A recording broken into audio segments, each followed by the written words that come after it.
All right, what is going on, chat? Hope y'all are having a good one today. I don't even know what we're gonna do today. A couple decks to try out. I was thinking about trying to make Blastoise EX work, but the more I thought about trying to make Blastoise EX work, the harder I think it'll be to make it work. But Blastoise EX might be something we try and make work to start off with. To be honest, we'll try that. You appreciate the 38 months there, franchise. Someone sent me a tweet saying that someone cheated on stream, or there was a poor judge call. I shouldn't have started with using the word cheated. There was a poor judge call on stream in top 8 of the Curitiba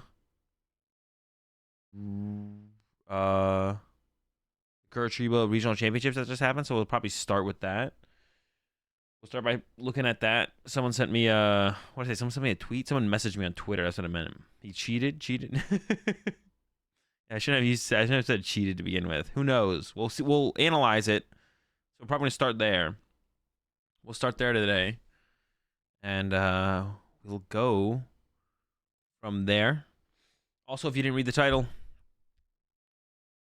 you appreciate the 2-month resub there. Altrias. Talk about Twitter. Just talk about Twitter in general.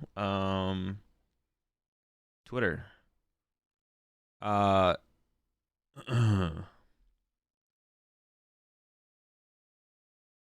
I freaking lost my train of thought. Oh yeah. And see my 30% off code over at advanced.gg is live until the 30th.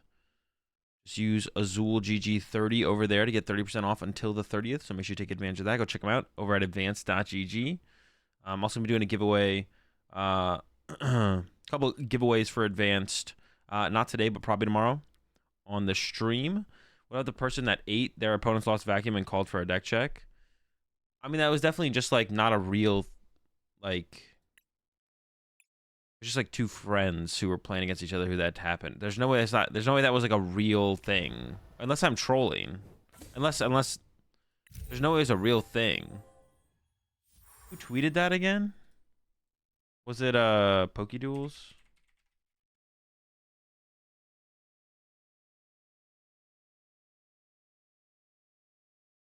Yeah, there's no that was real. Bum, bum, bum, bum, bum.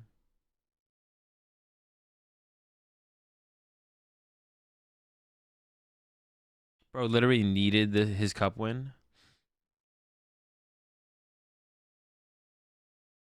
Someone at this cup just ate their opponent's lost vacuum and called a judge for a deck check.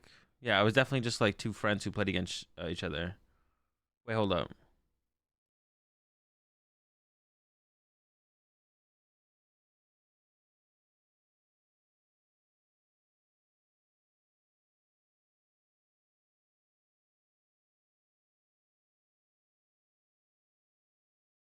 Wait, now I'm not too sure. I don't know. PokeDuels is pretty trolly, so I'm sure it is just a meme.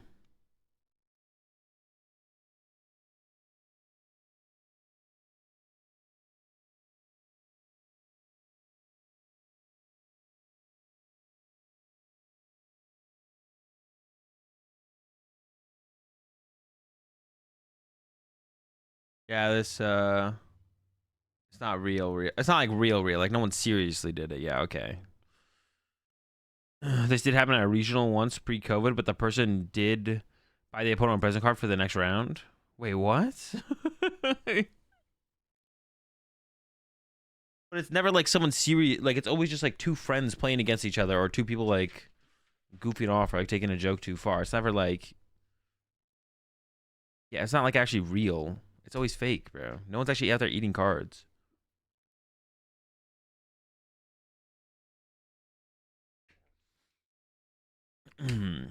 Really need that cup win.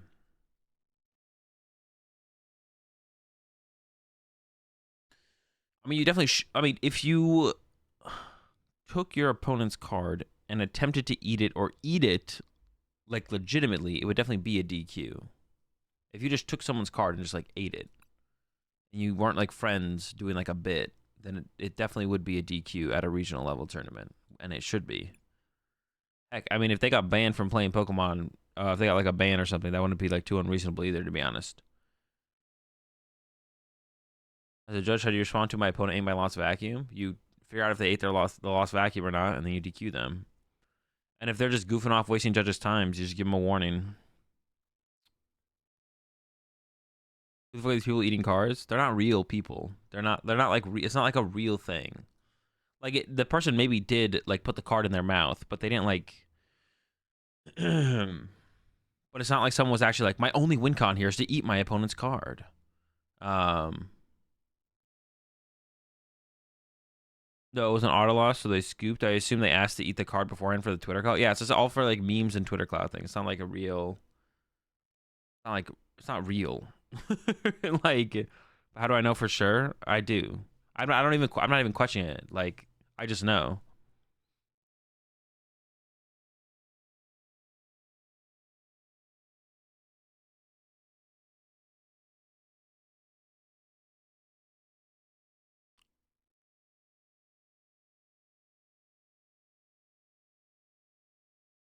How do I know for sure? I do. I don't have to prove anything to you. I don't owe you anything.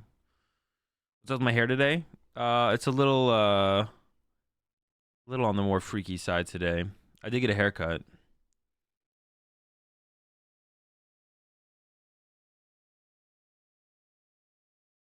I think the rulebook covers the legality of eating cards. It does enough to the point where the person who did it would be DQ'd.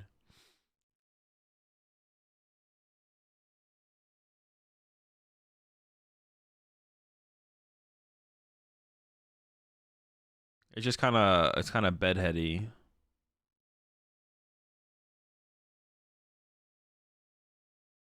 Bum, bum, bum.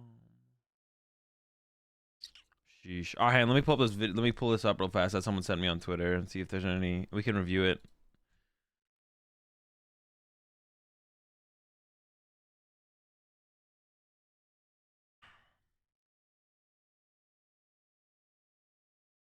Two Pokestops. Okay.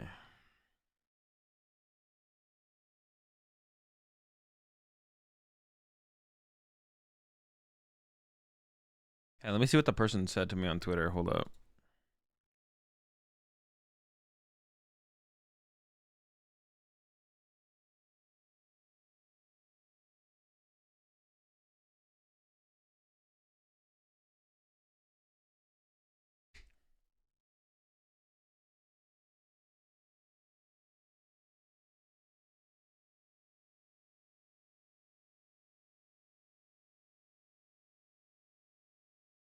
Leaking the DMs? No, I'm not gonna leak the DMs, but I'm gonna read what they said before we watch this clip here, so we can so I know what I'm looking for when we watch the clip. Otherwise, I just don't know what I'm looking for.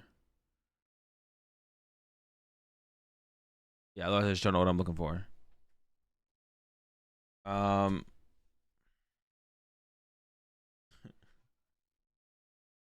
Where the fuck did my mouse go? There we go.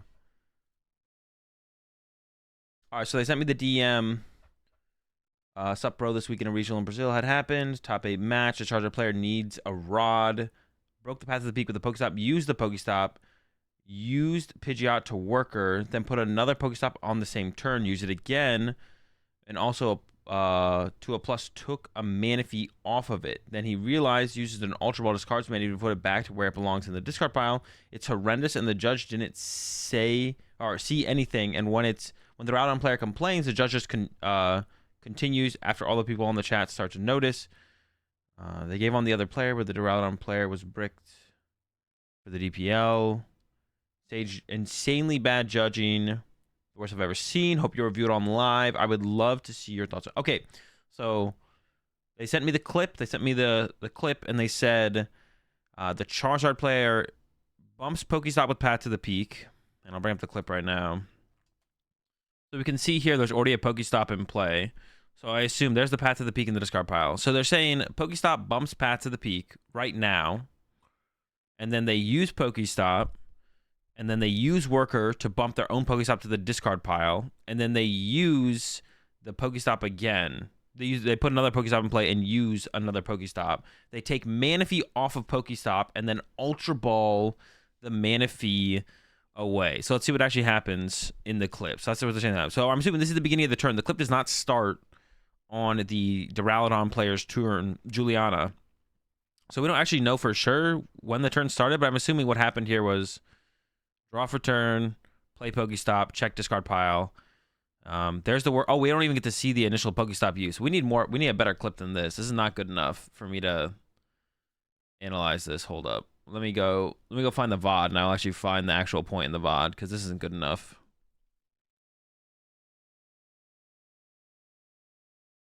Yeah, that's not good enough.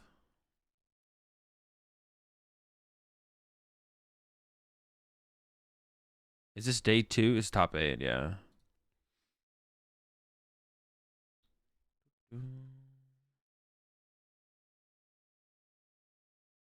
Yeah, we need to see the path get replaced at the right time and stuff.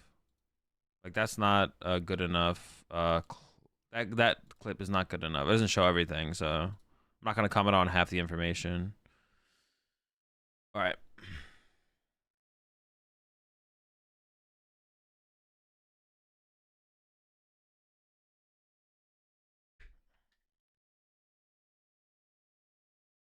Yeah, we want to see the point where Juliana passes over to Joao. I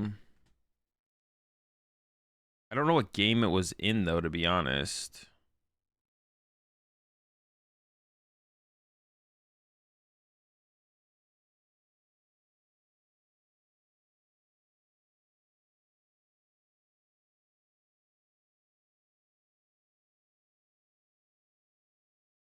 I think I had to be back.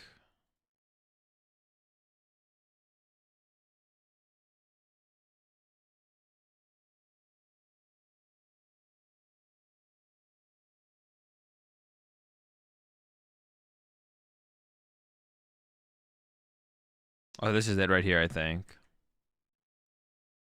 Am I going back?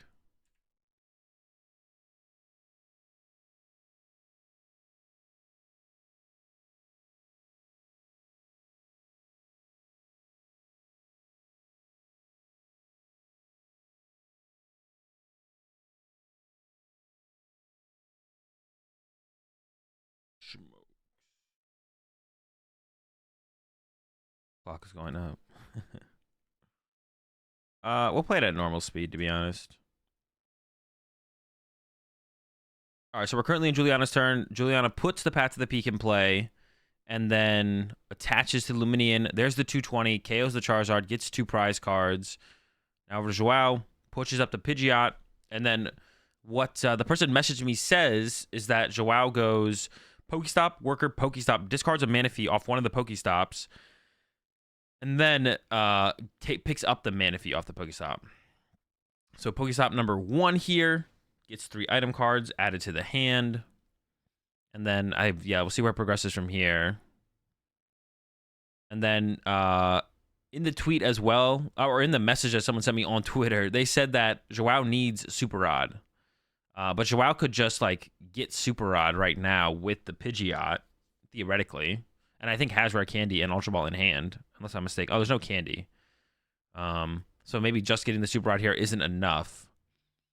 So we'll see. Maybe I'll skip ahead a little bit here to Joao's next action. So the Pidgeot comes into play here now. Uses Pidgeot. Goes and grabs a Fire Energy. Or counting the Fire Energy. Thinking. Looks at the Colress.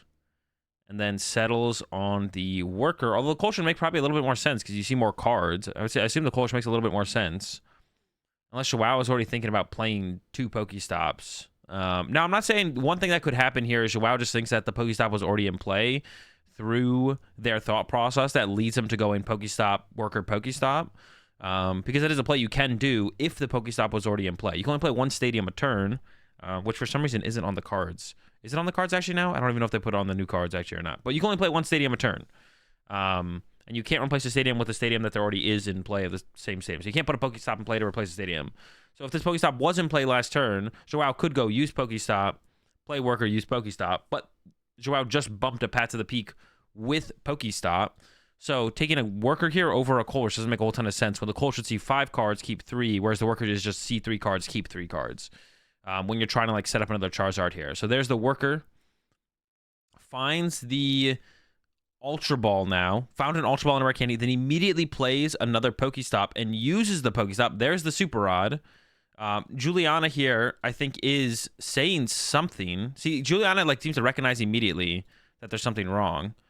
Of Pokestop was bumped, worker. The judge says something, and then the gameplay continues. So it looks like Juliana notices something is wrong when the second Pokestop hits.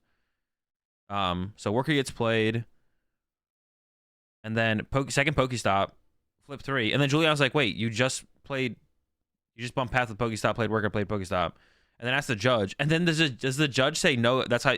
Does the judge just say like no? That's fine. So actually, right here, to be honest, there's a little bit of confusion going on with Juliana asking the question. So I don't actually blame Joao too much for getting confused here and just putting the Manaphy in the hand, because there's like built up confusion happening here of like, Joao shouldn't be putting the second Pokestop in play, obviously, but Joao's like, all right, put second Pokestop into play, use it. Juliana's like, wait, what are you doing? You just bumped my path with the Pokestop, and then Joao's like, huh? And then the judge seems to be saying, oh, but you use the worker so you can put another Pokestop in play here, which seems to be what the judge is saying. I can't actually tell. Obviously, can't hear the judge. And then, like, I think it's actually, like, amongst all the confusion for Joao to be like, okay, so I can keep the cards. Just picking up the cards actually isn't, like, the most ridiculous confusion I've ever seen in Pokemon. Also, like, just on top of that, Joao does not need the Manaphy at all. So look at how this confusion breaks down here, specifically talking about this part of it, not even talking about Joao playing 2 Pokestops. I don't actually think it's... I don't think it's actually that like ridiculous that Joao ends up putting the Manaphy in. Also, like, as far as Joao needing Manaphy, Joao does not need Manaphy here either. Like, there's no reason to put Manaphy in your hand here as Joao. Like, you don't, like, you have plenty of cards to discard here with Ultra Ball. You don't need the Manaphy. Then here comes the Super Rod to recover the Charizard and some energy to actually be able to get off the Candy Zard this turn. I think all the other Charizards were prized, or maybe all the energy. There wasn't enough energy in the deck, it looks like. So there's a Charizard. So Joao has access to a Charizard here, just doesn't have access to the energy for the Charizard. Passes the discard pile over to Juliana to take a look at, and then we'll see Candy Zard accelerate 3 energy into play. There we go. Candy, Charizard. Charizard searches out 3 energy. 1 to Arceus, 2 to the Charizard. He's look at the hand again. I mean, isn't the game over at this point? Oh no, Joao has 4 prize cards left. I thought Joao had like, I was a knockout away and just literally won this turn. But no, there's still stuff to do, so continues to thin out the deck. Also, now that the Manaphy's in hand, like, and you're gonna play an Ultra Ball, you may as well discard the Manaphy at that point. It's a dead card at this point, so you would discard it. So did they need the second stop to win for the Rod? Well, they're not winning this turn, I guess, but it allows them to progress in the game further. But they did need, yes, they did actually need access to the second Pokestop to actually get to the Super Rod to actually pull off the Charizard attack this turn. Without it, they actually weren't attacking this turn, I'm pretty sure. So throughout the rest of the turn, they just continue to thin out their deck. Let's see here. They just thin out the deck more. Palpad the worker back in, retreat to the Charizard, and then attack with the double cross switcher up to Arceus. Okay, I was like, how is this happening? But yeah, double cross switcher up to Arceus, and then take the knockout with the Charizard. So the rest of the turn looks clean from there. So everything that the person said in their tweet that would happen, did happen. So the Manaphy thing is like, you obviously can't take Manaphy off Colress or off Pokestop, but I think that was just like, there's a lot of confusion going on in that situation. So I'm definitely giving Joao the benefit of the doubt on that one. It's just like, the Manaphy, Joao doesn't need the Manaphy. That doesn't mean Joao should be able to take the Manaphy off the Pokestop, but it's like the confusion that was brought from Juliana asking the question of, wait, what the heck are you doing? Can you even use this Pokestop? Seems like it seems fine for them to be like, no, you can take those cards. Yeah, you can use the Pokestop. It's like, okay, now I'm going to take my cards, and with the Manaphy ending up in the hand. So I'm just going to ignore the Manaphy in the analysis of this clip, because I don't think the Manaphy has like anything to do with anything, to be honest. The real question is, what happened here with the second Pokestop? So hey, let's wait one more. Let's go back again here. Let's rewatch the whole turn over again. All right. So beginning of the turn here for Joao, has the Pokestop, draws for turn after setting up the Pidgeot after the Charizard got knocked out. And then we see the Pokestop get played. We'll go through this one a little bit more aggressively here. Uses the Pokestop, and we see the judge even put the marker on the Pokestop to signify that it's been used. There's the Pokestop grab, triple items, cool. And then the judge puts the use on the Pokestop. This is actually crazy that this actually got by, especially because Juliana like pointed out that there was like something. Juliana noticed something was wrong. We look at the hand here for Joao.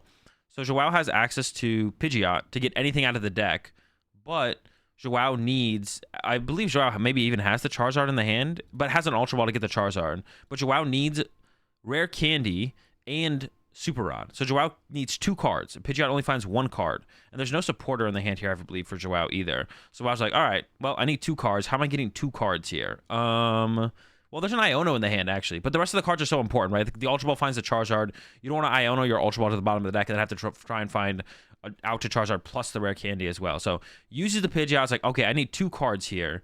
So let me go get a draw supporter that draws multiple cards, or checks the energy count first. And it's like, okay, I do only have 1 energy in here, so I can't actually use Charizard to attack with a Charizard. Let me get a draw supporter, because that can draw supporters get multiple cards.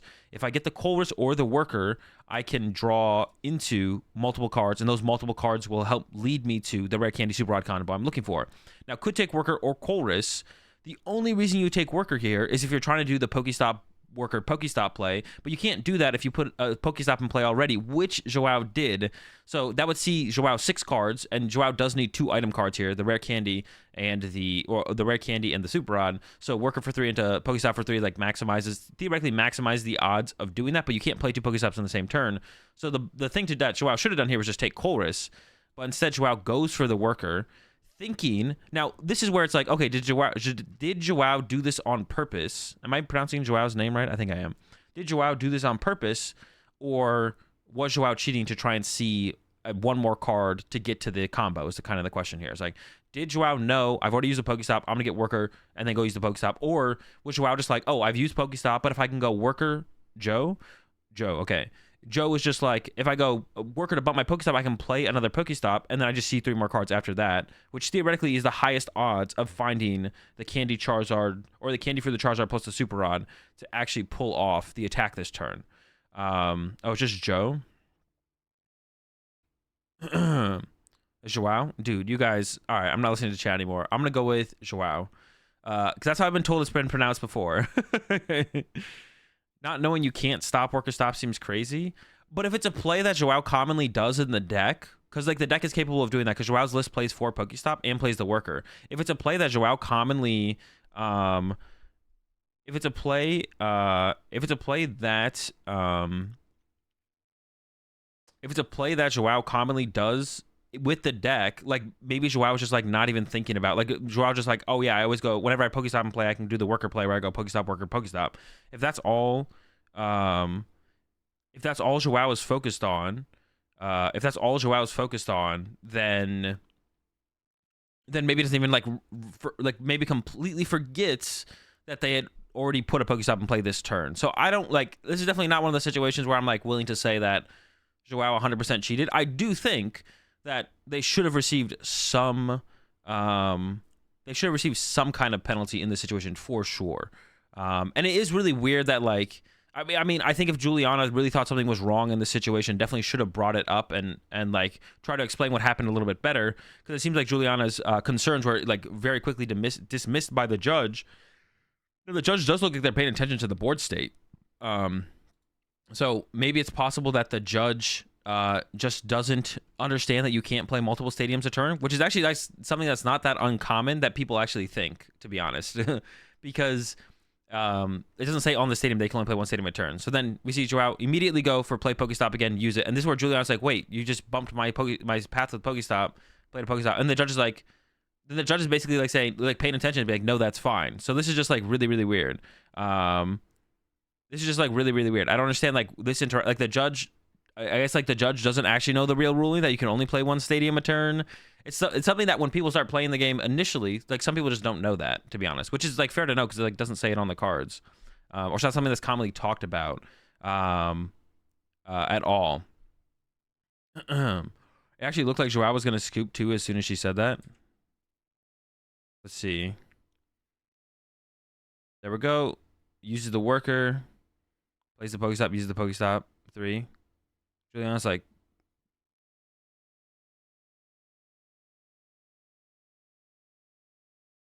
oh wait, you are right. That is weird. Yeah, Joao does look like they're going to concede the game immediately when Juliana points it out. That is really weird. Like, Joao reaches for their prize cards. That is weird. I'm not going to lie. That is pretty weird. That feels off for sure. Does he realize what he did? Yeah. And the judge says just no. Yeah, that dude, this is like a weird interaction. So I would say at this point, I think Joao, I would say at the very least, probably at this point, I think Joao realizes that they just used a second Pokestop when they weren't allowed to. But then the judge, now I don't know if initially Joao planned to do this though. I don't know if like when Joao was going to search for the worker off the Pidgeot, I don't know if like this was premeditated or like I said, Joao just like, oh, I can do the Pokestop worker Pokestop play. And then they were like, I'm just gonna go do that. And then now when Juliana's like, wait, you just used a second Pokestop, Joao's like, oh shoot, yeah, you're right, I just did. And then reaches to be like, well, I guess I was gonna see. But then the judge is like, no, you can do that. And then the judge is like, no, you can do that. And then Joao's like, okay, because now it doesn't, yeah. Joao immediately reaching for their prize cards is like really, really weird, right? Immediately was just like, I'm gonna go pick up my prize cards, and it's just like, yeah, that's like a really weird response to Juliana pointing out, wait, I think you just used this, you just put a second Pokestop in play and used a second Pokestop. So bad call from the judge. This is definitely one of those situations where if you think you're right, like Juliana maybe thinks they are, you should definitely like try and explain your side of the story a little bit better, or even like appeal to a head judge. But it seems like Juliana did cave pretty fast. I'm not like putting anything on Juliana in the situation, but like you do have to like, you'd have to like stand up for yourself in these situations. If you want to understand the case, Juliana is my girlfriend. She warned Joao that he couldn't do a second stage in the same shift, and the judge just told him to continue. And in the second illegal stage, he found the rod. Yeah, I recognize that. So so this is like a situation where like, now I'm not trying to say that Juliana should have to you know, correct the judges in this situation, but like it is very important like to make sure you like stand up for yourself if you feel like you're in the right in a situation in the game. And whether that be arguing with the judges, don't be rude, be respectful, arguing with the judges about what's going on in the board state, or appealing to the head judge, you definitely need to make sure you apply those things whenever you feel like you are being wronged in a ruling situation. And I don't think it's, I talk about this all the time, I don't think it's warranted on the player side to completely lose their minds over bad judge calls. Bad judge calls happen all the time, but as I always say, judges are volunteers. We can't expect them to be perfect. So they are what they are, but like there is some accountability on your side for the system that we have. You do need to have some accountability of yourself to make sure you're making a situation as fair as possible for yourself. So it looks like Juliana did point out, hey, you can't do that. And then it does seem like soon after that, the judges met and appealed the DPL for the next game. That is after this moment. They asked if they could play the third game because Joao himself recognized the game as lost, but they didn't let him. They asked if they could play the third game because Joao recognized this game as lost. Oh, so like after the match concluded and Joao won 2-0, Joao asked if they could play a third game and like have him take the loss in the first game effectively, even though it was already recorded as a win. Is that what you're saying, Ricardo?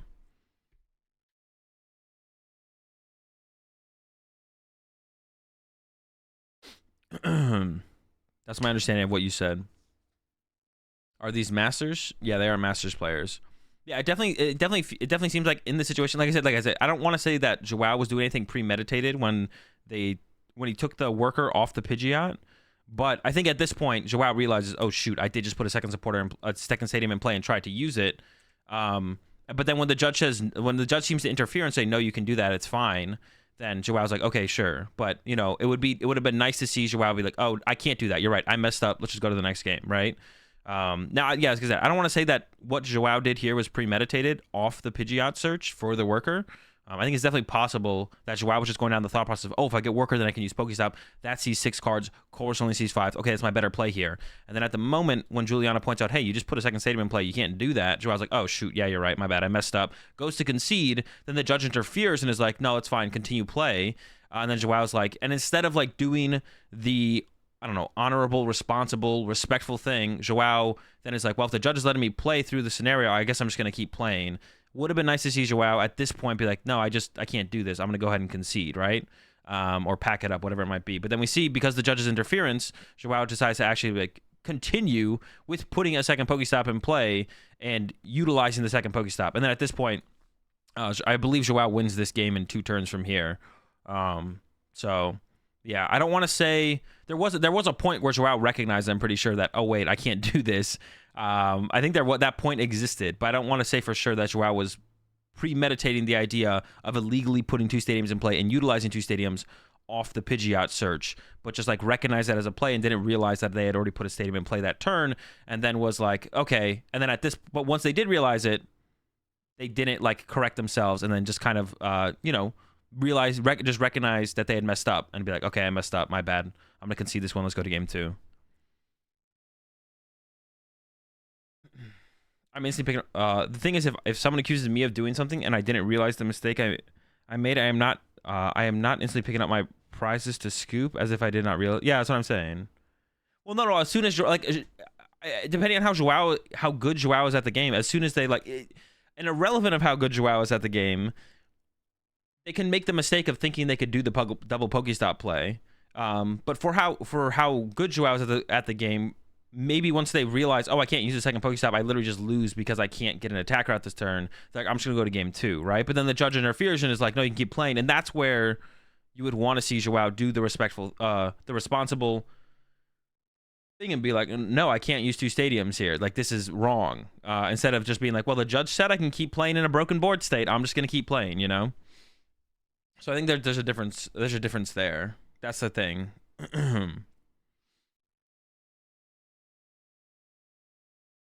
Bad call from the judges and unsporting. It wasn't even really a call from the judges. The judges didn't even make a call. It seems like they were just like, it seems, I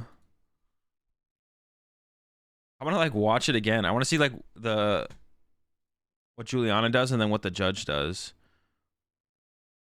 Then the judge notices. Now the judge says something, points out with the pen. I don't know. And then it's like, I don't know. Then the judge is like, no, it's fine. And then Juliana seems fine. Was fine with that.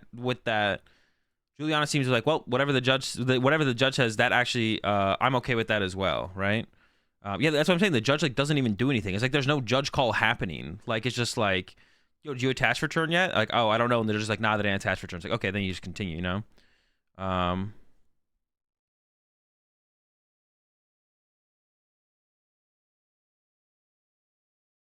Then there's a judge saying that it's okay. Yeah, but I'm positive that it feels like Joao knows they messed up. So the only argument you can make at this point in Joao's defense is, Joao didn't know that they messed up. But the way Joao acts when it's pointed out that they played a second stadium by going to pick up their prize cards, like once Joao does this, and then it's like, and Juliana points out, oh, you just played a second stadium. You can't do that. Joao immediately goes to pick up their prize cards, which would be fine. If Joao just picked up their prize cards and was like, oh, you're right, I messed up at this point. Because like Joao is like, by going to pick up their prize cards, it's like them realizing that they messed up and like, oh, I did mess up. All right, let's just scoop it up and go to game 2. But then the judge points out, the judge interferes all of a sudden. It's like, no, it's okay. The gameplay's fine. Continue playing. Then Joao's like, at that point, Joao understands they messed up and then still proceeds to play the game. So that's where on Joao's side, at that point, it is just cheating in the Pokemon TCG. That is cheating. Like purposely knowing a board state is broken and continuing the play, irrelevant of a judge saying continue play. That is cheating.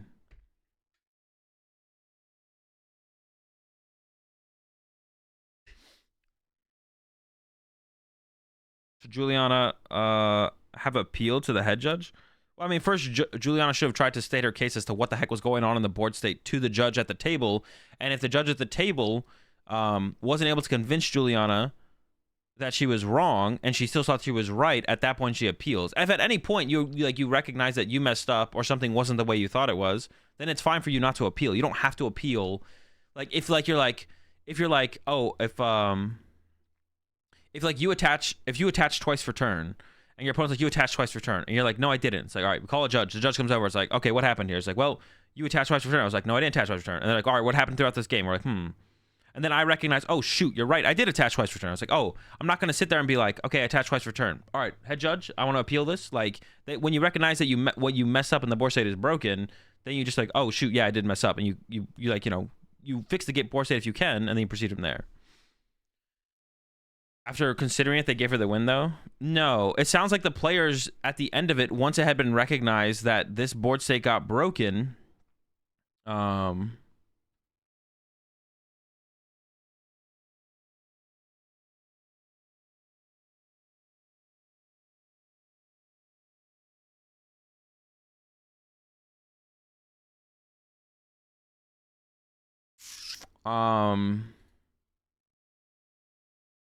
dude, I lost my train of thought. I lost my train of thought. Oh yeah, the players afterwards, see, it sounds like the players afterwards, after recognizing, yes, Joao messed up in game 1. Joao had then won 2-0 after winning game 2. Joao was like, I want to give Juliana the win so we can play out. Can we play out game 3? Now the other thing I will add to this, because I don't want to like rag on Joao too much. I even said, like, at this point, recognizing the board state is broken, which it seems like Joao does, because Joao goes to concede the match after Juliana points out, hey, you just utilized 2 stadiums. After Juliana points out, hey, you just used 2 stadiums, Joao goes to concede the match, which seems to make it so it seems like Joao recognizes, oh shoot, you're right, I messed up. Well, if I don't get the super odd off this Pokestop, I lose anyways. I'm just going to concede. They go to pick up their prize cards. Like, why would you go up here pick up your prize cards if you thought you were in the right and you could? It's Ja-un-u. Dude, I'm not going to be able to pronounce that. Give me something. What about, can I just say Joe? As soon as Joe goes to pick up their prize cards, it definitely, it seems to like, if Joao, you're saying it right. Edgar keeps saying I'm saying it right, so I'm just gonna rock with Edgar because I'm never wrong, so that means I'm right, which means Edgar's right. If Joao thought this was the first stadium they had played this turn, then why would Joao immediately go to pick up their prize cards after confronted with, hey, I think you've already played a stadium this turn. If I've played my first stadium for my turn and my opponent's like, hey, I think you've already played a stadium this turn, I'm not going to go to pick up my prize cards. If that was the result, every time my opponent plays a stadium in a game, I'd be like, hey, I think that's your second stadium this turn. And if my opponent concedes every time, bro, that's it. That's free dubs, bro. We're getting in there. So this implies like some kind of guilt or realization.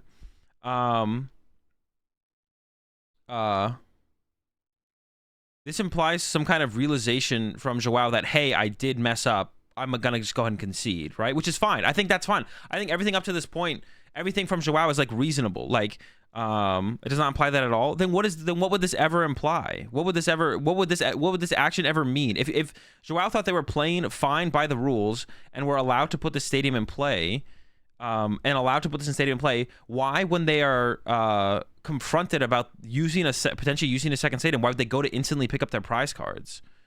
Like, no one would ever, because like the way you break this down is no one would ever act that way if they think they're doing something legally. Like, if Joao thinks they're making a legal action, Joao never goes to pick up their prize cards. It's like if Joao hasn't attacked for turn and goes to attack with Charizard, and then Juliana's like, hey, I think you've already attacked for turn. Joao's gonna be like, oh shoot, well, I guess I have to just concede this game then. Like, what does that even mean? What? That doesn't mean, that's ridiculous. That's obviously what is happening here, is Joao's going to concede. Like, how is this ever not going to concede? No one just goes and touches their prize cards unless they're about to pick them up. But then the judge interferes and like, no, it's fine, you can continue play. Isn't it admission of guilt? It is, yeah. And that's fine. Like, and then, okay, but what I want to expand on that further is at this point, I do think Joao is effectively, it's hard to say cheating, but basically that's what it is. Like, the board state is broken, and Joao is knowingly continuing to play the game with a broken board state. So that is cheating in Pokemon. What I will say, though, this could be Joao's first time on stream, first time in the top 8. They could be nervous, they could be anxious.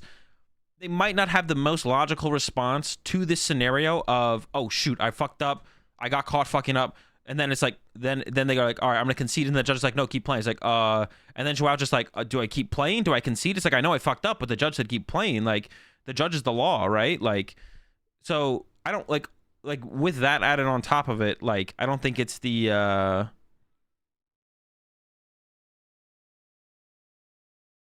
don't think it's that like the most like there's like different degrees of cheating in terms of maliciousness, right? Like, or do I even want to say that? Like,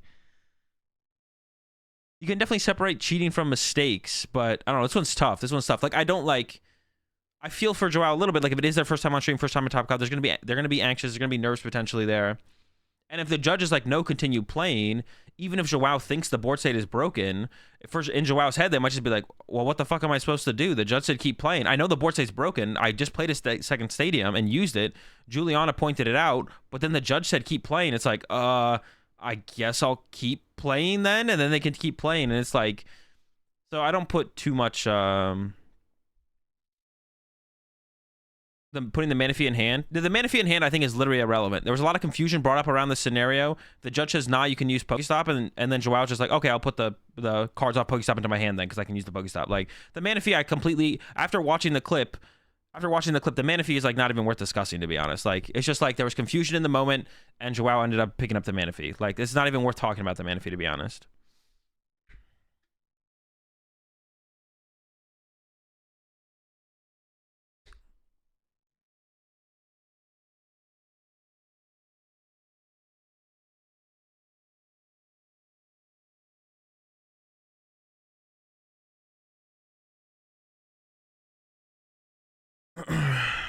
It's the difference between having cheated versus being a cheater, right?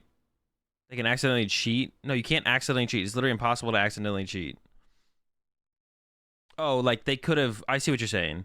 They could cheat, but they could not be a cheater. I mean, it's kind of the same thing at that point, to be honest. Yeah, this one is like a little bit different. Like I said, I can understand the thought process that like Joao could have after... I can understand the thought process that Joao could have after knowing that the board state is broken, but then being like, well, the judge told me to keep playing. Like, do I like argue against that? So in this situation, like for Joao, like I think probably like the plan to use the second Pokestop was never malicious. I think Joao probably just looked at the board state and was like, oh, I can use Pokestop. I can use Worker to bump Pokestop, then play a Pokestop, then get 3 more cards off the Pokestop. So then I'm seeing 6 cards between Worker and Pokestop, which is 1 more than Colress. Colress only sees me 5. Oh, I'm gonna go for that line of play.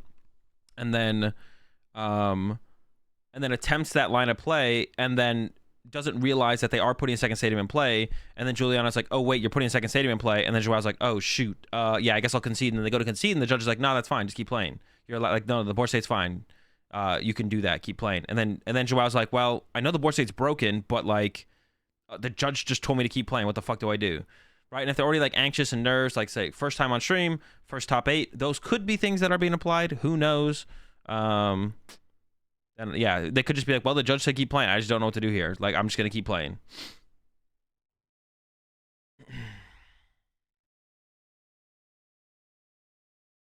My first ever win, I did a very similar thing. Once the game was lost, I was searching for any possible and ended up making mistakes. Yeah, so I'm saying, like, I'm not like for sure. I definitely don't want to say for sure, or I'm definitely not gonna say that Joao's initial intent of getting the Worker was like malicious. But no justice for her is not right. I don't know. Mistakes happen on all fronts. It's just like at what severity and how consistently do they happen? Like mistakes are always gonna happen. Like, yeah, mistakes are always gonna happen. I don't know. Of course, it was malicious. Otherwise, he wouldn't have used the Worker to remove the stadium. He would only replace it. Wait, of course it was malicious. Otherwise, he wouldn't have used the Worker to remove the stadium. He would only replace it. You can't replace a stadium with a stadium of the same name. Maybe you should like, if that's what you're saying, maybe you should read the rules before. Maybe you should read the rules to the PokemonTCG before you have an opinion.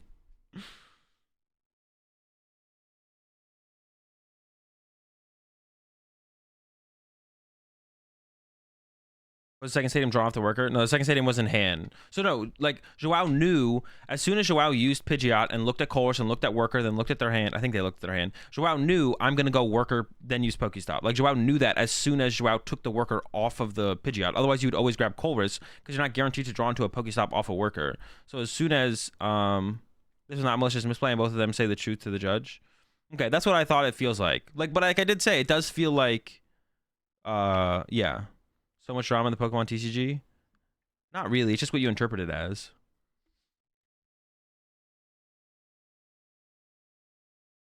We're not explaining it again, Echo. You have to watch the VOD.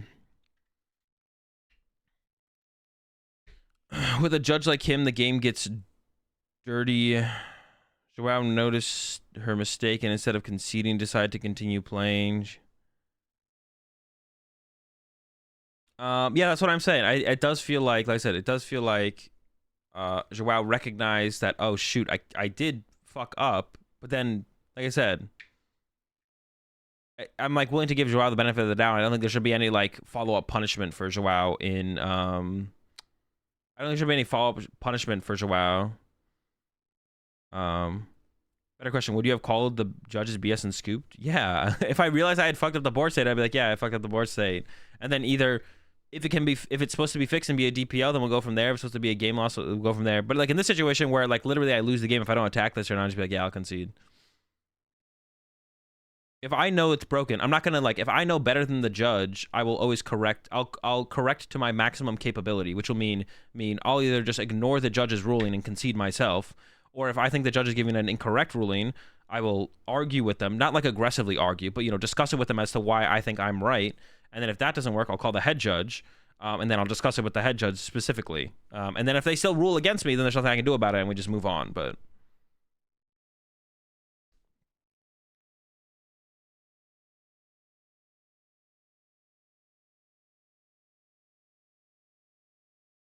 worker seemed to be intentional. No, the worker was 100% intentional. Joao knew that he was going to go worker Pokestop, but that doesn't mean Joao was trying to play two stadiums in a turn.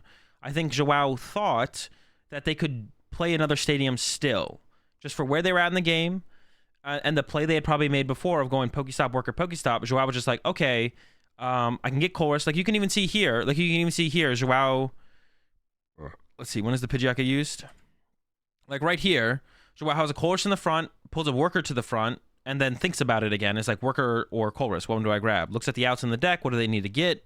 And then it's like, okay, I could take Chorus, and I see 5 cards. I keep 3. Or I could take worker. Worker sees me 3 cards. I keep 3. Then it'll bump the Pokestop. I'll get to play another Pokestop. I can use that Pokestop, use worker or the Pokestop to draw 3 more, and all I need is ever item cards. So the Pokestop will see me, worker plus Pokestop sees me 6 cards. Oh, well, worker plus Pokestop is a better combination here than Chorus because it sees me 1 more card, and I'm trying to find Rare Candy and Super Rod, which are both item cards. So I'm going to go with worker into using Pokestop over just using Chorus.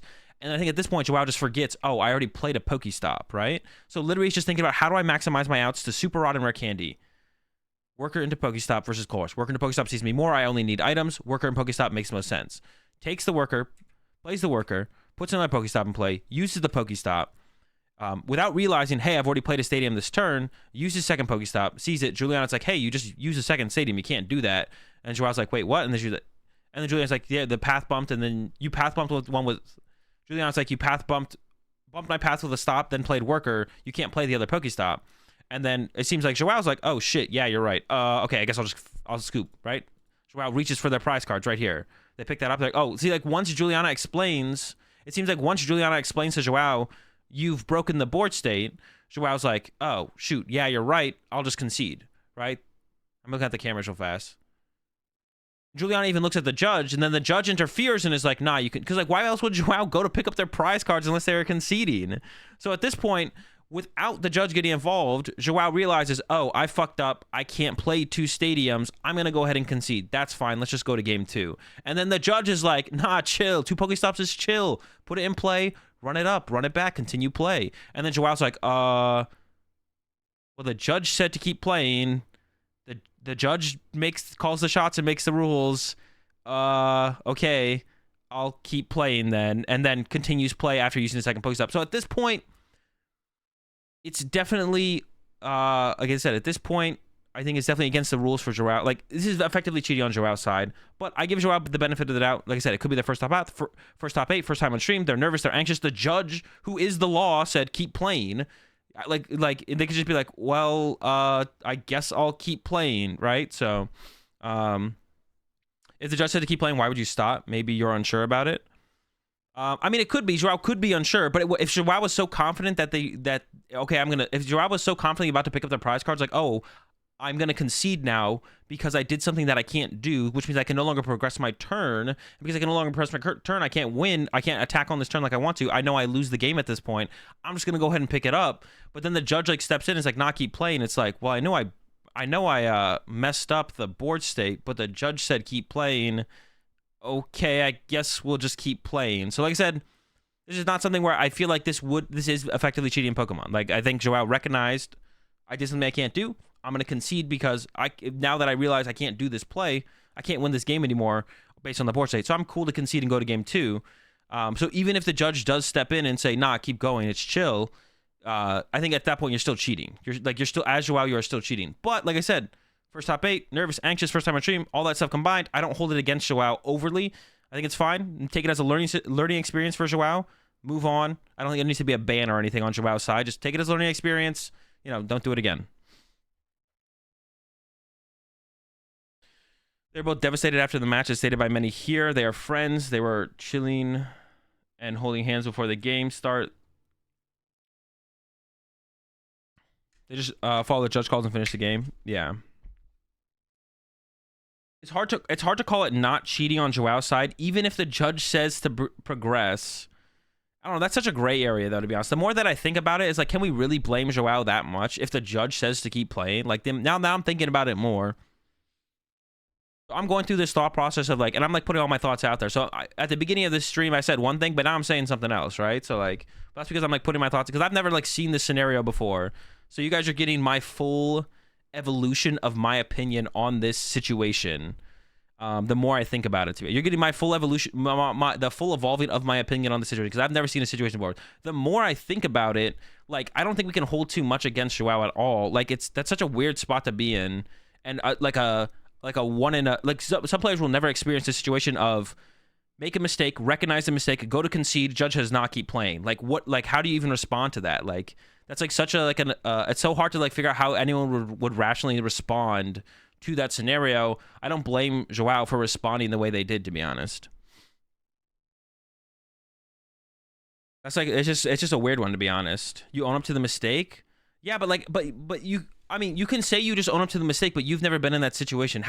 How people should respond emotionally and react to scenarios is different than how people actually respond to scenarios when they're actually put in them. So simply saying, like, what I always like to say for scenarios like this, when people ask me those questions like that, I was like, I usually just say, like, I don't know, I've never been in that scenario before. Like, you never truly know how you'll react in a scenario until you know it, right? You'd like to think you know, and you'd like to think that your moral compass would always lead you to whatever you consider to be morally correct in a scenario on the outside looking in. But until you're actually in the scenario and you're physically there with any physical or emotional attachments you have to the scenario, you don't know how you'll truly respond. Like, you don't know how you'll truly respond in something like that until you're actually there. Like, you, on the outside looking in, it's always really easy to say, and some things are a little bit more cut and dry, but I think we can add a little bit more nuance to a situation like this, and like be like, it's hard to hold too much against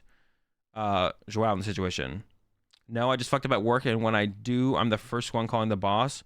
Just better own up to your own mistakes. I mean, they're still just like different scenarios. Like, if you have a relationship with your boss and you have already gone through that before, and then you know, like, the potential outcome of you not doing that, then you're maybe more likely to do it. Like, that's still just a bad take, High Police, to be honest. Like, yeah. I think I think you can add enough nuance to the situation where it's not as simple as, no, you always do this in this situation. This is what I would do. Like, obviously, like, we'd all like to say that we would just concede. And I think if I was in the situation, I think I would just concede if I was Joao. But I don't think I can put that on the average person, right? The average Pokemon player, just average Pokemon competitor, who doesn't think the same way that I do. I don't know if I'm going to put that on, like, everyone else. You know what I'm saying? Like, the judge said to keep playing. Like, what the fuck? Like, what? like I said, like, I think I would be like, no, I just play second stadium. I can't do that. Like, either I get a penalty here, or I'm just going to concede. I don't really care. I'm just going to pick this one up. I can't win if I can't use the second Pokestop, right? So I think that's what I like to do. But I don't think we should hold, like, I don't know if I'm going to put that on the, I don't know if I'm going to put that on everyone. That's what I should say. I don't know if I'm going to put that on everyone else, right? For a situation that I feel like is as nuanced as this, where the judge just tells you to keep playing, right? Yeah. I don't know. I don't know. Like tense, high pressure situation, top 8 on stream. Yeah, I blame the judges because in any game, if judge at the tournament says the rules, the tournament, even if it's wrong, then the rule at the I have no idea what you just said, Ninja. You got to rephrase. Why is it a bad take to want to normalize owning up to your own mistakes? No, it's not a bad take. Maybe did I say it was a bad take? I just don't think it's like as simple as no. I don't think it's as simple as no. You always like people make mistakes all the time, and like sure, people owning up to their mistakes is something that people should do, but I think everyone knows that and agrees with you, High Police. So you're not like what you're saying like isn't something new or revolutionary. It's like yeah, no shit, people should own up to their mistakes. It's just like people make mistakes for a lot of different reasons in life, and we shouldn't feel the need to ostracize or demand the highest punishment or penalty or there's another word I'm looking for their mistakes. It's okay to add a little bit of nuance to it and have a little bit of understanding and compassion for it and be like, okay, okay, I can see why this maybe happened this way. Obviously, you shouldn't do that in this scenario. Can you resume what happened? I wasn't here. Well, you have to rewatch the VOD then. And then I say it was 100% the judge's fault. I'm definitely leaning towards like, yeah, I mean, if Joao did this again, I would definitely have a problem with it for sure. But for the situation, I think it's reasonable to look at this and be like, okay, don't do it again, obviously. And it would have been better if Joao had like admitted to what had fully happened on the board, so I'd be like, no, I can't continue playing with this broken board state. That's against the rules. But for this situation, I can understand how Joao maybe ended up in this scenario where they're like, fuck, I fucked up, but the judge is saying to keep playing. I guess I'm just going to keep playing, right? And I would have a problem if Joao ever did this again, for sure. But, like, yeah, mistakes happen. Like, I'm not going to completely condemn someone or, what to say, ostracize? Is ostracize even the right word? I'm not going to completely condemn someone for a mistake like this when I can, like, look at the situation, understand the nuances of it, and be like, hey, shit happens. Don't do it again. But, yeah, shit happens, I don't know. I think that's my final take on it, to be honest. Let's be honest, Azul wouldn't have played one stadium in the first place, so the situation would never come up. Exactly. Dude, all right, I'm just going to time Pancake. I've seen enough of Pancake and High Police for 10 minutes. See you both in 10 minutes. Is it 10 minutes? It is 10 minutes, right?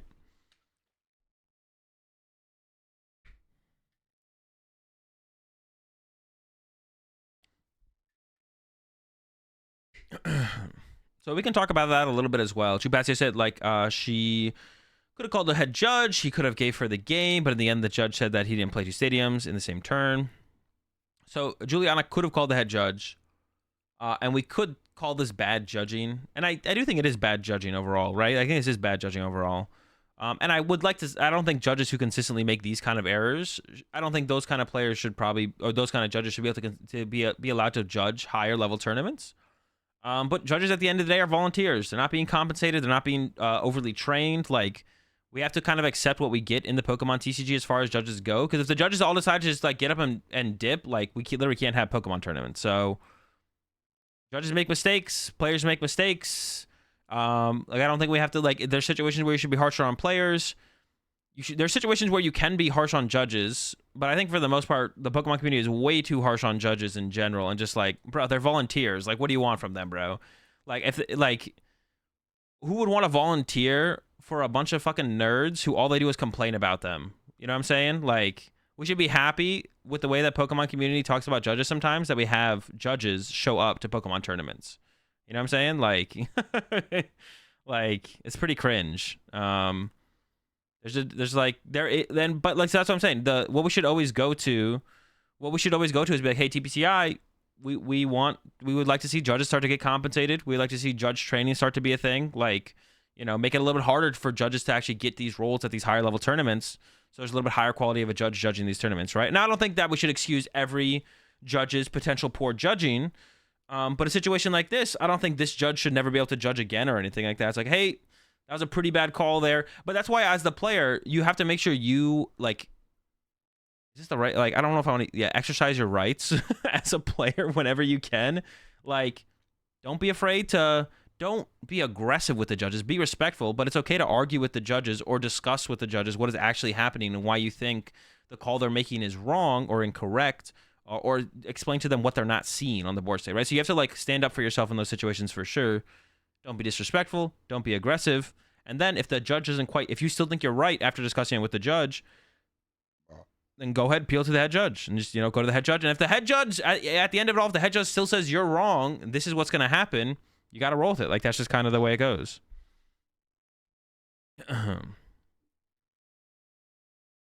But yeah, you definitely have to stand up for yourself if you think you're right in those situations as well. Like, there is a little bit of onus on the player in the situations. But if you think you're right, you got to stand up for yourself and like be like, no. They already knew each other before the game and were friends. I mean, that doesn't do anything for me though. Like, I'm not like I said, that doesn't like do anything for me though when I'm trying to analyze what happened. They could be friends, but Joao could still cheat. Like me knowing they're friends really doesn't change very much, to be honest. Like, I'm sure people were friends with other Pokemon players in the past who were cheaters. Like, I don't know, it didn't stop them from cheating, like, even if they were against their friends. Like, it's weird they didn't speak up more if they were friends. But that's what I was saying. Like, I don't know if it is their first top 8, but that's something you can always look at. Anxious, nervous, high pressure situation. Maybe it's their first top 8. Maybe it's their first time on stream. Like, these are all things that can apply to people acting differently than how they normally would if they were like not in top 8 in a normal Swiss round, not on stream. You know what I'm saying? And even if this isn't their first top or first time on stream, that could still add to the pressure of the situation, right? It'd just be amplified if it is maybe their first time, right? Michael Wong cheated against his friends for years. Yeah, like saying this is a statement like they were friends really doesn't like add anything to the conversation, to be honest. Like it would be fine. Like, it would be fine if Juliana forgives Joao for the situation. That's fine for her to do, but I could still think Joao should be banned. Like, I don't think that, but like that's also fine for me to think that. It's like, I don't care if they're friends. I don't care if Juliana fully forgives Joao. If I think Joao like did some really egregious cheating, I still think Joao should be banned. Like, who did Eder play against in top 8 of the special event? If whoever Eder played against in top 8 was like, no, I don't think Eder should be punished at all. I'm good friends with Eder. Really cool guy. I would say be like, I don't care. Eder should still be banned. Like,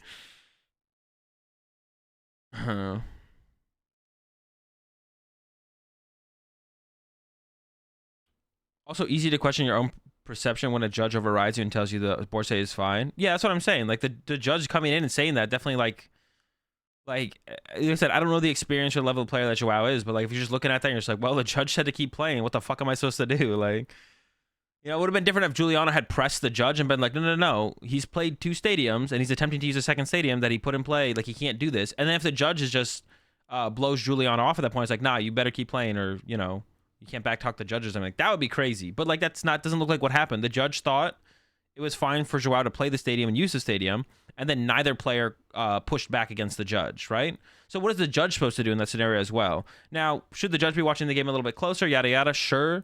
But like, if the judge is like, no, you can do that, and then both the players are like, okay. Like, if neither of the players push back against the judge, like, what the fuck is the judge supposed to do? It's like everyone is way too passive in this game.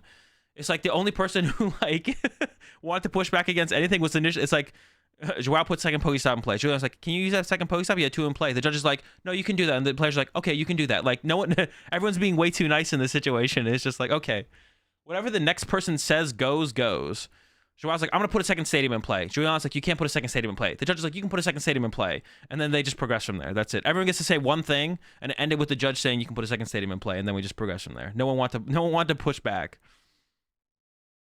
There's a law at the tournament. Yeah, but you still have some dude, the correct word is not rights, bro. What is the word I want to say? You still have some room to stand up for yourself as a player and push back. The word I'm looking for is not rights, though. Yeah, appreciate the 16-month resub there, Envy Dark Lord. Agency? Yeah, you still have agency, yeah. Hella agency. Leeway, agency, wiggle room. I don't know about wiggle room. That's why there's a head judge to overrule them. Yeah, exactly. Like, the floor judges. Oh, dude, I was gonna say something else, but I thought it'd be. I didn't mean it the way I thought. I'm not gonna say it.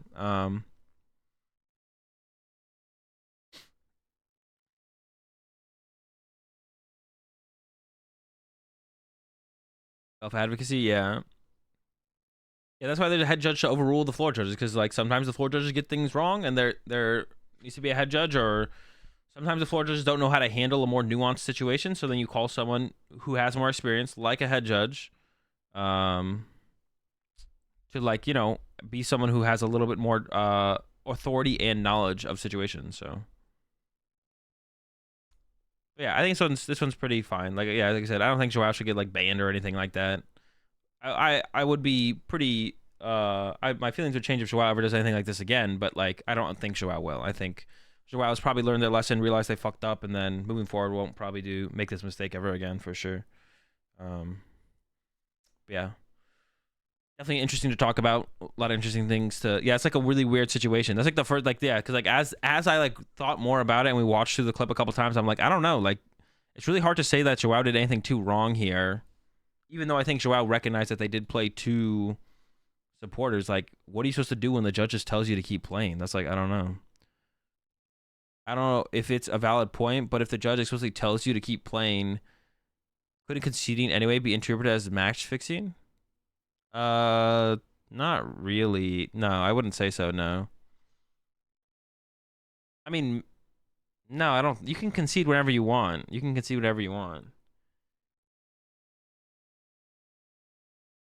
Dude, I actually had that scenario come up, though, once, where it was at LAIC, the one where I got second. I just had beat Hetty, and then I played against Fabian, and Fabian was already guaranteed top 8, and a tie would not get me into top 8 guaranteed. I think I'd either be on the bubble or I needed a win.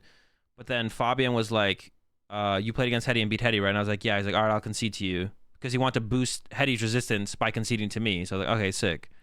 So that guaranteed me top cut. Fabian was in no matter what, so Fabian didn't care. Fabian conceded me to like give Hetty a better shot at getting to top 8. And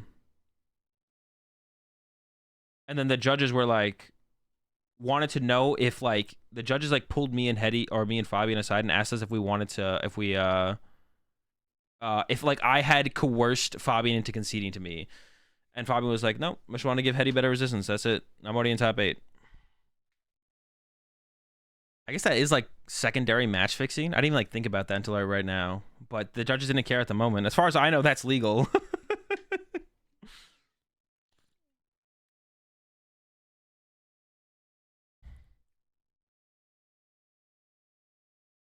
Hey Azul, I would love your opinion on a situation that happened to me at a cup. I lose game 1 in somewhere after picking up our cards. My opponent accidentally grabbed my stadium. Unfortunately, we both had the same color of sleeves, but because of this, we both got game losses. I lost game 1, therefore they gave my opponent the match win. Would you rule? What would I rule on this? How would I rule on this? Yeah, that's a game loss, or a game loss. Yeah, that's a game loss. For my opponent's mistake. It is your opponent's mistake, but it's also your responsibility to let the opponent get the loss since he was the one to take his card. No, because you both have you have an illegal deck still. Like it's still on you to have a legal deck. I mean the thing that would have to be determined is if they felt like the opponent if they felt like the opponent maliciously took your card, which is almost impossible to prove or maybe even think about in the moment. So you both showed up with an illegal deck. Yeah, so legal deck is a game loss. And that's why you should count your deck every time in between rounds. Just make sure you have 60 cards. Check your sleeves as well so you don't have any marked sleeves, but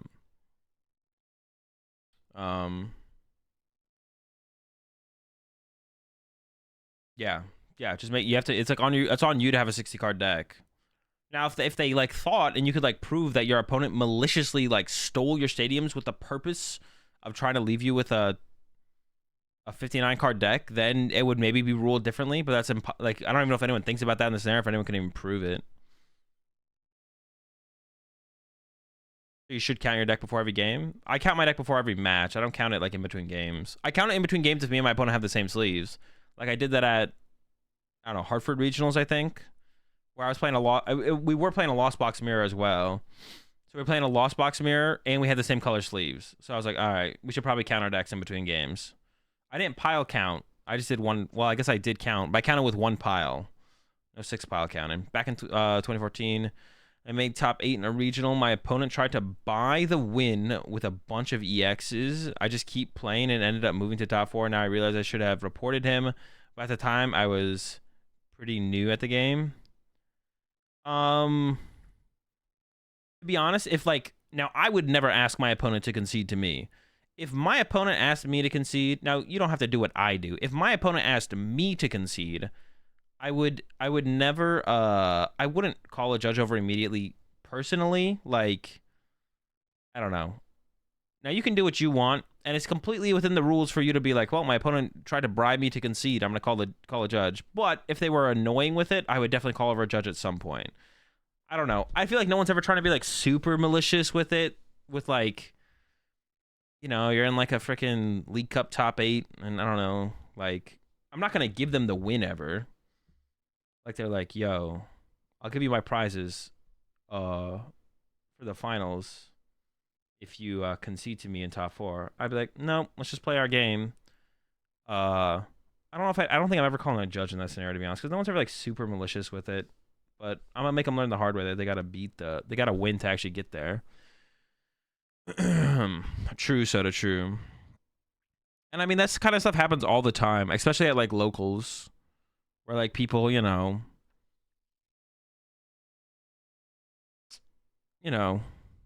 split prizes for wins or whatever it might be. Like, it happens all the time. But yeah, I'm personally never calling a judge over.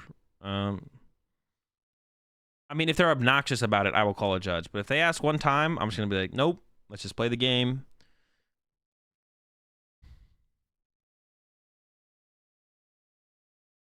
I think it's interesting because in a lot of competitive sports, I know conceding with a purpose without even trying to win is not allowed.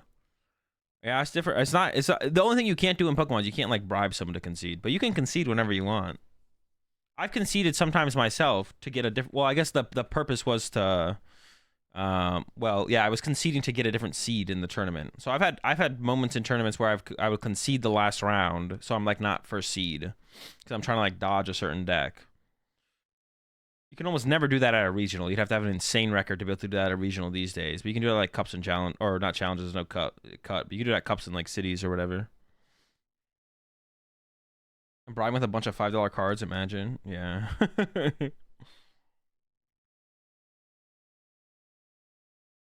Viper did it.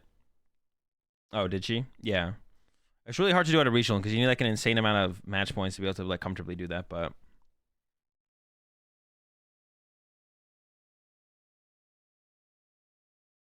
I conceded in finals of a cup to a couple weeks ago because the guy I was against was going for his Worlds invite and I was just there for fun. Yeah, I mean, like, that kind of stuff is fine.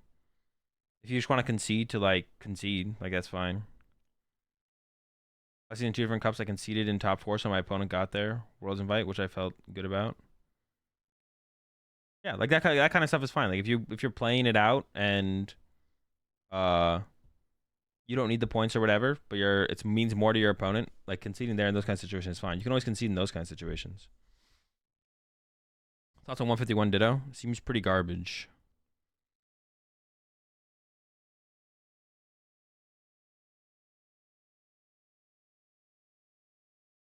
There was someone on Twitter who rejected an ID and they were really salty during the match. How many points have I gotten ladder? I don't know.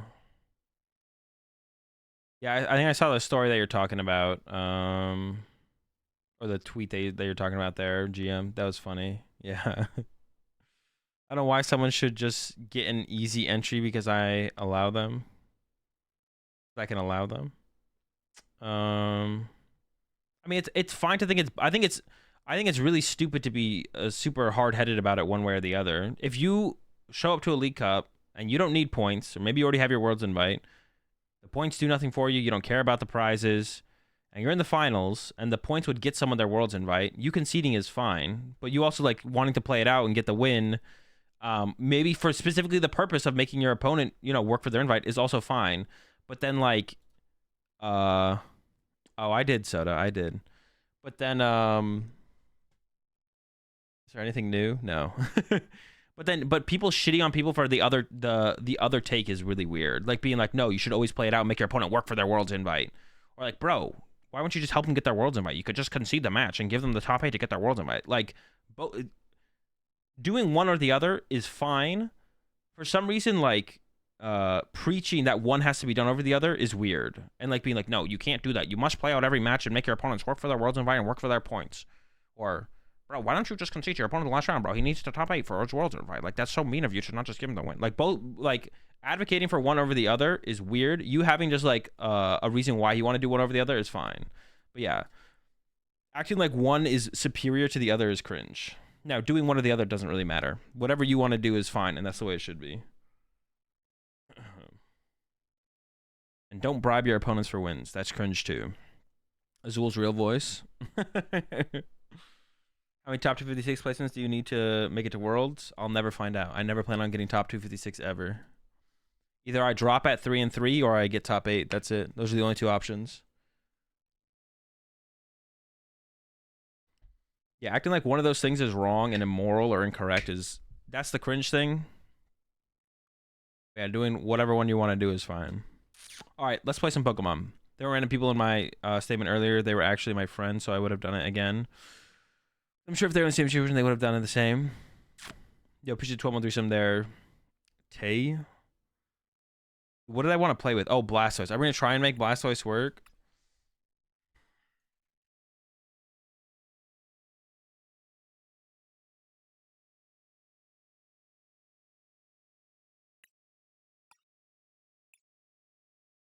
Oh, I have to do... Wait. Venusaur? Dude. Alright, so what do we play this with? How are we making this thing work? You're gonna have to try really hard. That's what I'm afraid of. What do we actually play Blastoise with to make it work?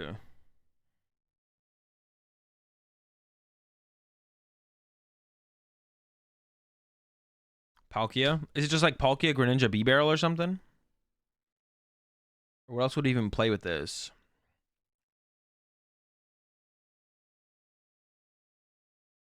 Venusaur with Radiant Sneasel. 1 KO Zard. Something that blocks weakness. Oh, and we're weak to lightning. Maybe I don't even want to try and make this work, to be honest. How bad do I actually want to make this work? Do I really want to try and make this? There's going to be so many bad matchups. Although if we set one up... No, Clothbox has Raikou, bro. What do we even beat? At a challenge a few months ago, a mother and a son were against each other in the final round. He needed the win to qualify for Worlds. They went to time. And she played for the tie because she had no outs to win. He started screaming at her to sign the match slip that he won. It was pure gold. Wait, actually, TJ? That's actually crazy. That's funny. Letter of encouragement. His mom was just trying to make him learn the hard way. Eldegoss, though? Yeah.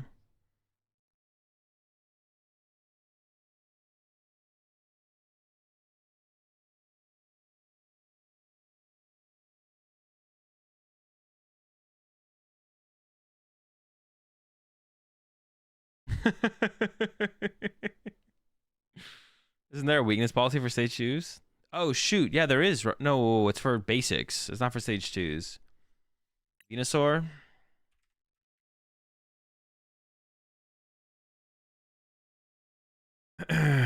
Once your turn, this Pokemon is in the active spot, you may heal 60 damage from one of your Pokemon. We got 340. 340 HP. We're kind of cooking.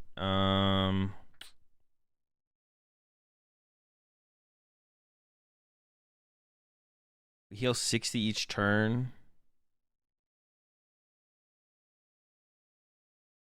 How do we get energy on? Are we just attaching 3 times?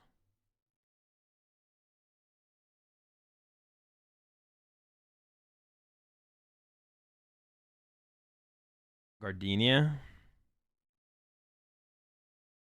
Serena does help. Well, Serena because it's the 80, but we could do 2 of them each turn, so it's like 140. No energy, just heal and tank, baby. Is that can we do that? Can we make it just like a straight heal deck? Does that work? Would we be able to beat decks? Maybe. I kind of want to make that work now. Hold up. Let's try and make that work. All right. Oh, but we like lose. What do we lose to? What do we lose to? What do we lose to?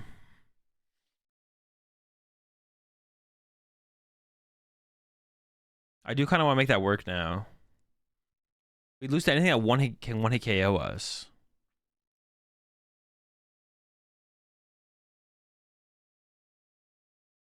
Some Cheryl action. We could play Cheryl's.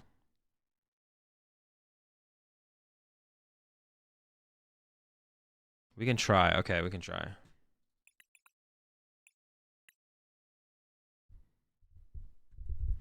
What is the best like setup Pokemon? What is the best energy to play in this as well? Do we even play any energy?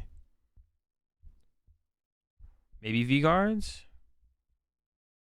Guardy can still OKO you. Why bother? Oh yeah, can we just get 1KO'd by Guardy, bro? Dude.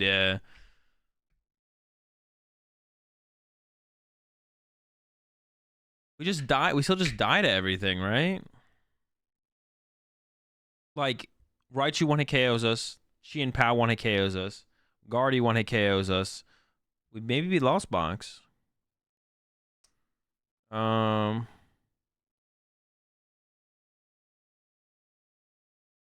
What about Nidoking, Nidoqueen, no energy deck? See, now I'm kind of down for something like that. Let's do that.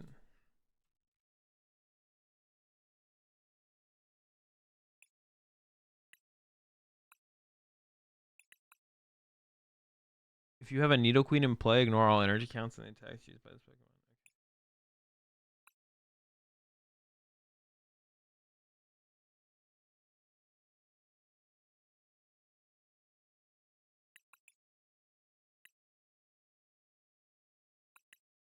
I don't even know like how much of each thing we play.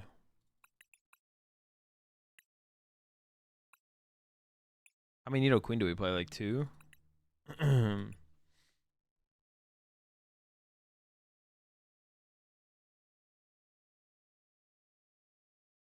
Wait. No, there's no other ways you read anything. Bro, I don't even know if you know how to read, Peter. No cap.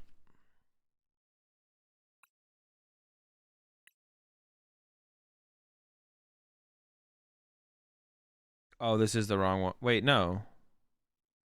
Dude, which one? Oh, yeah, I do have the... So I need 4 of these, 3 of the other one? My bad. Dude, honestly, I don't know which symbol is which. No cap. That's something I've ejected from my mind a long time ago.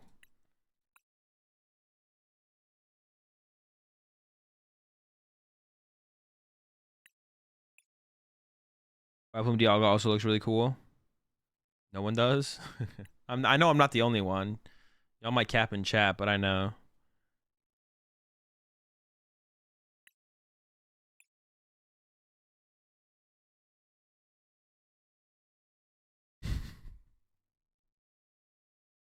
All right. So 3-1-2 of Nidoqueen and a 4-1-4 of Nidoking. We can maybe do 3 Nidoking, to be honest. I don't know if we need all the Nidokings. So this deck doesn't play energy, right? We do 190. Your opponent's active Pokemon is now poisoned. Let's go. So we can play like gift energy then, right? That sounds kind of sick.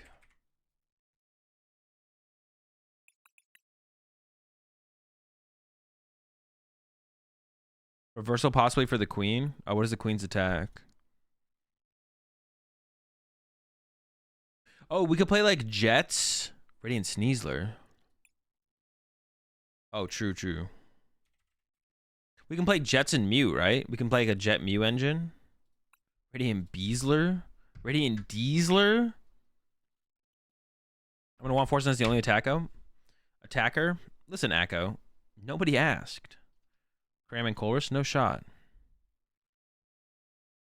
Jets. I'm down for some Jetties, to be honest. Time to get Jetty with it. Radiant Deasler. we're like truly like a draw supporter engine type because we need. What does our bench have to look like? Our bench wants to look like 2 Nidoqueen. Wait, do I even want this schmuck? This lets me do 220. Damn, it does let me do 220 though. I hear drooling on myself. Manaphy? Shoot, we also need Manaphy. Oh, but 220 is important for like the Miraidon matchup and stuff, right? Yeah, okay. Wait, what did you just... Someone said something important. Oh, Manaphy. Dude, Manaphy sucks, bro. God damn it. My bench space is getting eaten up by the shitter. I'm tilted. Okay, Muck. This deck space is so crammed. Yeah, it's getting crammy up in here. Balls and Pokestops and a worker, obviously. Obviously, can't forget the worker. We might go Artisan, to be honest. So our bench is gonna look like Mako. So basically our bench is gonna look like, ideally we want triple Nidoran in play, and then we need triple king line and double queen line. So that's 5 bench spaces, because you need the queen in play to attack, but then we also need a Nidoran on our bench, because otherwise they just boss KO the queen and we lose. So we need both. We need both on the bench. We need both set up. Some Clara. Wait, what is that new supporter that gets back like 5 Pokemon out of your discard pile? Isn't there something like theoretically broken with this? Isn't there something that like gets back like 5 Pokemon? Am I trolling?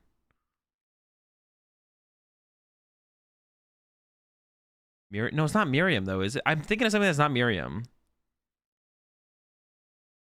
I honestly might be trolling. There might not be anything that I'm... Maybe I'm just thinking of Billy's. Hey, yo, Bill? Look at the top 8 cards of your deck. You may reveal any number of Pokemon you find there and put them into your hand. Shove the other cards back into your deck. Bill's transfer. I was going to ask what Bill was transferring, but it's definitely Pokemon.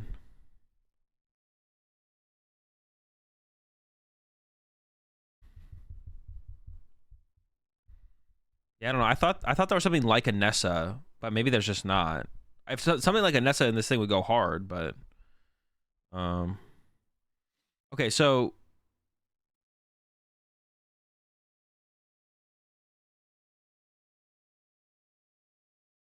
Arzu goes hard in this? Probably, yeah. Arzu would go pretty hard. So our bench needs to be... Yeah, we need 3 kings, 3 king lines in play, and then also 3 queen lines, or 2 queen lines in play, 3 king lines in play. So do we even have bench space for something like Mew? That's like my thought right now. It feels like we don't have bench space for something like Mew, because we need Manaphy in like literally every other, and like every matchup we need Manaphy in play, right?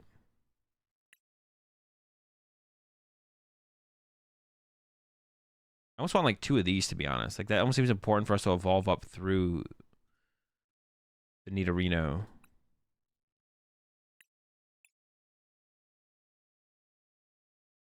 Ultra does not seem that good in here, to be honest, but we'll probably have to play it. Discarding 2 cards is so cringe. Alright, so maybe we don't need the Jets then. We need some kind of switch card, but if I'm not playing Mew, if I'm not playing like a Mew engine, maybe we don't play the Jets. I wanted to play like a Mew engine here, but once I realized how much we have to bench... Yeah, I wanted to play a Mew engine here, but once I realized how much we have to bench, I don't know if we have space for the Mew engine. Because like a ton of matchups will need Manaphy.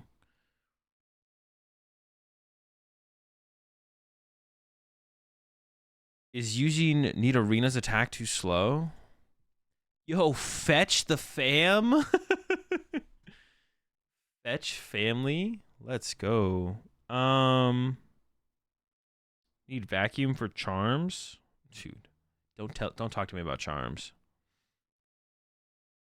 Beach court? No, beach court would be bad. We just let that first one die and then we go to the next one.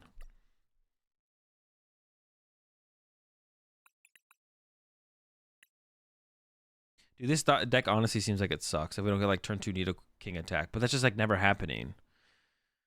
Dude, like you just don't win the prize trade against anything, bro. All right, do I even want to build this deck? Now I'm like, now I'm not even sure if I want to play this. Because like against every 2 prize matchup, we literally just lose. That's not true. We can 1k like Miraidons.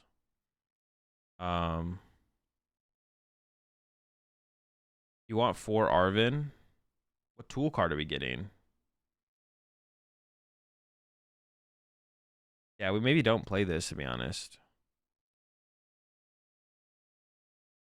I'm already like, yeah, I was like, at first I was kind of hyped for it, but now I'm just like, I don't know.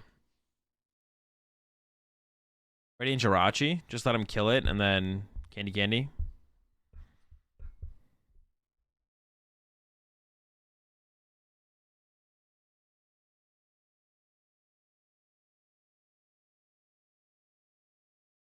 Yeah, this might just be a miserable experience, to be honest. I'm not trying to force anything this hard, I don't think. At first I thought there was more hope for it, but the more I think about it, the worse it gets, so we're just going to delete.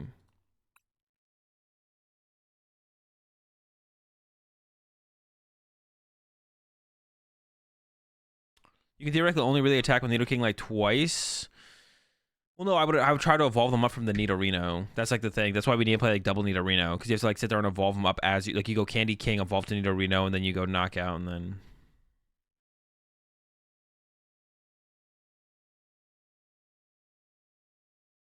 Okay, there was a couple other decks that I thought looked cool that people had sent me recently, but I don't actually remember.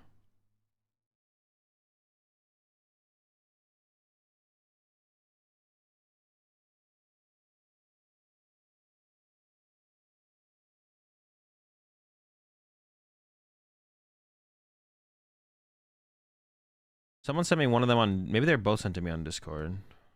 Hold up. Let me see. Let me see.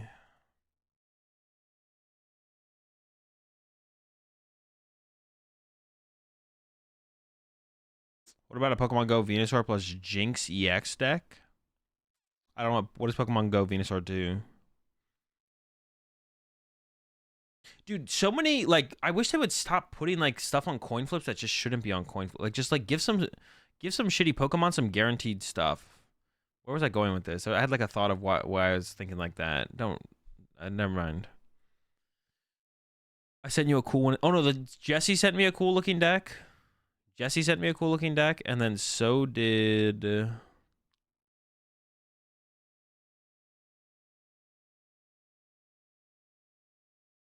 Actually, this other one is probably a really good play on ladder right now.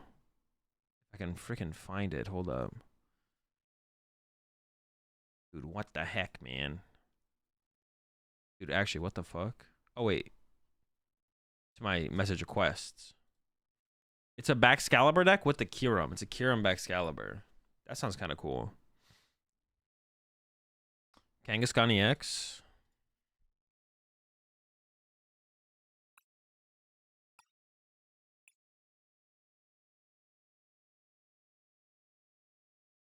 Well, no, this attack should be on a coin flip. I'm talking about stuff like, I don't know, let's just look at 151s, and I can rant about card design real fast.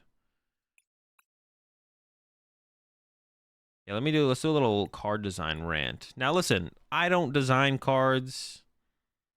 I'm not trying to say, like, I'm an authority on this shit, but let's just look at some cards right now. And, like, how could these... Now, we're not trying to make every card tier like a competitive viable, but we just like, why not just like make them a little bit better? They don't have to be competitive viable, but why not make them a little bit better? So let's see.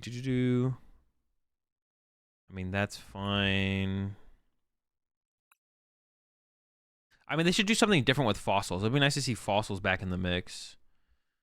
Let me see if I can find something that to let you guys know what I'm talking about. Like this Whirlwind. 1 grass energy, 60 damage. Switch out your opponent's active Pokemon to the bench. Your opponent chooses the new active Pokemon. What is wrong with, like, bro, if I'm setting up a fucking 130 HP, stage 2 Butterfree with an attack Whirlwind that does 60 damage, let me pick what Pokemon comes to their active, bro. Is that really that hard? Like, my deck sucks. I don't do any damage. Can I pick what comes up to my opponent's active? Like, give me something here, bro. Like, I'm playing Butterfree, bro. Give me something. And then bye-bye flight, choose one of your opponent's bench Pokemon, shuffle that Pokemon, all cards attached to it into their deck, and then shuffle this Pokemon, all cards attached to it into your deck. If your opponent has no bench Pokemon, this attack does nothing. Like, yeah, just give me something to work with this Butterfree. Like, that the card would still be dog shit. It would still be terrible. It would be awful. But like, why do we have to make this thing? Nope, you can't. Like, I just don't get it. I just don't get it. Why wouldn't they let me choose, you know? Most cards should do 100 more damage and see no play. Exactly, that's what I mean. So I don't know why we like just give like an option for a little bit more to make more bad decks, basically. All I want is like the option to make more bad decks. Like, I don't like, why can't we like you know, buff the Butterfree a little, just give us some higher stats. It doesn't have to be good. It can still be terrible, but like little things like letting my opponent choose instead of me choosing makes no sense to me. It's like, bro, the card already sucks, bro. Like, but like, why are we nerfing a card from terrible to like beyond terrible?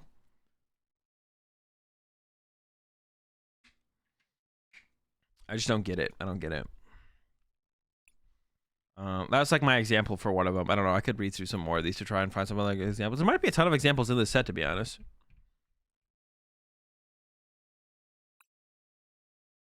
There might not be a ton of examples actually in this set. I don't know.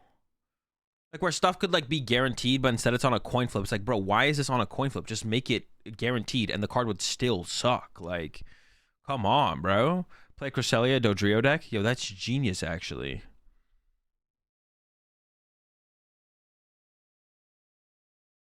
I don't think that's what they're not afraid of that. I don't think the block. I don't think that's what they're afraid of with that. And the thing is, like, if they mess up, if they miss something and mess up, you can just ban something if it gets broken. Like, it's like they have to like not be scared of that as well. They like have to like maybe be a little bit more open to like making more good cards each set. But if they fuck up and like don't see a combination that's broken, then just ban a card. Like, who cares? Ban the card. Who cares? Okay, to, like once again, it's okay to make mistakes. You know, that's why we got the ban hammer. Bop some cards. Auto paralysis is a little bit good. This probably shouldn't auto paralyze, so I'll let that coin flip slide.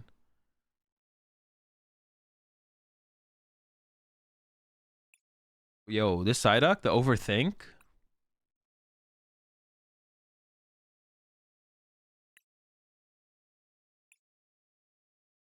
Gnaw on the wound. Bro, this made me think, Gnaw the wound, this Rattata. So when I was in Japan, we went to like it was like this little this place where you could like I don't know, they had some animals there. They had otters and dude, what else did they have? Oh, meerkats. And we got into like the meerkat area. Like you could like sit down with the animals and like pet them and stuff. We got into the meerkat. I had a cut on my leg, not like an actual cut, but like, you know, scabbed over or whatever. And the guy was like, "Careful, the meerkats will go for that." And they actually did, bro. The meerkats were gnawing the wound, literally. When I read this, that made me think of that. Because I had a scabbed over cut on my leg, and the guy was like, "You want to make sure you keep that covered up with one of your hands, because otherwise the meerkats will try and bite you there." And they literally did, bro. They literally, I like stopped paying attention after a little while, you know, playing with the meerkats, and then one of them like went after my leg where the cut was and tried to like bite it. Literally. IRL, gnaw the wound was going down. Those bastards.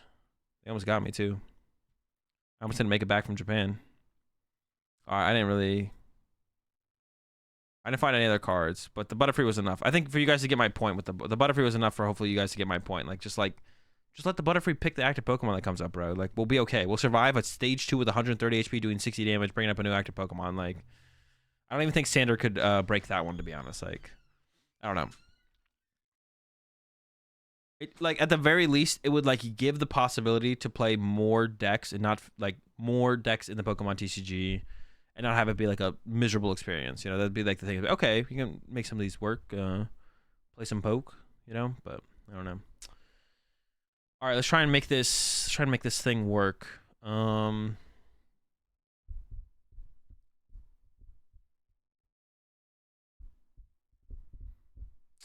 We need some Kyurem.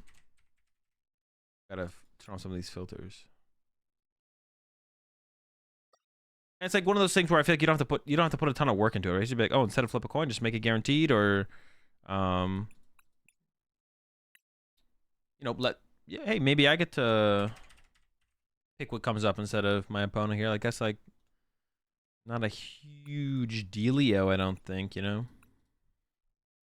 But apparently it is. Apparently it is a big dealio.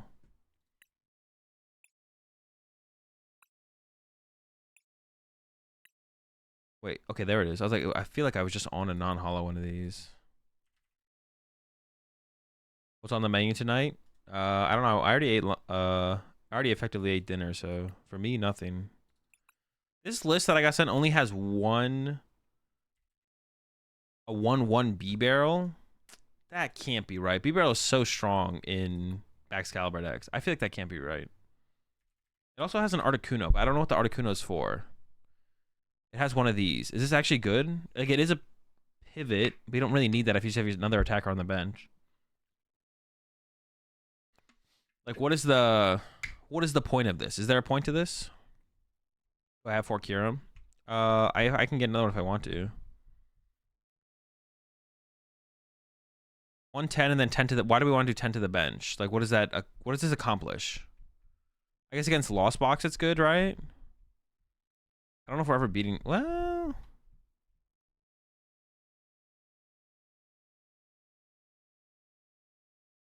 Maybe it is for just Lost Box. Oh, IRL? What set is it from? I do not have 4 of these, no.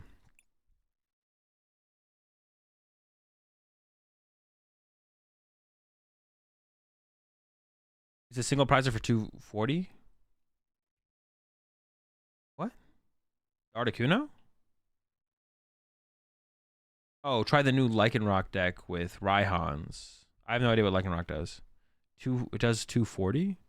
That's what you're saying. Free retreat? We don't really need free retreat. You could just bench your other attack. That's what I'm saying. We don't need a free retreater. So I'm like wondering like what's the point of this? I guess up against specifically Lost Box it could be cool, but no frog? No, we're just not there yet. We're not frogging yet. Yeah, so I don't know if I want to include the Articuno. It also has Kyogre. I don't want to include this yet either, to be honest, though. Although the Kyogre is probably pretty good against... The Kyogre is probably pretty good against... What's that going to do? It just means you can attack turn after turn. I mean, I don't think we're beating Lost Box with this deck anyways, to be honest. I could be wrong. Maybe we can beat Lost Box. Lost Box seems pretty tough, though. I'm here to steal decks. Sorry, bro, Azul. I mean, that's fine. I don't care. One hit Mew and Lummy knockout. Well, it doesn't KO Mew, though, right? How much does the Kyogre do? I guess it can snipe those kind of... Oh, it does do 180. All right, I'm kind of in then. If it does 180, I'm actually kind of down. I didn't know it did 180. I thought it was...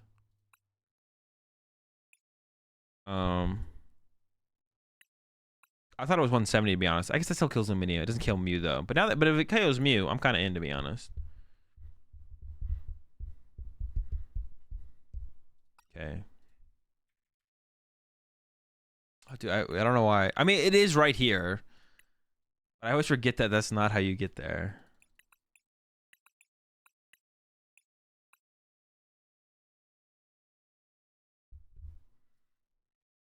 That's because it's actually a Baxcalibur deck, Galaxy. I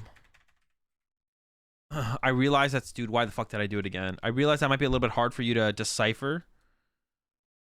Because whenever someone sees a water energy in a deck, they automatically assume it's a Chi and Pow deck. But I'll have you know it's actually a Baxcalibur deck.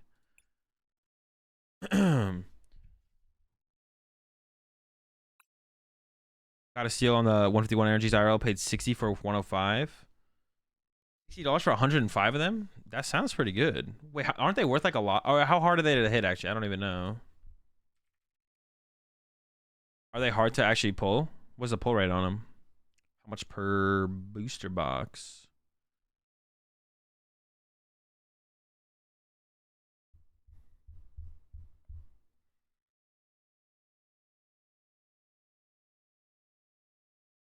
Oh, 1 of 4 packs. That's not bad. That's pretty good.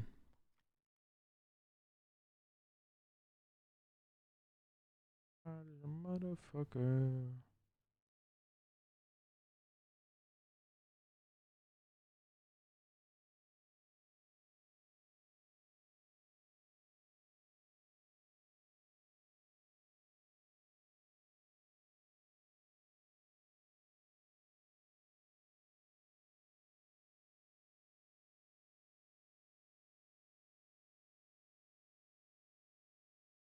Yo, so I'm gonna say something in chat real fast.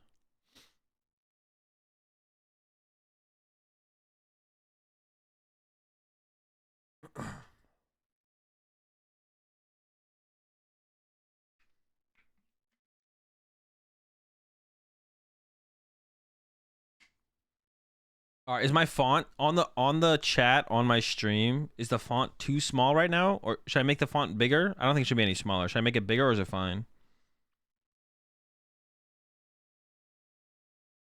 I need you guys to help me with this. This is important. It's okay now. Bigger, it's good, it's fine. Listen, I know how a lot of you do this. If it's not good, tell me. Because I know when something is like, maybe it's not perfect and and people like, I know how you are, chat. I know sometimes in chat you'll be like, you know what, it's not great, but I'm just gonna go ahead and tell Azul it's fine. If it's not good, tell me. I want to know. It was smaller. No, it doesn't matter if it was smaller. Is it good now, or should I try a little bigger? See, I can trust V6. See, I'm gonna trust V6. It's not good. All right, that's not very helpful.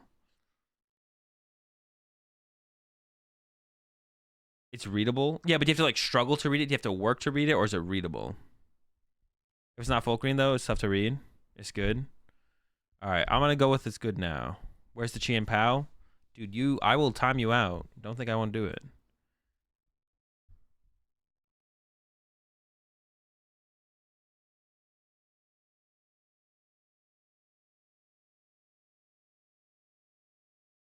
It feels more good. Okay, we're gonna go with this for now. I think someone time soda out. Whoever wants to time soda out can time soda out. Go for it. Free reign.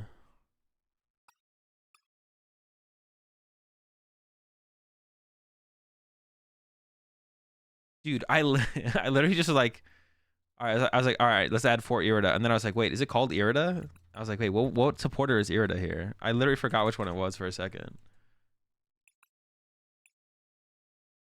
There's a boss in here. I'm gonna go no boss to start off with.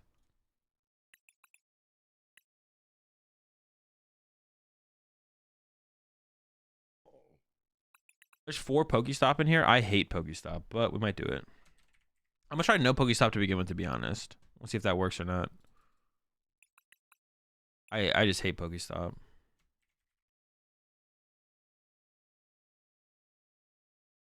I feel like finding our basics really aggressively is like super important, because then we like follow up with letters.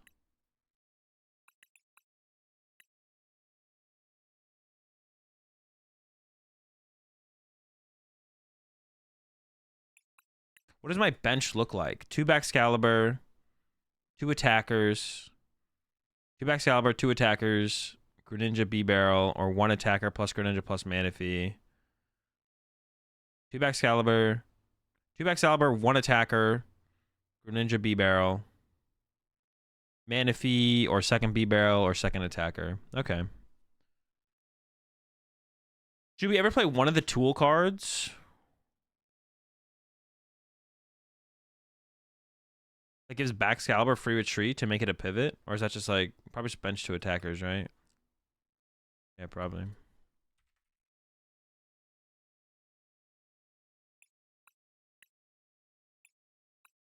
Artisan? That's what I was thinking. Yeah, I was thinking Artisan just sounds better in here, to be honest. Leftovers? I mean, I don't know what leftovers would ever do for us. I'm gonna try 1 less energy as well. I'm just gonna try 4-2 and just see how that feels. Could I even go lower? Probably not. 4-2 is probably... How about Cleffa? I don't know. I feel like our bench pace... Cleffa's good when you don't mind your opponent not KOing the Cleffa. That's one thing about Cleffa. Like, you want... Like, if you're... Yo, appreciate the gifted sub there. Galaxy over to Big J. Big J, welcome to the pack. We're all out of fish. We got plenty of maple syrup. Yeah. You want to play Cleffa in decks where you want like some turn 1 extra draw power through putting something in your active, and all your Pokemon generally have 1 retreat cost, and you don't mind attaching for turn to retreat, or you play like a ton of switch cards to get into the Cleffa.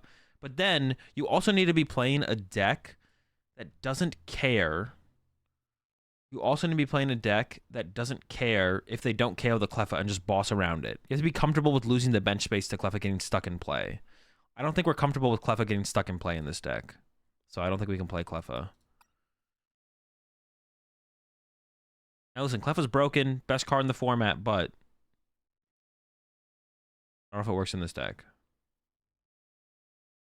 I kind of want to play 2 Baxcalibur before I play, or 3 Baxcalibur before I play. Maybe the 4 Ultra Ball is good because we want to set up B-Barrel really aggressively, actually. Wait, what else is in this list that I don't have? There's a recycler. I'm gonna try no recycler. I'm just gonna try the 4 superiors, 10 energy. I also like the 2 super rods, so I think I'm gonna keep that. We could try 1 super rod, to be honest. Like, how many attackers do I need to recover? It also recovers some amount of energy, though. Cologne boss. No, we're a 1 prize deck, so we don't need to be aggressive because we don't lose the prize trade. Yeah, I thought you said this deck sucks. I mean, it probably does, but doesn't mean we can't try it. Wait, who sent me? Aren't you the one who sent me this deck, Ninja? Wait, who sent me this? No, I think Ming sent me this. 1 Raihan? No, I'm not gonna put any Raihan to begin. I want more Iridas, to be honest. I know how bad Pokestop feels, but decks like this, all you really need is a turn to find a superior or a letter. Well, yeah, like late game, but like early game, I don't know how much it matters, to be honest. What about Recycler with the Celebrations Kyogre instead?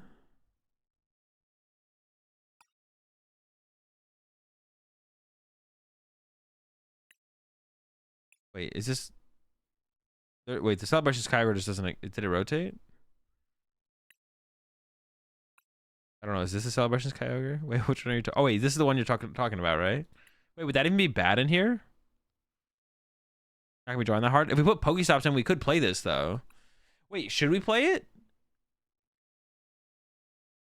If we added a Recycler, we could theoretically deck out... It does 250 to 2 Pokemon, though. What matchup...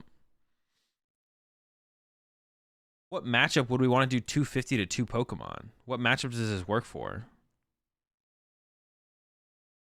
I guess like in some matchups we could use Greninja first to do 90 to 2 things and then follow up with Aqua Storm to 2 things.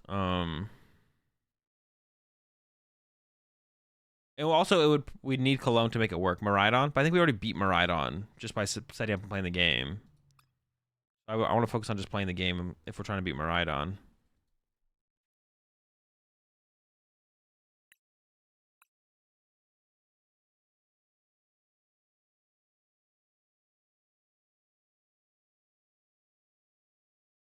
I'm missing something here because this list only had...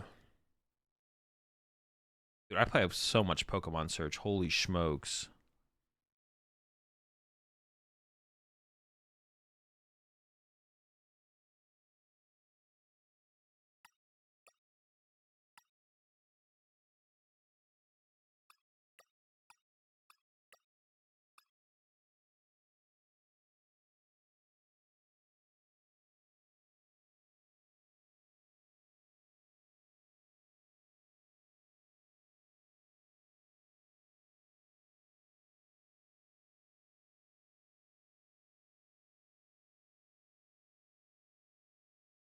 I'm not sure you want too many letters. I am. We don't have Chi and Pow. We need ways to find our energy. It's like one of the most important cards to draw throughout the game. And one of the most important cards for us to draw throughout the game is letter. Like, we have Iridas, but our Irida's not always going to be able to go get a letter. And when sometimes we want double letter or triple letter, what does letter do? Searches your deck for 3 energies if one of your Pokemon was KO'd during your last turn. So we're a 1 prize deck, so we give up a prize card, play the letter.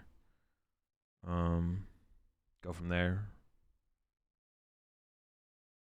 I honestly don't like Iono that much in here, but isn't Pokestop what you want? I mean, it could be, but I also don't want to mill all my energy in my Pokemon. So I'd rather play the deck without Pokestop, but doesn't mean I don't want to play... Like, I could do that, but like if I'm that focused on letters, then I could also play Trekking Shoes. Like, at what point do we stop? I mean, I'm not saying it would be bad to play Pokestop, but I hate Pokestop, so... Dude, Pokestop is probably the correct play in here, though. There's so many good hits off the Pokestop, bro. Hold up. Maybe I'm in on the Pokestops and that. There's just so many good hits. Dude, I hate Pokestops so much. You fuck with stuffed crust pizza? Not really. It's like too much. Like not worth it.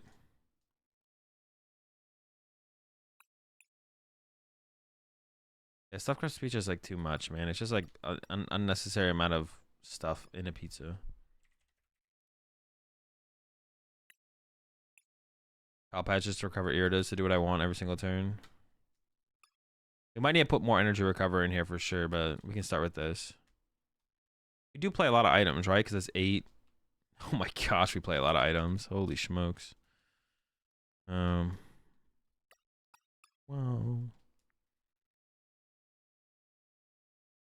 I'm not going for the Aqua Storm. I wouldn't. I also probably would not play 4 research in here. Pokestops plus Ultra Ball should be enough to thin out the deck with B-Barrel.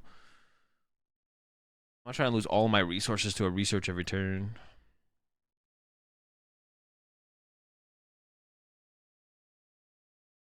Okay.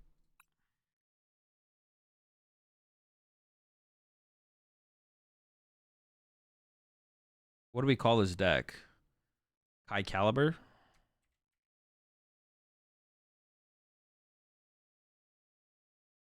That's a pretty cool name. We need to go back. So I forget who said this. Someone mentioned this recently, but like the deck names of decks these days are literally just the Pokemon in the deck. We need to get back to getting cool deck names. Instead of just like Arceus. Instead of just the 2 Pokemon in the deck. What inspired this? Someone sent it to me on Discord to take a look at. So I was like, oh, sure.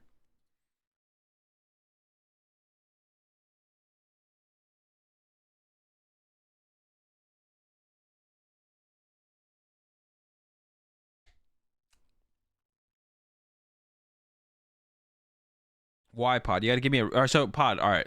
Now, I'm not calling you out specifically, Pod, but you just said in chat, don't you need like 2 bosses?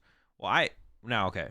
So let me answer your question on being like, I don't think I need 2 I don't think I need bosses. But you saying, don't you need like 2 bosses means you think I need 2 bosses. What? But like expand further on that. Tell me why I need boss. Yeah, I want you to tell me why you think I need boss. Because I don't think I need boss. But I don't think I need boss. Now, I can definitely change my mind. And maybe we add boss at another point. But as of right now, I'm like, I don't think we need boss.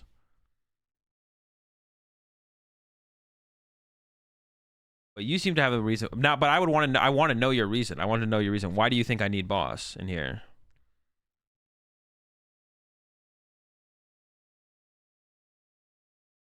You can boss another 2-prizer?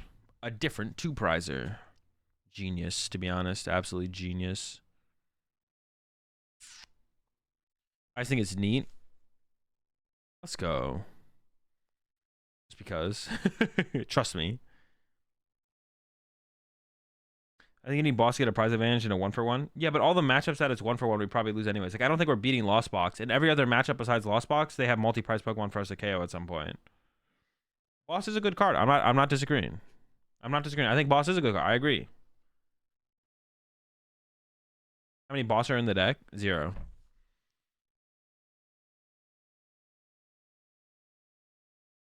I think we could maybe need a boss, but as of right now, I definitely don't see a need for a boss. So I'm not gonna play one yet. Now, if you had given me a good enough reason, if you had been like, this is why you need one, I'd been like, and it was good enough, I'd be like, okay, I'll add a boss. I've done that before. But like, you need to expand on it a little bit further sometimes. If you guys just tell me a card I need and I don't think I need it, I'm just gonna go with what I think. But if you expand on it and be like, yo, Azul, you need boss because, then that's more likely for me to listen to you. But if you're just saying, Azul, you need boss, I'm gonna be like, no, I don't. Fuck you. Don't you need like Palkia? Probably. All right, chat. I'll be right back. I'm gonna go some more advanced. Get my last caffeine kick for the day. My code for 30% off advanced is live until the 30th, so you all should go check that out over at advanced.gg. Yeah, my 30% off code is available till the 30th. Code AzulGG30. Versus Lost Box, you can KO a Dragonite. They bench for Sealstone or something like losing 2-1 and boss for a win. I don't know, boss is just good. I'm not disagreeing. I think boss is a very good card. However, yeah, I think boss is a very good card. However, I don't think it's necessary because I think we already lose the Lost Box matchup anyways. Nearly every deck plays it for a reason. Yeah, but like, this is what I like bring up sometimes. Like, you need the reason. You need the reason. You don't just want to be like, well, every deck plays it, so I'm going to play it. Like, no, I'm not saying we shouldn't play boss, but you want to play with the idea that it's possibly correct to not play the boss, you know? Like, let's say I show up to Peoria Regionals and I win Peoria Regionals with a Gardevoir deck with 0 boss.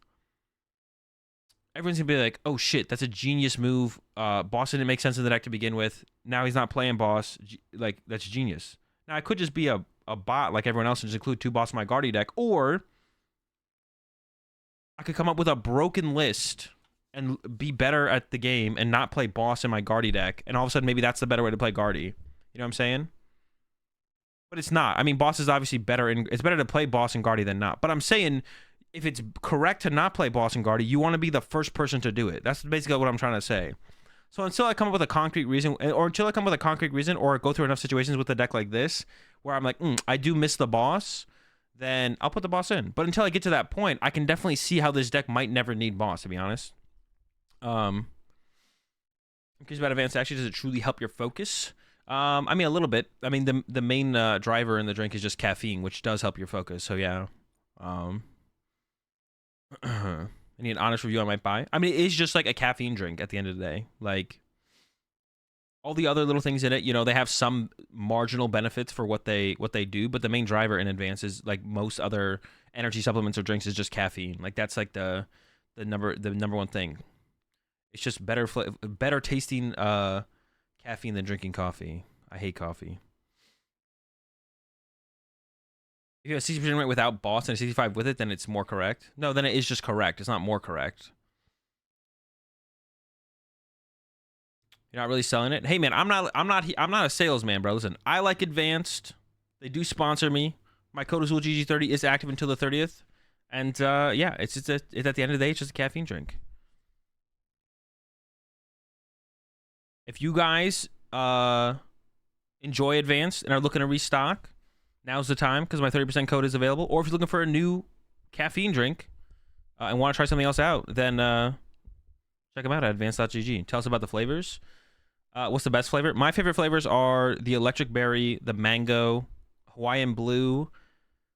There's another one that's my favorite that I haven't had in a while. I don't remember the other name, but those are like 3 of my top 4. Hawaiian blue, electric berry, and mango. The most common sentence I hear in PokemonTCG is if they don't have boss. Listen, I'm not disagreeing with you, Pod. Like, that boss is a good card, and it could be good in this deck. But if it's theoretically the optimal 60 for this deck in the meta could be to not play boss. And if I always play boss, boss will always feel fine to have. But I want to try it without boss first. You know what I'm saying? Like I would guess even from this point on, after I go play with this deck, there's probably a higher chance I add boss than don't add boss to this deck, right? But I'm down to try without boss to begin with. 5 boss, Jesus. Yeah. So all I'm trying to say is, like, you just gotta trying stuff out. Doing something different isn't a bad thing. But you also don't want to waste time trying to be just for the. I'm not doing it for the sake of being different. I'm gonna try it out, but I'm okay to admit when I'm wrong and then put the boss back in. You know what I'm saying? Yeah, like, I'm okay to, like, admit when I'm wrong and then, you know, put the boss back in. But, like, I'm not doing something for the sake of being different. I'm doing something for the sake of trying something out. So you wanna try out both ways. But yeah, I'm gonna go with some more advanced. Check them out, advanced.gg. Like I said, my code AzulGG30 will be active until the 30th. That gets you 30% off over there. So go check them out while it's active, and I'll be right back.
Do we have any bossers in the chat, bro?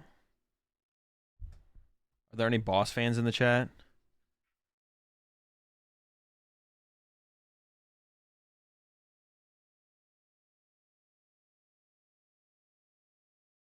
Dude, there's no way we're still arguing about boss, bro. Put the bosses down. It's not that serious. We're just gonna try without boss to begin with. Like, we can add it in later. Like, it's not like once I lock in these 60 cards, is the next thing I have to play for like the next regional or something. Like, it's not that. It's literally not that serious. Like, trying things out. You want to try things out. Like, suggesting that I should play bosses, that's fine. But like them being like adamant about it and like continuing to be like, yo, gotta put the boss in, gotta put the boss in. Where's the boss? You gotta play a boss? Yo, do you play any boss? You got any boss? It's like, bro, chill out. If I really need a boss when it's all said and done, I'll add a boss. Let me rock with no boss, bro. God. All right, the list is in the Discord if anyone wants to copy it. You can add your boss if you want. I don't care. It's not that big of a deal. I don't care if you add boss. Exactly. They already think I have boss anyways to begin with, but I'm not playing it, so I got +1 card to make my deck more consistent, and they don't expect the consistency factor, right? So now they're going to be playing around boss, and then I'm not going to whiff the other play and just beat them.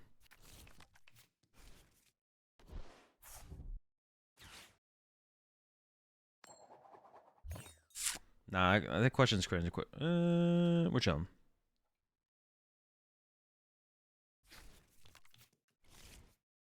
All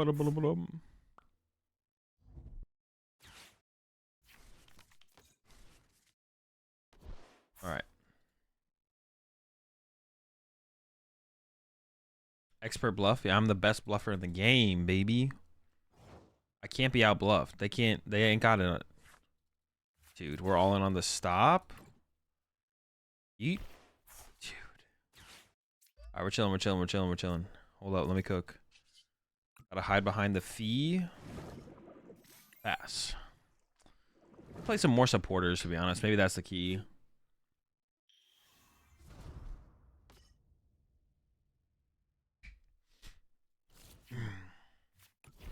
If this was an artisan though, it would have been a little bit better. I would have just got Greninja and drawn 2 cards.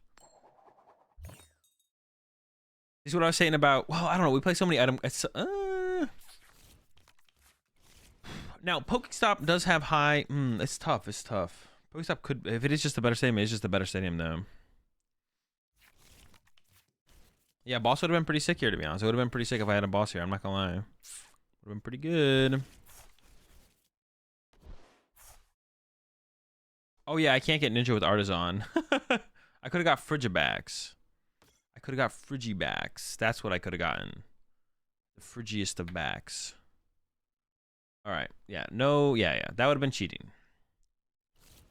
But I mean, we're in a pretty bad spot now. I think we're just cooked.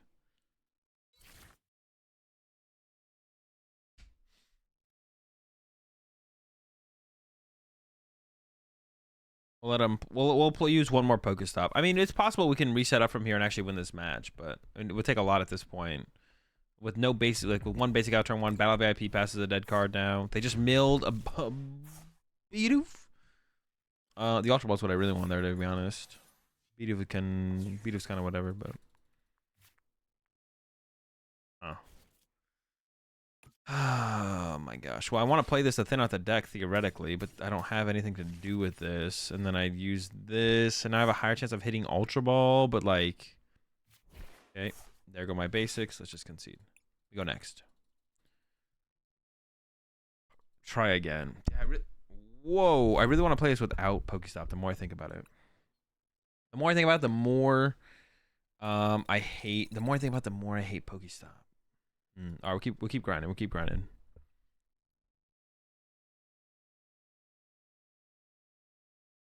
about Mew in this deck over stadiums? No, I mean it doesn't quite do the same thing. Like they're not quite the same thing. The problem with the Mew is I don't think I have the bench space for the Mew. I don't really want to like devote a bench space to Mew. It's like not guaranteed to be KO'd. So this looks like when I tried this deck before in AIC. Wait, you tried it with the Kyurem?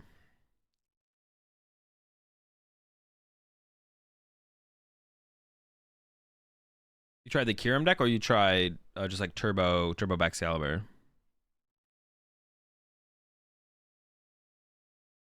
Clara? Yeah, Clara could be okay. I mean, I think Irida does the same thing for the most part, though.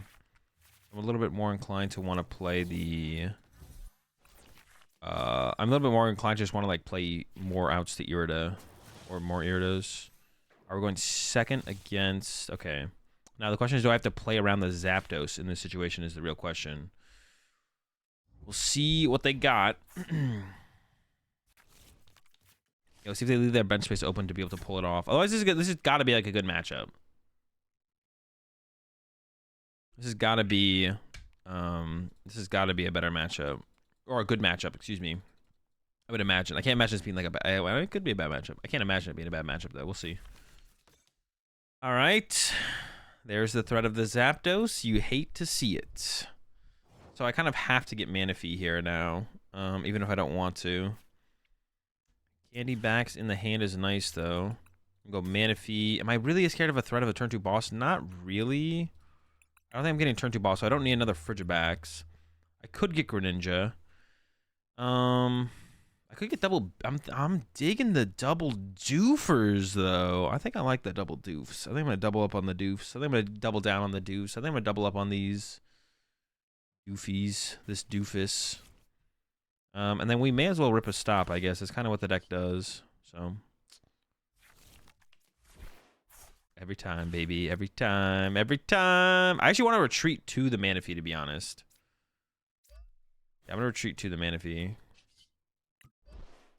Oh, they made the mistake of benching double Mareep against me. That's funny. That's funny. All right, here we go. Man, if that was an Artisan, how much better would that have been? It would have been quite a bit better as an Artisan, for sure. What I got the letter of encouragement off of the Pokestop. I mean, that wasn't bad either. Maybe I should play like some kind of Pokegear count in here as well. That could be pretty good to have like a Pokegears in here to be able to like find Ears more aggressively. All right, that's fine. I guess giving them Pokestop there is not great either, but it's like fine. I kind of have to do it. I don't really have a... I do have a choice technically, but I don't really have a choice. I'm not against that play there. So yeah, what's my attack gonna be this turn? I guess ideally I'm attacking with Kyurem. Oh, attacking with Greninja is gonna be the best play, right? Yeah, definitely attack with Greninja. We're actually already pretty close to being able to pull that off. And I do want to bench the Manaphy back down though if I can. That might be tough to pull off. If we hit Irida like every turn, then we're always just kind of cooking, to be honest. If we just have the Irida, that's not a guarantee though. If I like guarantee, is there like a way to guarantee like the Irida into your hand though? I guess there's like really not, right? Yeah, I guess there's really not a way to guarantee the Irida. I wish there was, because I would definitely play it, but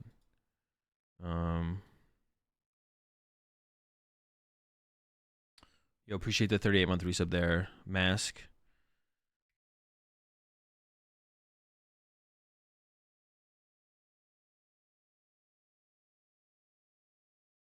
Rare Candy Gallade. You can play the Buddy Catch. Yeah, you can play Buddy Catch Gallade. Is there anything better than that? I don't think so, right? Luminium can yeet itself. Yeah, but if we're getting the Irida just to shuffle Luminium back in the deck to do 120 damage, that probably doesn't matter. I guess unless maybe for the initial setup it would matter, but that's about it, right? Altaria? I mean, I could get Altaria. What does Altaria do though? It puts one on top of the deck, right? I don't think that's good enough either. We need more card value than that. We need a little bit more card value than that. I don't think that Irida quite gets us there. I could see it though. I could see the Irida working. Not the biggest fan of that though. Yeah, I don't think that quite works. Yeah, it's taking them a while. They're cooking, but it took them a while to get here. All right, there's the Flafster. I really want them to just bench another Pokemon so I don't have to play around Zapdos. I hope they just like mess up and bench a Pokemon here. Or, oh, it would have been nice if they had discarded the Hawlucha there. Then I would have been like, yes, all right, let's go. They still have... What do they still have here? They still have something here. Oh, they still need a switch card. That's what I was going to say. Okay, they have the switch card. There we go. Hey, Ultra Ball? Oh, they're just gonna bench another Flaffy. I was like, bench another Pokemon? They're just gonna evolve to another Flaffy though. The senior division get day 2 at regionals.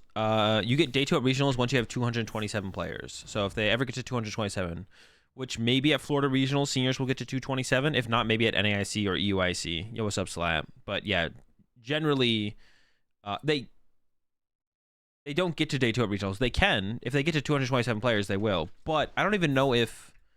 Damn, that sucks. I feel like generally regionals, the amount of seniors players is capped before 227 anyway, so they're never actually going to get there probably. I don't like this current situation, to be honest. So def not for Toronto? Yeah, probably not for Toronto. It'd be pretty tough for it to happen in general, to be honest.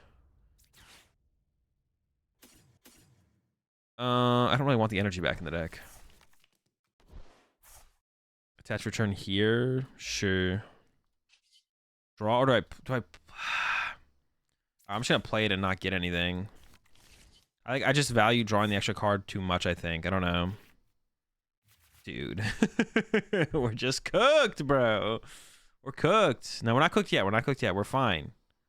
Calm down. We haven't lost yet. Retreat. And turn.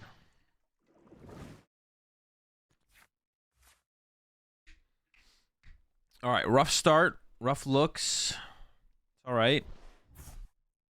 We just need to see a couple more. We need a couple more consistent outs to cards. All right, I got some ideas on my switch up about this list. I know some stuff I'm gonna change. We're gonna cut the Pokestops. We're going no stops. We're going no stops. I hate that card. I hate Pokestop to begin with. Why would I even play it? You know. We're also like, it's weird to only play like such a low count of supporters. We are like a one prize. Oh, they just juiced us. Why would they juice us like that? We are like a one prize deck. Why wouldn't we play more, you know? We are a two prize deck, so nice. See you next game, buddy. All right, try again. Yeah, we're gonna switch this up a little bit. We're gonna switch this up again a little bit. I already got the ideas of what I want to do in here. I don't know. Cut those. Cut back on these a little bit.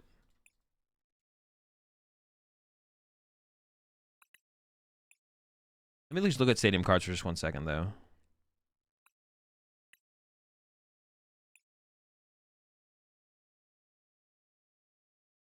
Oh, that's... I actually completely forgot about that. That Kyurem is not a water Pokemon.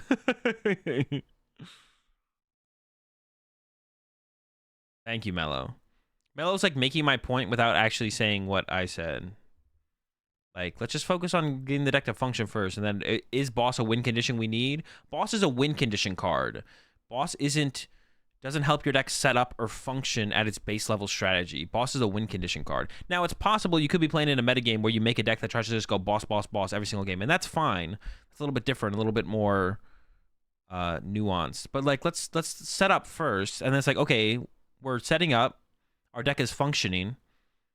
Now, as games play out, is Boss a win condition our deck needs to actually win games? Is that going to increase our win percentage? Or is if we just knock out our active over and over again, are we just winning the game?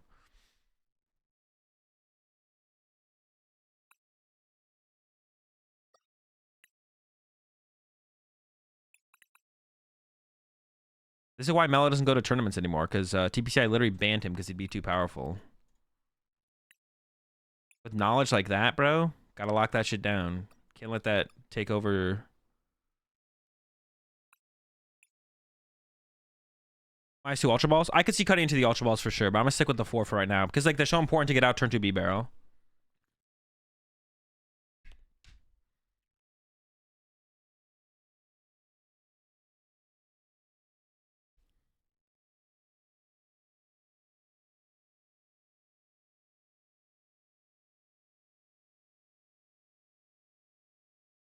In The Empire Strikes Back, what is the first line uttered by Boba Fett? Mellow Magikarp.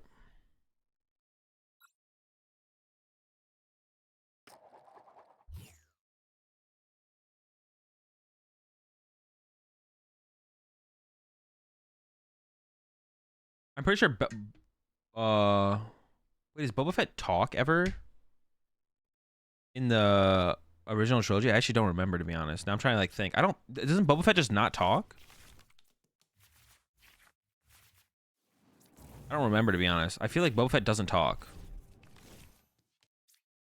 He has 5 lines, including a scream. His first line is "as you wish." Sounds familiar. All right. I believe you, kind of. Like, I think you're probably lying, but like, I believe you, you know? Okay, we're up against the Miraidon again. Let's see what we can do this time. Yeah, let's see what we can do this time. I think this is a good matchup. I think it's a great matchup for the Kyurem deck. I think it's a great matchup for the Kyurem deck. Now, we do need to set up and play the game, but baby steps, baby steps. We're working on it. We're working on it. Oh, I didn't update the list yet. My bad. I'll update it after this game. They've already had to burn their forest. The big thing I just don't want them to play, like I'm praying, please don't play the Zapdos. Please don't play the Zapdos. All right, the double Mareep bench already. That's good for us. That's easy money for Greninja. Love to see it. So a little tip there for anyone who does play Miraidon, chat. One thing to like think about is, now you shouldn't always do this, but when you force Seal Stone for the Miraidon, which it looks like they did here, sometimes instead of force Seal Stoning just for the Miraidon, you should force Seal Stone for a Nest Ball, because then you can thin out the Nest Ball and the Miraidon. Just something to think about. Sometimes you don't want to save the Nest Ball, but sometimes you do want to save the Nest Ball. And in those cases, save the Nest Ball, you know? But something to think about. I made that mistake myself sometimes, where like I do all that and I'm like, oh shoot, I kind of wanted to. I wouldn't mind drawing a basic here. Filling my bench turn 1 wouldn't be bad, so I'm gonna do this first. We didn't draw a basic, but we drew the rest of the squad. 60 versus, I don't know if the HP ever matters here, to be honest. So I'm just gonna go with these 2 Squilliams. And the question is here, do I play? Yeah, the question is, do I play like they have the Zapdos?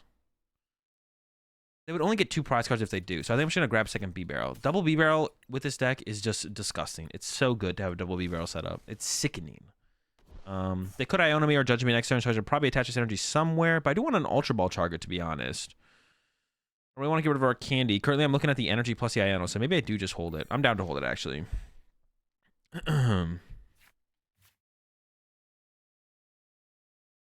Isn't Bax better there? Isn't Bax better there? Wait, I'm so confused. Do you have both Bibs in deck? I'm not sure, but even if I don't, I'd rather have the Bidoof on the bench ready to go in case I pull one off the prize card. The main thing to just ask here is, should I play around Zapdos? That's like the main thing to ask here. And who knows? Maybe I get punished. Well, the thing is, like, for this current set, I'm not playing around them going Zapdos, Boss, Hawlucha. That'd be like, if they Zapdos here, that's like fine, to be honest. I don't really care if they use just Zapdos here. If they go just Zapdos here, I'm like, okay, sure, whatever. I can like survive that hit, but for sure I can survive that hit. Okay, Zapdos no longer a threat. Got the Raikou. They don't have bench space for Zapdos and the Hawlucha, so the food is protected from Zapdos too, right? Is Bidoof the food? Oh, you meant to say the doof. Yes, Bidoof specifically is protected, but they can always just go after the Frigibax here. Yeah, they could just go after the Frigibax here, so. Which is still like the point would be to go for. They just go for a 2 prize KO. 2 prizes with an attack as opposed to 1 would be their goal here, but. They would probably prefer to take out a Bidoof if they could, but that carefree countenance. Why does Pokemon use such big words? Isn't this a kid's game? No junior or senior knows what this word means. We should advocate for no more big words in the Pokemon TCG. That way it makes it easier for me to read them on stream. They do play the Zapdos, but there it goes. They could play the Super Odds still, so they could still recover it, but also, if you are playing Miraidon and you're going up against a deck that plays Radiant Greninja, you should not bench double Mareep. Or if you don't know what they're playing yet, but it could still be a Radiant Greninja deck, don't bench double Mareep. I've made that mistake a lot myself as well.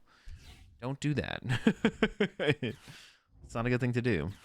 All right, they gave us actually the free pivot with the Beach Core, so now I can push up to 60 HP Frigibax or one of the doofers and chill. Yeah. Yeah, so we're just gonna KO the double Flaffy with Red Ink Greninja here. I think that's always the best play. Even if I could get the Kyurem 1-hit KO on the active, I think just like sniping the Flaffies makes a little bit more sense. I think my prize trade here is gonna be Flaffy or Greninja KO double Flaffy, just to remove options. Because the longer I leave the Flaffies around, the more options they'll have. So KO both of those, and then maybe Kyogre snipe the Mew into 1-hit KO one of the actives with Kyurem. Now, whether or not I draw into the Kyogre, the Kyogre or the Kyurem play, kind of comes down to how I draw, which one I'll go for. But I think if I have the choice to go for the Kyogre play, I will. All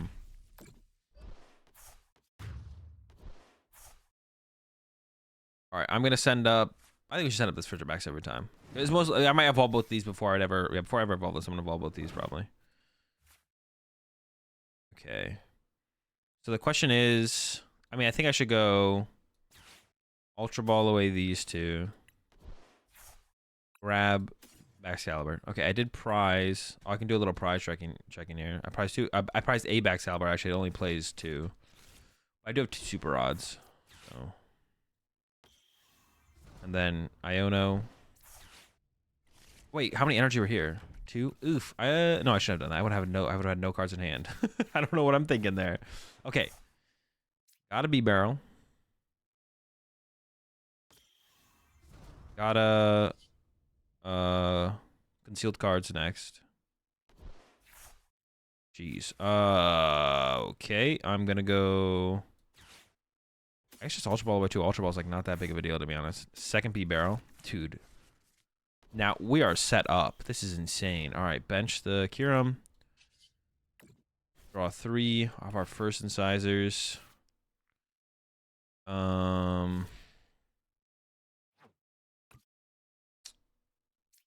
Exterior away these two. Back these 3. If I ever want the Pokemon, it's a Kyurem. I don't think I ever need the... What does this do? 60 times? Okay. Draw 3 more. I could load 1 more energy and play onto the Kyurem just in case I get Judge or Iono next turn. Sure, why not?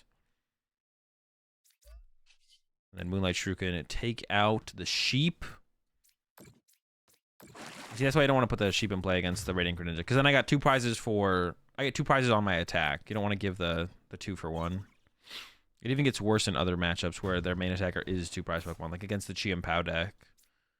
If they're not using Greninja and they want to get 2 prize cards, they have to use a Chi and Pao, which means you can be winning the prize trade.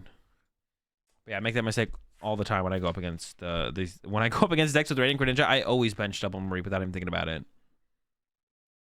I don't think they even used the sheep ability. I think they used one of them. Yeah, they only had 1 energy in the discard pile because these 2 came off the Raichu. So, and now from here we have the Kyurem set up, so we're probably gonna go Kyurem knockout. So our game plan from here is probably Kyurem KO the active, whatever it is. Kyurem KO the active, whatever it is, and then we're just gonna go.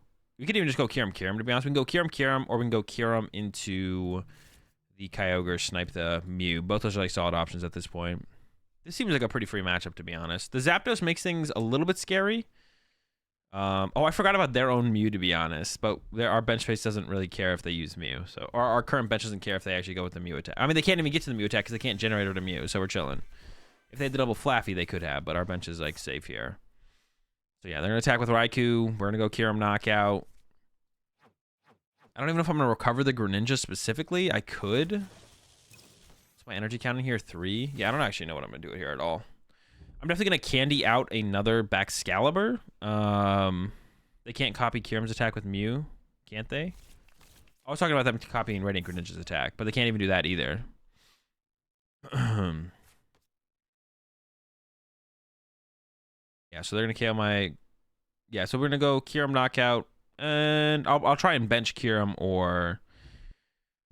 Is your other Baxcalibur prized? Oh, that's true. My other Baxcalibur is prized. Oh, never mind. They got the... Dude, they have what? They have hella Bravery Charms. 1 for each. Okay, so we have to go Kyurem now. That does make, like, my game plan a little bit easier to, like, execute towards, to be honest. So I'm fine with this. Like, now I know what I have to do. I have to go Kyurem. I probably will recover the Greninja, though, to be honest. We may as well put it back in the deck. should have sent up Frigid Back. Says free retreat off the beach court there. Okay, so letter. So I need to get rid of what, 5 waters? I have to attach this one for turn. Play this. Honestly, maybe I won't recover. Okay, and I need to get the energies off of. Well, that's not true. I could actually just go get. I can just go like this.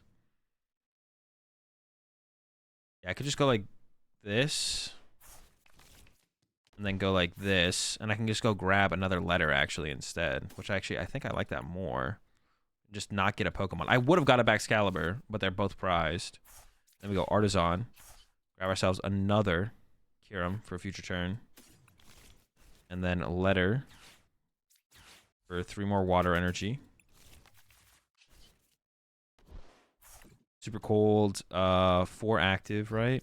Wait, is it off any of your Pokemon, or is it specifically... Oh, it's your Pokemon. Okay, that makes this actually a better attack. I mean, it doesn't really matter too much for the situation, but... gives you a little bit more flexibility, like slightly more flexibility to work with. Like right here, I can throw 3 on the bench. I don't have to commit all of them to the active. And depending on what I could draw, I could play this a little bit differently, but I'm still going to get rid of... What did I say? 5, right? Yeah. Wait. Yes. For a second, yeah, it's got 250, 1 more over. Got to do the extra one. All right, we're cooking. Yeah, I don't see how we ever lose. We're cooking. Double B barrel setup. Dude, the extra draw supporters felt so much better too. Like we just added 4 Iono, 4 Irida. We're a 1 prize deck. So we're trying to go back and forth. Like, yeah, we're a 1 prize deck. We want to be playing like 6 draw supporters theoretically throughout a game. I'm digging it. I'm digging it. It's looking good. What, another Mareep? Did they super out without me paying attention? They did. Okay. 3 sheep would be kind of crazy, to be honest. I'm not gonna lie. That'd be a little crazy, a little wacky.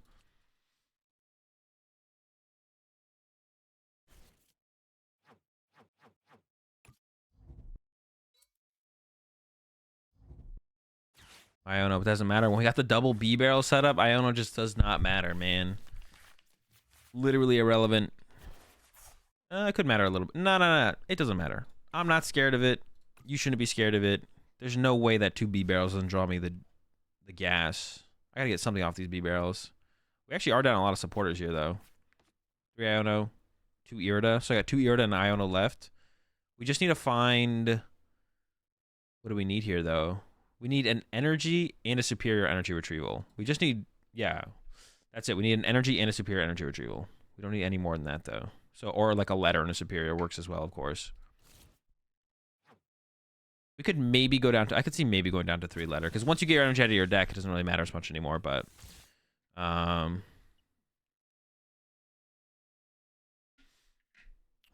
could see playing it. Oh, they whiffed. Okay. So that's even better because we get like +1 turn to play the game. Although this hand is not great, to be honest. So we might actually not be doing anything. Okay, hold up. Superior. Oh, wait, that should be enough, right? That's enough to win the game. Yeah, we should get 5 or 4 waters, and that's 5 water. I forgot that we can get rid of them from anywhere.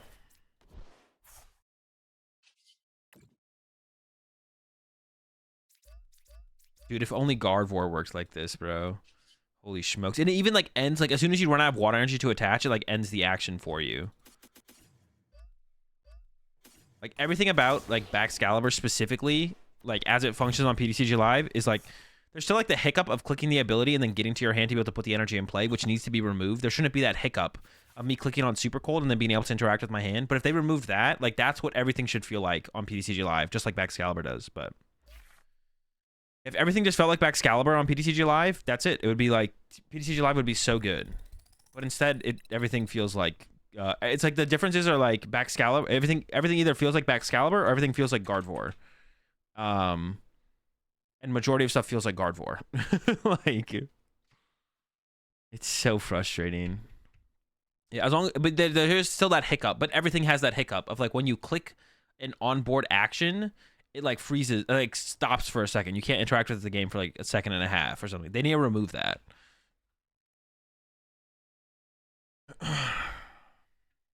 I'm telling you the new updates. Well, yeah, obviously the updates improved it. No one would ever argue against that, Idris. You're just like stating a fact.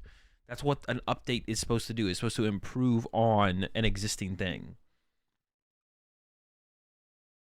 No one ever argued that against you, Idris. And no one would ever disagree with you. Like,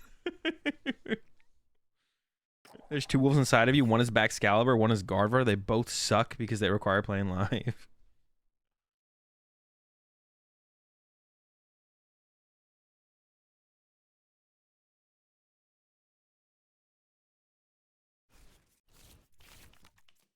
All right, this hand, I may still actually fine because we have the Irida, so we can always go get a bunch of stuff. Or we could just play the Iono. See what we're up against here. They got the Psychic Sleeves, so it's Charizard with Path to the Peak, it looks like. All right, Charizard with Path to the Peak. Not sure what to think about this one. Are we going first or going second, though? All right, now we're definitely going with the Irida route, probably. We are going second. Okay. Maybe they whiff the... Actually, them whiffing the Torrent Energy attachment doesn't really even slow things down too much, to be honest. They can still get there.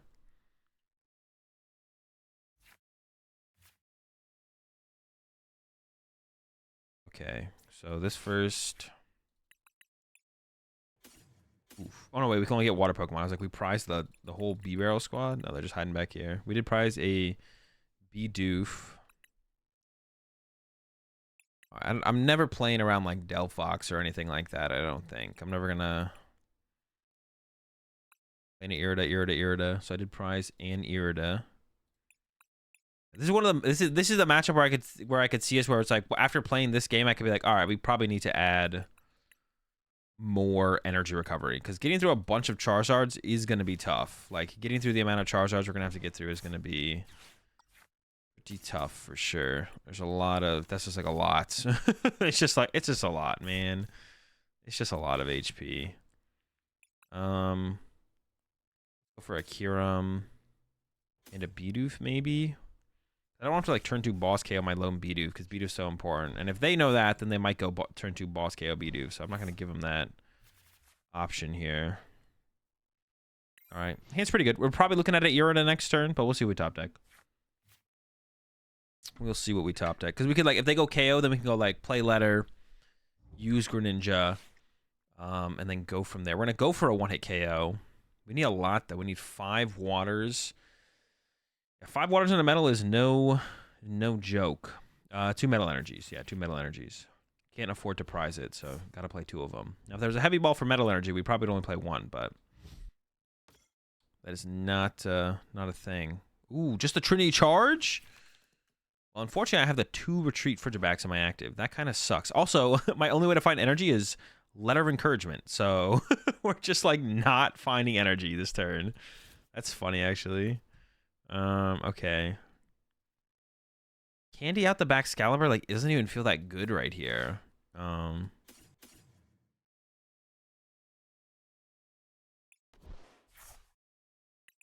Candy out Baxcalibur doesn't even feel that good here because it's I'm just gonna get boss KO'd. I don't know. I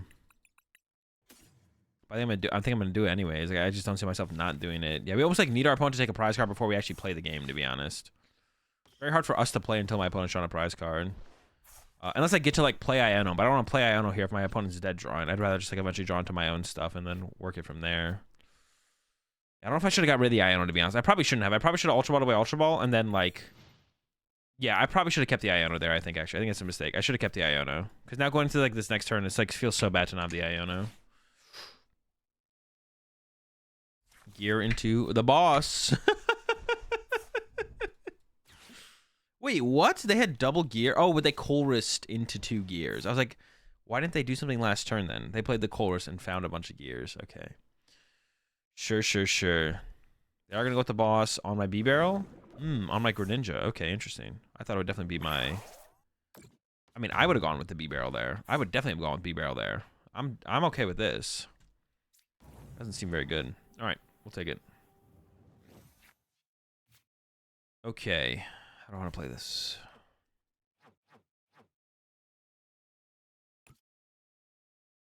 So I'm going to go...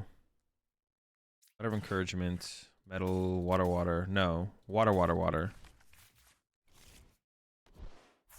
Super Rod. Just the Greninja back in. I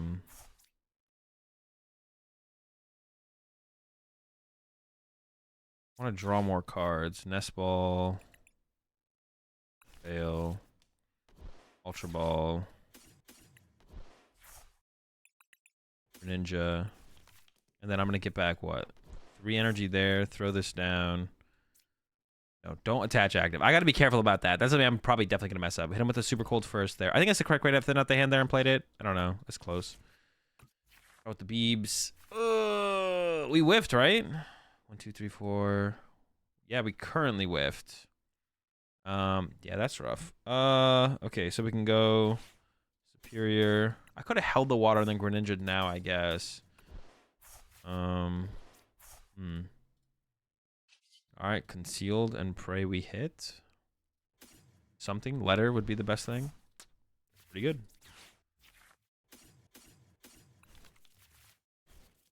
I didn't attach, should I? No. What do we need? 1, 2, 3, 4? 1, 2, 3, 4. Knockout. Yeah. I could throw this somewhere. I mean, I could throw something Greninja right here, I guess, in case I got Iona or something. Sure. Maybe I don't need... I mean, setting up the second B-Barrel is just so good. I don't know. Yeah, setting up the second B-Barrel is just so good. I'm, like, never not doing that, right? Oh, wait, I could have Greninja'd here and, like, KO double Charmander. Bro, I'm just, like, zoned out, bro. Well, actually... Yeah, Greninja KO double Charmander was definitely better, to be honest. Yeah, I don't know. I'm just trolling, to be honest. I just did not remember it. I just, like, was like, all right, we're always going Kyurem knockout active. That's fine. We're cooking. We're gonna still do it this turn. We're fine. It's just extended BM. You guys just don't get it. Sorry, you'll understand one day. Yeah, one day you'll understand extended BM. Yeah, they're cooked. That's so funny, to be honest, that I didn't even think about it. All right, we don't want to Iona them. I do want to set up another Baxcalibur, though. That's pretty good.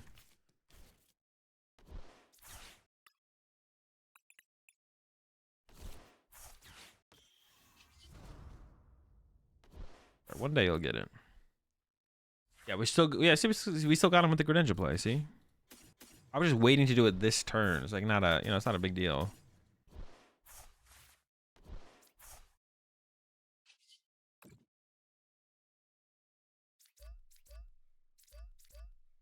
I definitely should have done that last turn. I just like KO double Manders before they evolved. Then I can like spawn trap the Charmanders even potentially. I go after the Pidge actually. Yeah. At this point, I think I do because I would leave a Mander in play no matter what. And if I leave a Charmander in play no matter what, that can always become a Charizard anyway. So I have to like go through that at that point.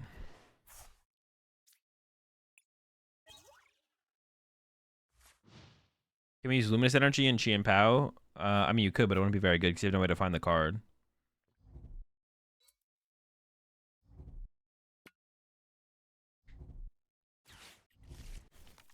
Yeah, appreciate the 4-month resub there. Alof. Yeah, you can. It just wouldn't be very good. They got the Candy Charizard. So they got the Candy Charizard. We do have a little. We do got to do quite a bit of damage, but we can get there. Want to get rid of his energy? I should have, to be honest. I wasn't really paying attention.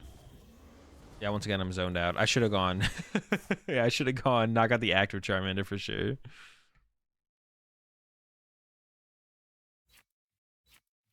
Did I update on my website? I don't post any lists on a website right now.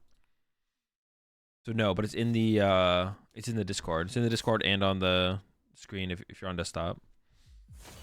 But yeah, I'm not posting any lists on any website right now. It's all in the Discord. Would it matter he charged himself? Yeah, they would have the energy anyway, but it's still a misplay. Top deck Kyurem's like okay. Oh, okay, sure.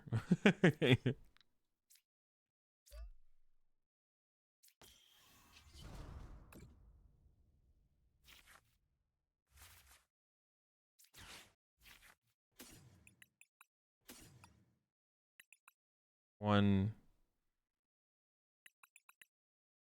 I do need that.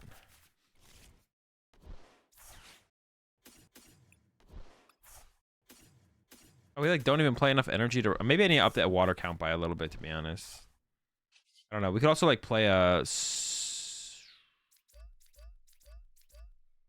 Yeah, I don't know. I should be honest. Wait, actually, I don't get the knockout yet, right? Oh no, there's 2 more in there. I thought I needed the. I thought I only had 1 in there.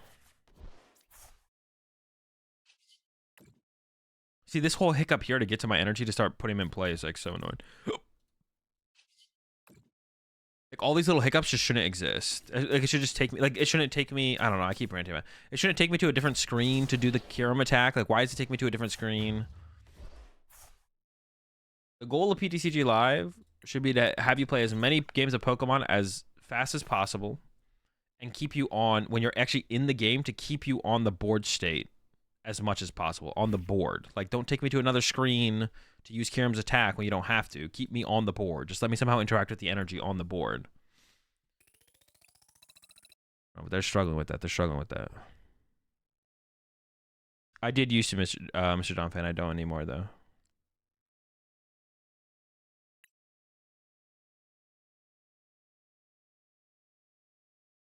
So there's a couple, like if we have energy problems, there's a couple ways we could play more water energy.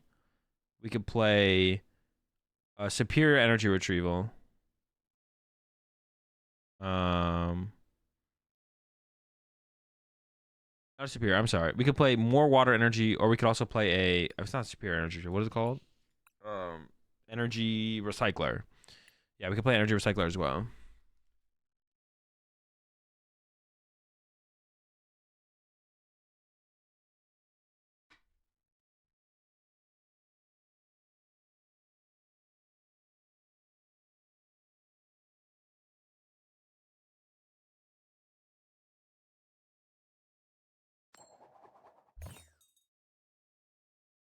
Oh, dude. Did any of you see that shit's funny. Do you want to go first? Yeah. Trust Your Pilot's tweet where Trust Your Pilot responded to PokemonTCG tweeted out a picture of the new Kabutops. Hang on. And Trust Your Pilot responded to them and said, "What? Unfortunately, it's not playable on PTCG Live right now due to fossil/rare candy glitch." And they deleted his response, or they like blocked his response or something. This shit's so funny.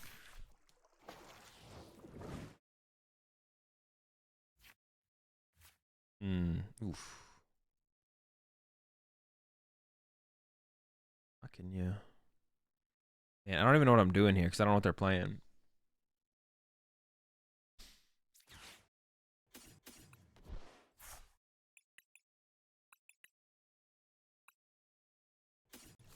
So I'm just gonna go with I don't know, that opening hand was like, I don't know, pretty costly.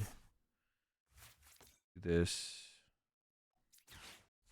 They can't be the best day. It'd be funny if TBCI wasn't the most blacklist happy company I've ever worked with. What do you mean blacklist happy? Oh, like blacklisting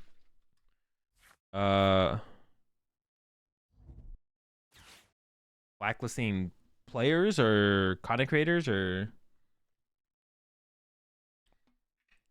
yeah, we can work with this initial setup here, I guess. They are playing a Lost Zone deck. I think Lost Zone matchups are going to be pretty tough. I think it's going to be pretty tough. Content creators? I mean, it depends why they blacklist them, though, right? What is their reasoning for blacklisting them?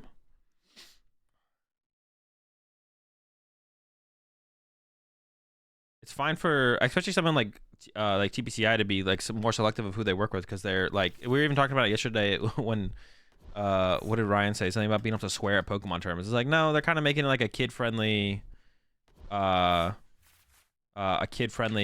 what's it called, experience. Talking bad about the game. I mean, I think it's reasonable for at a certain point for TPCI not to interact with certain content creators who who shit talk PTCG Live too much in a non-constructive way. Like if they listed me for that, I'd be like, I mean, at that point, you know, at this point, I'm okay with that. So if that's what they want to do, that's fine. Can I recommend a deck for someone new to the game? Yeah, Miraidon or I don't know. I'd have to look at the. There's probably yeah. Chat will have some good recommendations, I'm sure. But Ryan would be a good start. Appreciate 37 months there, Fink. Like yeah, I mean you got to be reasonable with it. Like you can't just incessantly shit on them and then like expect something from them back. Like at certain points, like yeah, it's probably reasonable that they aren't as welcoming to certain people in that regard. But I don't know what specifically what you're talking about, Goof. So. Are they gonna Greninja me, bro? I don't know. How many do they have in the Lost Zone? 3?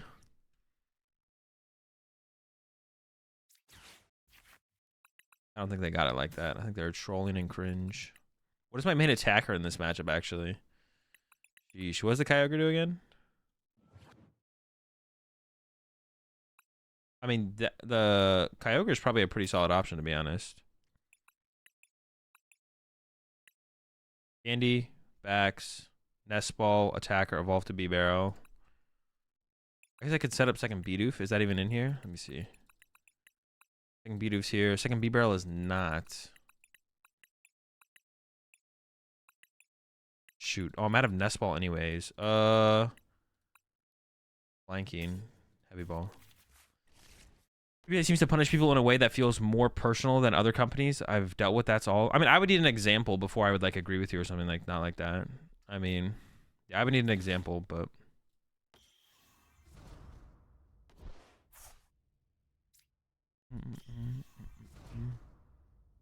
before I would have an opinion on that, I need an example. I mean, this looks like the best initial, but I have to get to. We'll try it.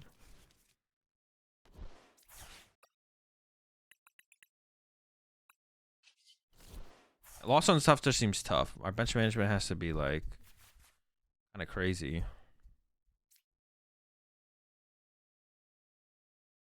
What am I doing here? What am I doing here? What am I doing here? Honestly, using wave summoning here would not be bad. I would love to summon some waves.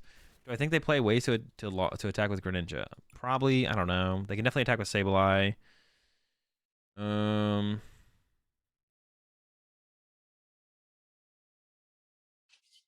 I don't want this thing to get crammed, I guess, right? So I should retreat. Yeah, I guess I don't want to get crammed, so I should retreat to the Kyogre. But then do I just bench this in case they knock out my active with a Charizard? Sure, right? It seems fire. And then just kind of hope that they don't have, yeah. Why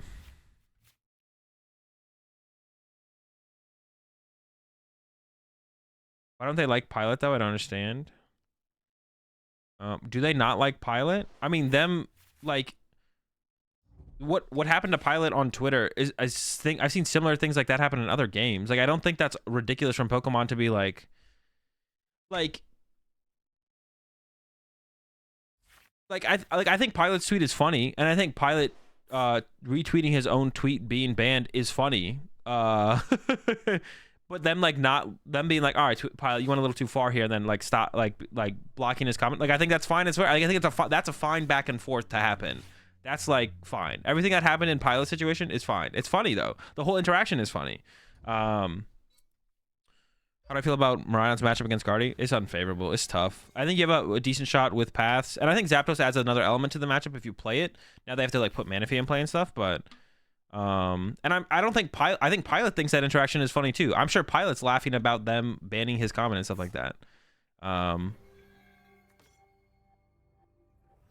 I think if they hold that against him in the future, that might be a little much. Yeah, like them holding that against, I would agree. I would agree with that, Goof. Like if they hold that that reply to a tweet against Pilot in the future, I would agree. But there's no evidence of that yet, right? So like, yes, Pilot's showing, but it's not like he was lying. I mean, it doesn't matter. Like, I could say a bunch of things that aren't lies, but at a certain point, it's like, bro, like chill out, bro. You don't like, it's just simply stating non-lies doesn't mean like you don't have to say everything that's not a lie. Like simply sitting there and just saying everything that's not a lie in the world, it's like you're not like at some point you're just not doing anything for anyone. It's just toxic, right? I'm not saying like Pilot was being overly toxic, but I think it's fine the way they responded to Pilot's tweet as well. Like them being like, all right, chill out, Pilot, and then hit him with the block or whatever. Like simply stating truths, like nobody like at some point stating truths, simply stating truths is not toxic. It doesn't just because you're saying something that's true doesn't mean it's not toxic to continuously state it. Like over and over again. I don't know. Do I want to actually? Do I need like what stadiums do they play? They play Artisan or Beach Court, right? I would maybe want to have a counter for Artisan. I would rather keep my Ionos around it. I think more than. Yeah. Simply saying something that's true doesn't mean it can't also not be toxic. That's what I'm trying to say. You can say something that's true and have it be toxic at the same time. Dude, if this only hits bench and I misread it, I'm gonna be pissed. I'm pretty sure I can hit the active here. I'm not even gonna read it again before I attack.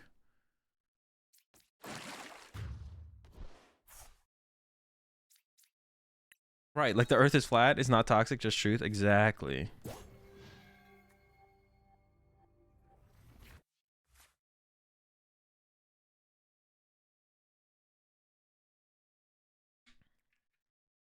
There's never, I mean, wait, is there any like proof? Has Pilot even said that like TPCI doesn't fuck with him or anything like that? Is that even like a known fact, or is that, are we just saying like as a hypothetical? I don't even know.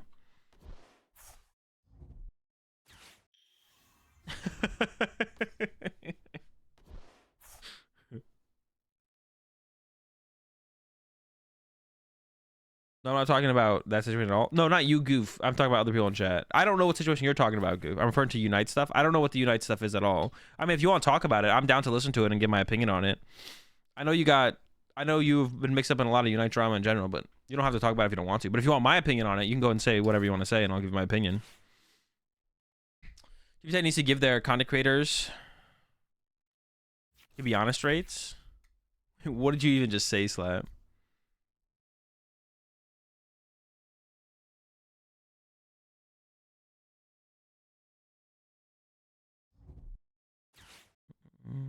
People say I'm blunt and just be straight. Yeah, being blunt is no excuse for being an asshole. Exactly. That's a good way to put it. People, yeah, that's a good way to put it.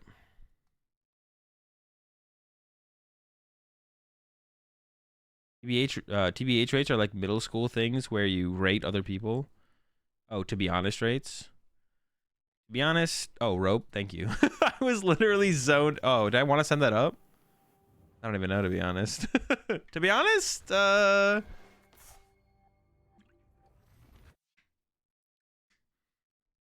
maybe would have set up the Frigibacks there. Frigibacks. Yeah, the backs maybe should have been. Are they at the 10? Did they hit the 10? The 11? They're cooking, bro. Holy smokes. Absolutely saucing over there. Gosh. Going after my B barrel too? That's so rude. What do you think of TPCI's partnership program? Do you think it's handled well from what you know? I mean, they don't really have a partnership program, do they? If they do, I don't know about it. That's another thing I don't know about, but my understanding is that they just like work with some content creators. Unless that's what you're talking about. Yeah, I don't know about any like partnership like program, but unless is that what it is for like most things when someone's like a part. But I think there's like more official, not iSign stuff. Oh, okay. Well, I've never been there, so that might be like a Unite thing, to be honest, Goof. Or it might just be a non-AzulGG thing as well, to be honest, which is fine.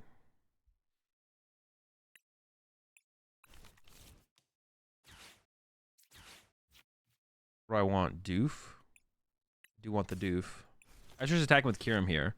We could even load up more energy on the Kyogre as well. And then we'll hit him with the Iono.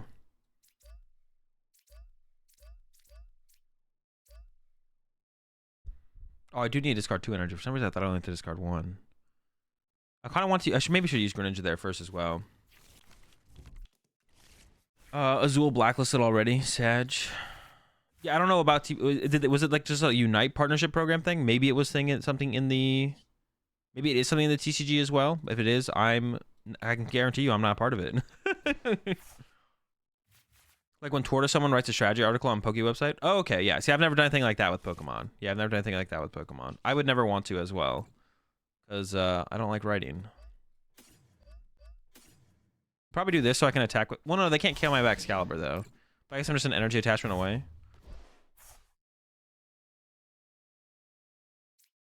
For the website? Okay. Neither seemed Unite specific. Yeah, I don't know. Not something I've ever had to deal with. But I mean, all that stuff, them having that stuff is fine. So yeah, see, I don't know any details about their partnership program, to be honest. I know no details about what TPCI's partnership program looks like then. So I have no comment on that. And I don't know if you want to say anything because you just said you signed an NDA. So I don't know if you actually want to say anything else besides the fact that you signed an NDA. But is the client getting better? Yep, it's definitely getting better. But I mean, it's just very it's just underwhelming for where it is. Maybe I shouldn't have benched it. I didn't realize this was gonna happen. Really, to be honest, they're getting 2 prize cards here. That kind of sucks. I can get both of the squad back on my bench, but I don't like losing my squad. You know.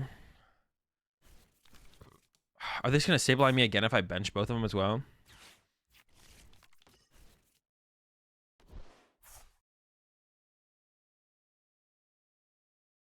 Maybe he designed an NDA. That's what they tell him to say.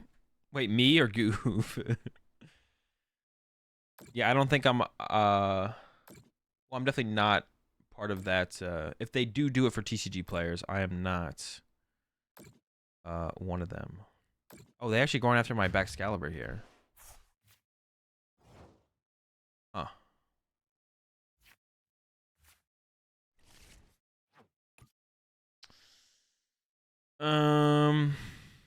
Dude, this Sableye chaining is so annoying, bro. You gotta chill with that. I want to candy out the Baxcalibur here. I want to put a. Do I want to put another Beautiful play just for it to die to a Sableye? I don't know if I want to do that.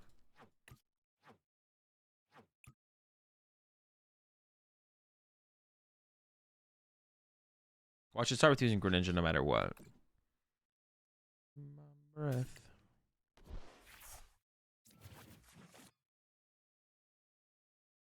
I can't do it all, though. I can't do it all. I can't do it all. I can't do it all. Man, I can't do it all, man. All right, we'll start with this. Away truck. I'm a guy on a bike. Yo, appreciate 27 months of newbie. Yo, can't wait to see you in Peoria for... Wait. In Peoria, BR... Oh, brother. It's like... My notification thing has the word split for some reason. I was like... I don't know where you're going with this one, newbie. Yeah, I'll see you there for sure. That's funny. Alright. Give up these. Grab the Frigibacks. I could actually just like put a bunch of energy in play here, to be honest. And we probably should do that.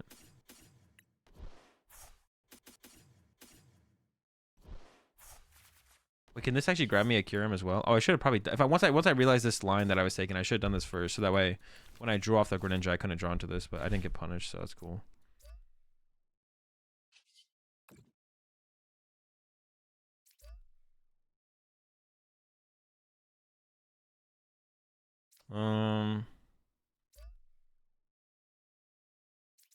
I'll just keep one in hand to use as Greninja, I guess. Get rid of 2 off the active, but leave it the ability to... Wait, why am I so concerned with attaching for turn? Oh no, but if I only end up with 1 water energy, I want to be able to do that. 3 water energy here, I guess I'm kind of getting... They're going to be able to Sableye that, which is going to be a little bit annoying, to be honest. Am I even going to have enough water energy to 1-hit KO a Charizard at the end of this all? Oh, there's another... I don't know how many retrievals I have left, to be honest. Hopefully I have enough. Hopefully I have enough. We'll see. Will this be a game where we wish we had boss? It could be. But I already feel like I'm like any deck that can use Sableye, I feel like I'm at a disadvantage against to begin with. Like I'm not trying to like this is not a deck that I would be like, okay, where I could see the boss being really good to be honest would be against the Guardian matchup. So at the end of the game I can boss KO their Guardian and get 2 prizes. It's possible in the early game me and Guardian are just sitting there back and forth trading. So it'd be nice to be able to at the end of the game be like, alright, chase your 2 prizer. But that's like the main matchup where I see them like, okay, that would be pretty good. Yeah, 3 energy on the Kyogre's not feeling as good anymore. Oh no, I should have like discarded... Oh, these only have 120 HP. What the fuck? I didn't even realize that. This thing just dies to a Sableye? I mean, I guess in this matchup we're mostly using Kyogre and we're hoping to use right in. I can just attack with Baxcalibur here though. I can just attack with Baxcalibur here. Okay, after I KO this Sableye, do they even have... How much more do they have to work with here? Is the question, right? Dude, what are they doing? What is this damage placement? What are they setting? Dude, I think they're just cooking themselves. I think this is just a classic lost box. Classic Lost Box barbecue.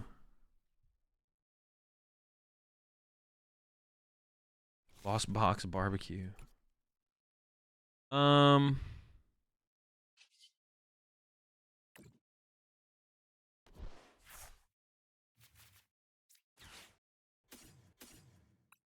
ready for the yoga loop? Bro, if they got it, they got it, to be honest. If they're not even setting up for yoga loop, bro, what are they setting up for? What are they doing? All right, should we even Iono them? Actually, I'm not even sold on Ionoing them here. I have 2 Iridas left. I'm likely to draw into an Irida, so maybe I will go with it here. Playing around letter. That's not what they're doing. There's no way that's actually what they're doing, though. Like, they're not actually playing around letter. Like, they're not actually playing around letter here in the sense that there's no way that's their thought process. That's what I'm saying. Maybe they got some maybe they got some play, though. Maybe they got some play. I don't know. We'll see.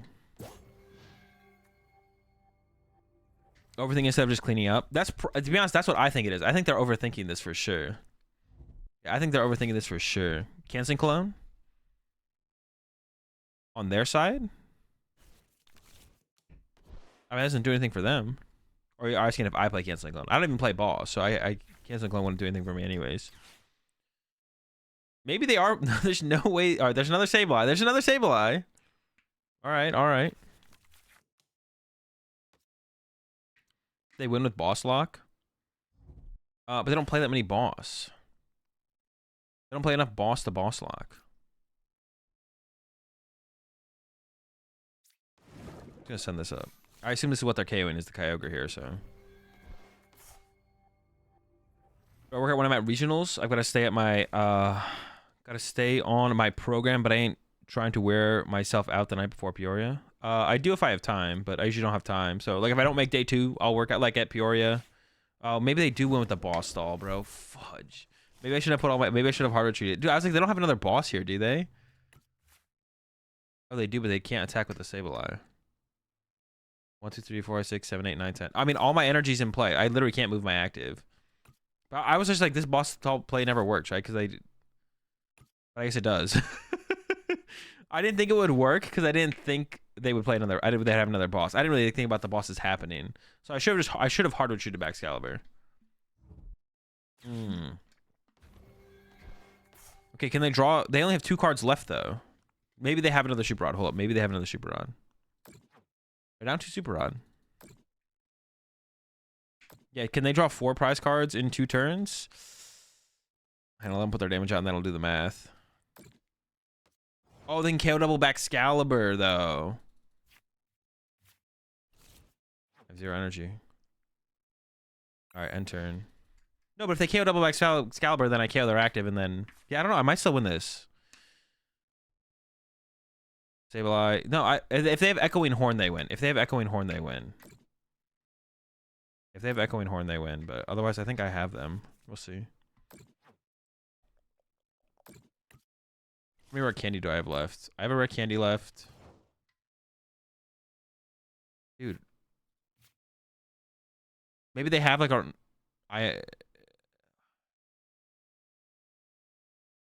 I mean, maybe they have a way to replenish their deck. I guess we'll just make them have it. They could have Palpad, I guess, right? Palpad. Iono doesn't work. Roxanne doesn't work. 3rd Super Rod. I have a hard time believing they play 3 Super Rod. So Palpad is the only thing that makes sense in my head, to be honest. Maybe they just did a little bit of baking and, yep, they're done. We win. Let's go. Dude, that's so tough. We sat here for this, bro. Are you kidding me? Can't beat me. They definitely should have beaten us, to be honest. They 100% should have beaten us. They just, like, they cooked before. They cooked. I don't know what they were doing with their early damage placement. They should have been, like, going for knockouts or something. Yeah,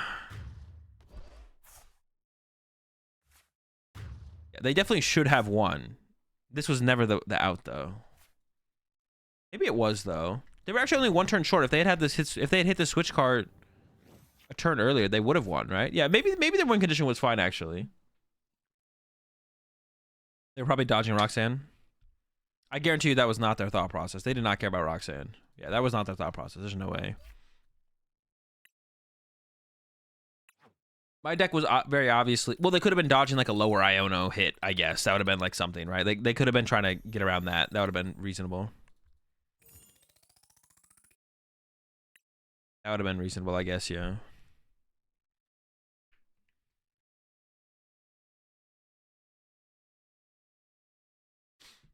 I didn't get what they're doing after a while. They were... Dude, this deck actually feels pretty solid, to be honest.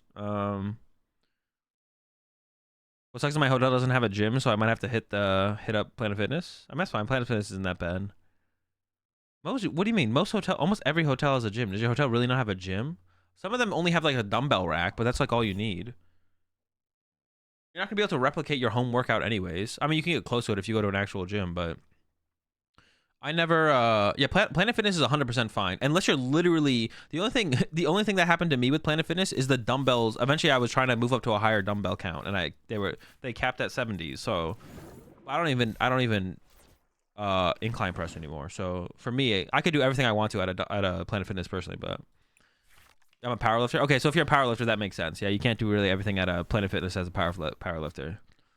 Yeah, once I started to push towards inclining 75s, I was like, well, I gotta go to a different gym because they cap it at 70s at Planet Fitness. But ever set off the lunk alarm at Planet Fitness? No. Is that actually real? Is that a real thing that actually can happen? All right, the Zard. All right, baby. My hand is pretty mediocre, to be honest. They're doing 70s for 12 incline. I don't know if I was getting 12. I was probably getting like 8. No, I definitely got 12 on the 70s because that was my rep range. So I definitely got 12 on 70s and then was pushing for 75s, and that's when I went to a new gym. I don't mind drawing basics here, so I want to keep this. Throw this out. I don't know which energy is best to get rid of first there, to be honest. I definitely need to not have this be in my active as well. They're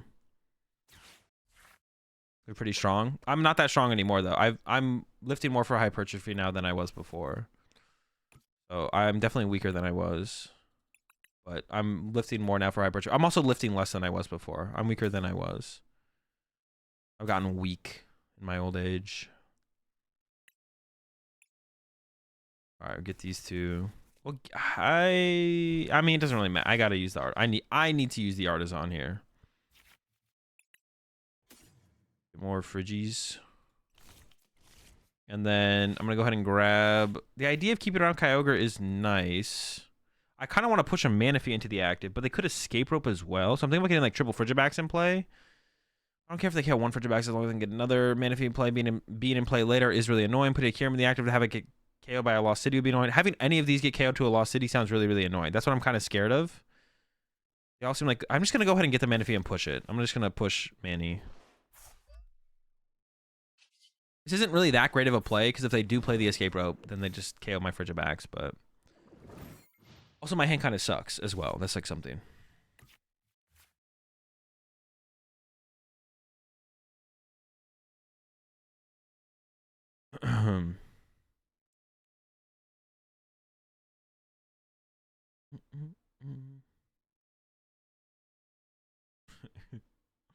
Yeah, let's see what. I'm just hoping they don't get the escape rope or have like a boss KO. I guess they could also have like a boss KO lined up as well. I'm just hoping that doesn't happen. Oh, to be honest, I didn't even think about the value of the Greninja, to be honest. I was thinking about using Kyogre, but yeah, I can't even use I should have, honestly, I should have pushed up Kyogre instead of Manaphy, because then it's like a threat I can use to attack the active at least. And my opponent is always benching Manaphy here to protect from Radiant Greninja. So the Kyogre's like a useless not a useless attacker, because it could still attack the active, like I said, but it's definitely not the attacker I want it to be. So I definitely should have played that a little bit differently. Definitely should have played that a little bit differently. Oh, I play... oh, wait, no, we can attack with B-Barrel, though. I just realized we play no switch cards. Yeah, we play no switch cards, but they can't... We can attack with B-Barrel, so they can't just Maul Wild Trap us. They could go for it, but as long as I don't mess up my energy and leave them all in the discard pile, then we would be good. Or not leave them in the discard pile, but leave them all in play. That's what I should say. As long as I didn't leave them all in play, we'd be good. All right, here comes the Candy Zard. I'm glad we're hitting this matchup now, because I definitely want to see... Oh, wait, what the fuck? Oh, they Pidgeotted for Colress. Okay, and then they call off the Colress. They're hoping to find... I assume they're hoping to find Candy Charizard then, off this Colress. Dude, that's gonna be really annoying if they don't kill my. I mean, it's not obviously like I'd rather have them not get a knockout than get a knockout, but my Manaphy just hanging out here the rest of the game does not sound very cool, dude. Just kill my Manaphy, bro. Kill him. All right. I mean, we're not doing anything anyways this turn now, I guess. I make an attack with Manaphy. 20 damage with the Rain Splash. I guess I should bench another Pokemon. Dude, I'm just like afraid of Lost City, to be honest, in this matchup. I could just get another Frigibax for right now. I don't have to put an attacker down, but I kind of want to put a Kyurem down.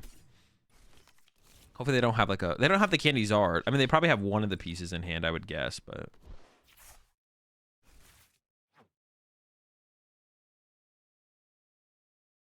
Oh, I could... That'd be a really expensive attack for a Mew KO. I don't think that's worth it. I think we just hold the hand here. Yeah, I could knock out the active Mew here. That'd be... Actually, I don't know if I could. Actually, that'd be a really expensive attack. I don't think it's... I could have... I don't think it's... I'm just going to say it's not possible. I'm not going to overthink it. I'm not going to overthink it. I think I could have KO'd. Tough knockout, though. But it's not worth it. I don't think it's worth the resource investment to get a KO on a Mew. I'll just let him have the Mew again. Next turn, I'll probably try and commit for the knockout, but I really want them to KO my Manaphy. I probably, this is what I said, I shouldn't have said, because another thing your opponent can do in these situations is be like, I'm not in that good of a spot. Instead of going for a knockout this turn, because they're active as a Pokemon, they want me to KO, I'm just not going to take a KO for a little while. I'm just going to be okay with that. And I can't really, like, force them to do anything, so. Yeah. What's the reason behind the two retreat Frigi? It's so that you can bench...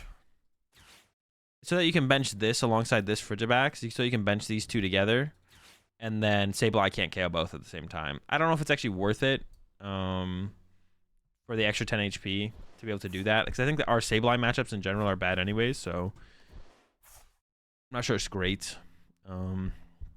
Coercion here is actually something I thought about. I don't know if it's actually worth it, but Coercion here might be better than... I don't know if it's... it might be better than Research. It's possible. I'm not sure. All right, please don't have boss. Just don't just KO the Manaphy. Look at this Manaphy, man. He wants to die. He wants to give you a prize card. Just take him. You'll be happy. You get a prize card. I'll be happy because you KO'd my Manaphy. And Manaphy doesn't want to be... Oh, Manaphy doesn't want to be on the job anyways. All right, I think we ship the Frigi. Are we shipping Fridge? Dude, it gets lost. Whatever I send up gets lost on. I need this for the draw power. I need this as an attacker. Shipping Fridge. And I really wanted them to KO my... No, what? Okay. That's fine, I guess.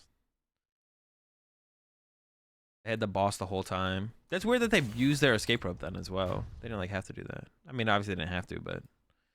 Yeah, the Lost Cities are actually really annoying in this matchup. Maybe we want to increase our... But they can just, like, so consistently find it off the Pidgeot. But I guess they have to use the Pidgeot to get the Zard and make them work that way. Okay, hang on, let me think here real fast. We got a lot of energy. Mainly Irida. How many energy? Let me see this real fast. Oh, I can just, like, grab... I can just go, like, letter... Pidgeotax. And then go letter. Sure. Or could I go instead? Could I stop? All right. Could I go? Kyogre's actually a decent attacker in this matchup because I can, like, I only do 180 though. I kind of want to bench second Bidoof with the heavy ball instead. No. Letter is probably better. Letter Kyogre's fine though, right? Yeah. I like that. Okay. That's fine.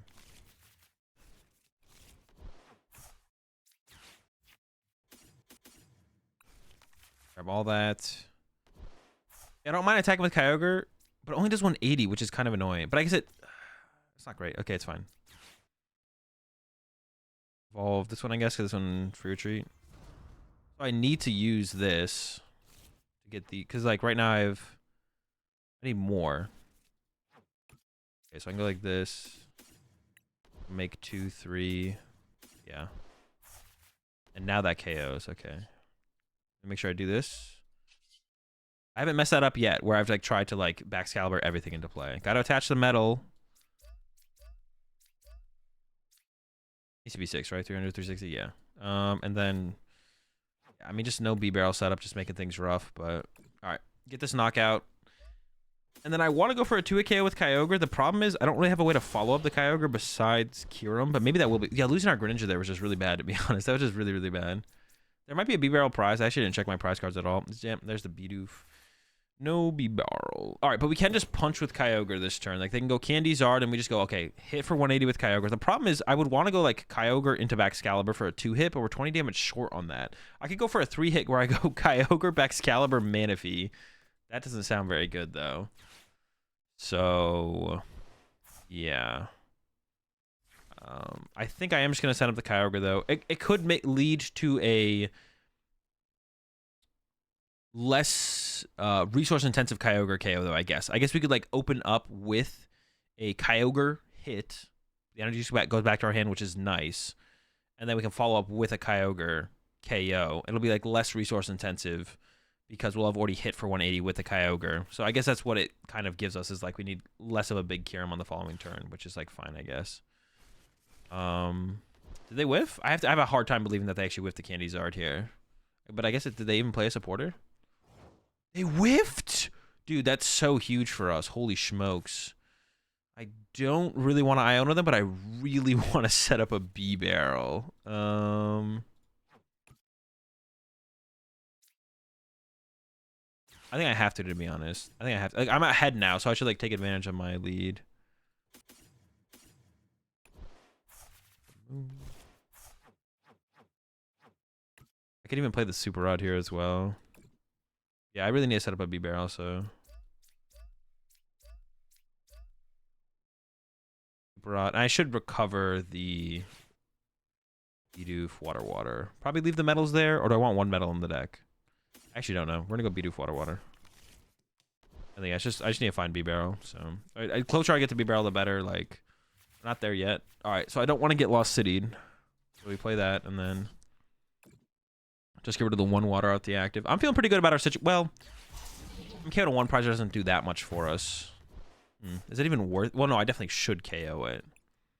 I could have retreated, I guess, and KO'd with something else. That was a really good prize card to get.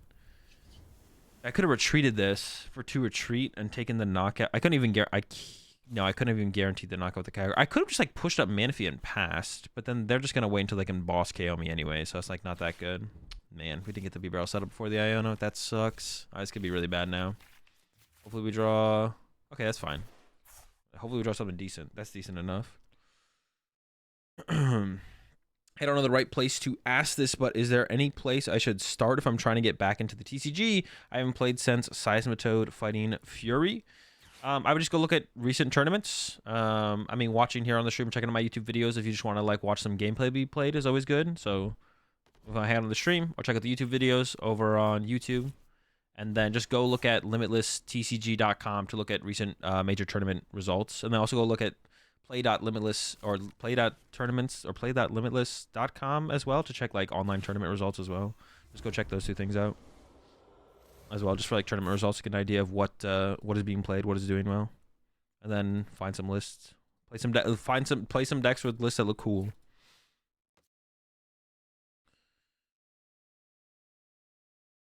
All right. Do they have another Charmander? If they don't have another Charmander here and we get this knockout, we're feeling pretty good. Hopefully they can't replace the stadium. That's what I'm hoping for as well. No second Lost City.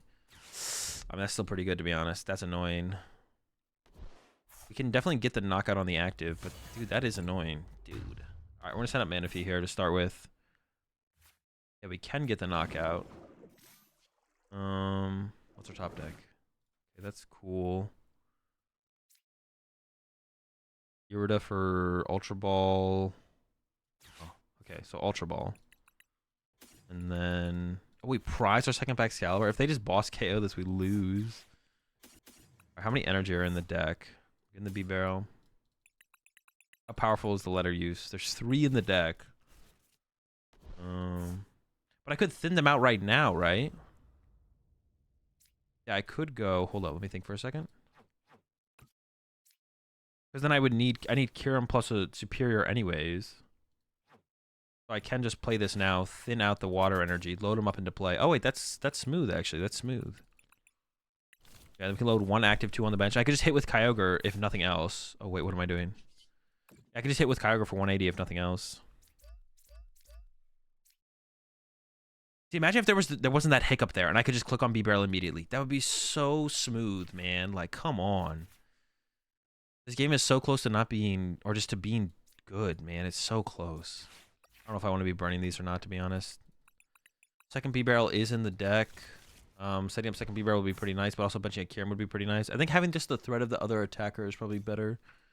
So I'm gonna go with this. I'm just gonna punch for that 180.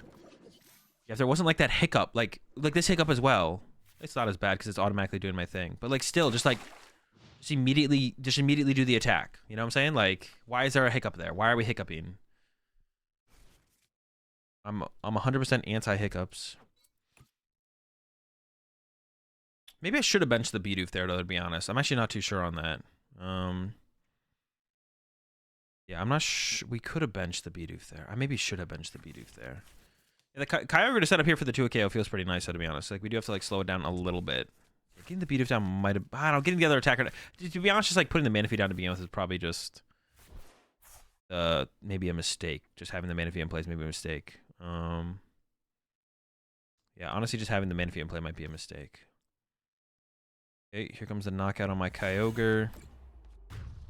Now I kind of want to bench the Bidoof for sure. So we're going to have to get the knockout with the Kyurem here. I kind of want to get a Bidoof down here. What's our top deck? B-Barrel. No, the B-Barrel's so good. So we could Superior away these two and then just draw 4. Okay. Okay, I'm down.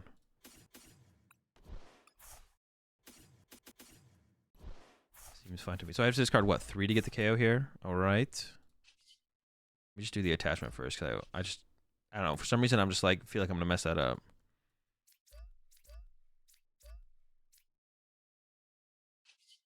How many Superior do I have left as well? 1? Actually, am I going to even have enough to get like a... Can I even get another knockout? Hold up. Let me just look at the deck real fast. This is 7 energy. Retreat. I need to recover, or is there a Kyurem in here? There's not. Is there a Kyurem prized? How many Kyurem do I play? There is a Kyurem prized? How many energy do I need? I need the 7. Okay, so... Queso?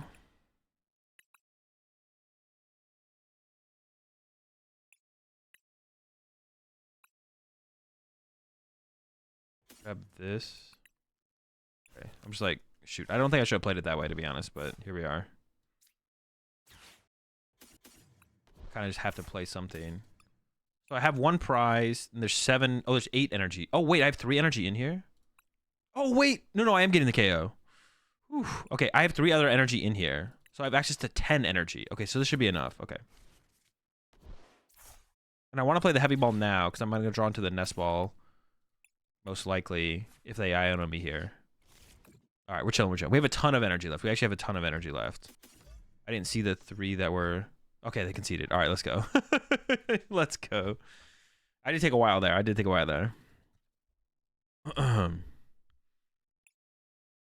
deck is doing better than the POW. It's pretty good so far. I mean, we're good against these 2 prize decks. Yeah, so far I haven't felt stressed for energy either, to be honest. I haven't felt stressed out. I don't know if I'd ever cut another water energy, but I haven't felt like we're like getting down to the wire on our energy. That game felt like it for a second until I realized we had energy left, but it did feel like it for a second there. But once I realized that we had another energy left, I was like, okay, we're chilling. Or once we realized I had those 3 energy left, I was like, okay, we're chilling. Yeah, but for a second there, I was a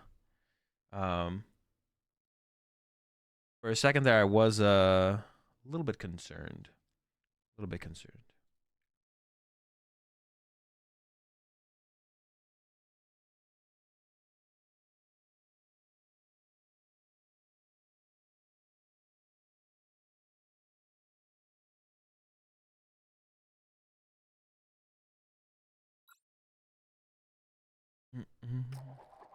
You need a boss? Bro, I've yet to need the boss. Where'd the idea of this deck come from? I saw someone tweet out about it that they would have played it at Barcelona, but instead they played Charizard, and then someone also sent me a list of it on Discord. You feel like you need more backs? I don't think a third backs would hurt. Yeah, because pricing one of the two backs is kind of annoying. Unless you you don't get to like set up as aggressively as you'd like. I do like the idea of being able to set up a little bit more aggressively to like play around. Lets you like lets you more preemptively play around than boss KOing your Baxcalibur. Like if you can get ahead of that and already have a candied Baxcalibur in play, now you're not concerned. Now you're not concerned with your opponent boss KOing your Baxcalibur. Like you don't have to like play around that and get other stuff for your turn to get the knockout. But if they're boss KOing your Baxcalibur, that means they're not KOing your attacker, so you have that flexibility, I guess, as well. I don't know. I can see it going both ways, where it like maybe doesn't matter. I'm not sure.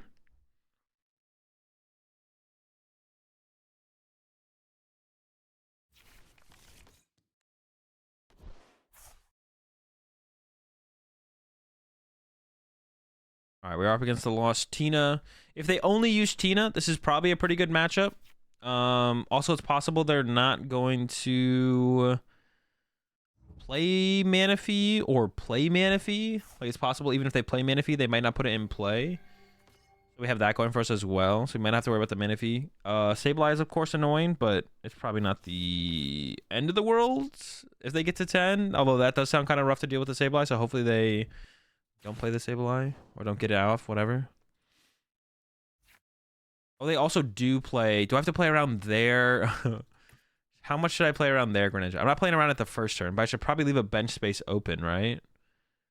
We'll do this first. What do we prize? We prize a Bidoof, a Kyurem.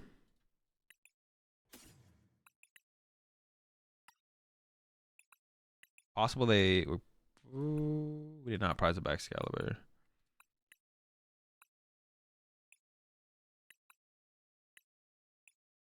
Prize a rare candy. Been hella checking. No super odd prized. 4/4. Prize a water. I priced 2 other things. I prized an artisan. I did prize an artisan.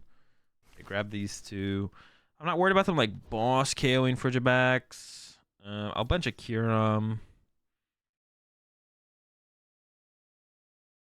I guess I will Nest Ball as well here. I should probably just get another Frigibax now. I think I should do the 60-60 now and save the 70 for later, to be honest. I could get Greninja, though, actually, instead.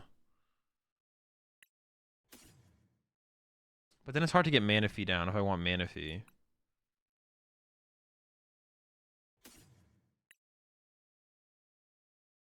I have B-Barrels in here, right? Both B-Barrels are here? Okay. I'll just go like this. I don't know, this seems fine. I can't use Greninja right now this turn anyways. I don't want to give them Artisan or bump their path so they could use their Greninja to draw more cards, so I'm not going to put that in play yet, but we can just chill for a turn. Yeah, if they have the Greninja play this turn, they have it. I'm just going to go ahead and give it to them if they got it. I don't really feel like... I want to, like...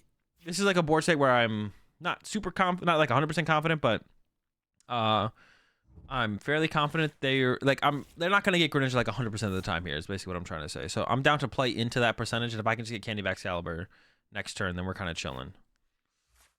Second super odd top deck is not great. In fact, I think I value the super odd higher than bumping the stadium here, so I'm just gonna do this, get B-Barrel. I'll super odd the Baxcalibur back. I guess I could have held the Baxcalibur over the super odd, right? Maybe that was actually better. I could have like discarded the super odd and had a Baxcalibur in my hand. Well, then I'm drawing one less card off B-Barrel. Not sure if I want to do that. Why oh no here. They did nothing last. They can't be far from doing something. Is their hand that bad? I'm gonna go ahead and play the Iono here. It doesn't feel great because they really didn't do anything last turn, but okay, got the candy backs. Board is safe. See, this is what I wanted to play towards, was just like if I play it like this, there's a good chance they're not gonna get the Greninja play off, even if they play the Greninja and play the means to attack with Greninja. Even if they play those, the chance they get off the Greninja play is not super high. So by not putting Manaphy in play, like as soon as I pull off this, like Greninja's like really not that big of a threat anymore. They can do some good plays with Greninja still, but But it's fine. It's fine to like play it this way. They get here. They did find themselves a Colors. I was pretty confident. If I'm gonna Iono them there and they didn't play a Colors last turn, they probably have a Colors this turn. I'm just gonna have to be fine with that. It's not that big of a deal. We just kind of have to give it to them in this situation, I feel like. There's not too much I can do about it. Many T index play Ninja. Yeah, majority of them do. Majority of them play Ninja and can attack with Ninja. But just because they can do it doesn't mean you should play around it. Yeah, the vast majority of them play Greninja and can attack with Greninja. Like that is true.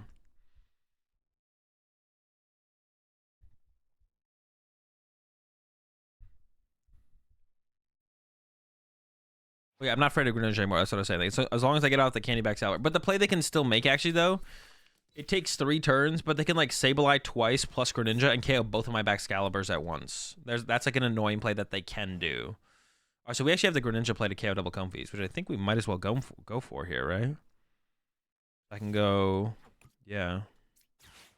Do this. Greninja. Now we are the Greninja player. We hit him with Super Cold.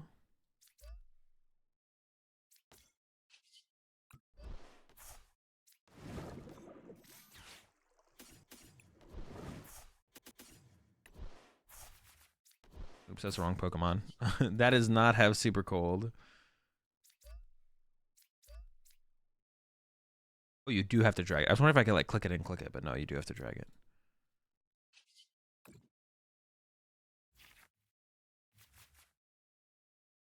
I mean, I may as well put this energy in place somewhere, I feel like. I'm not trying to like... I mean, I'm not getting Iono next turn either, but like throwing it there seems fine. I'm like not too concerned with that. Take out these chumps.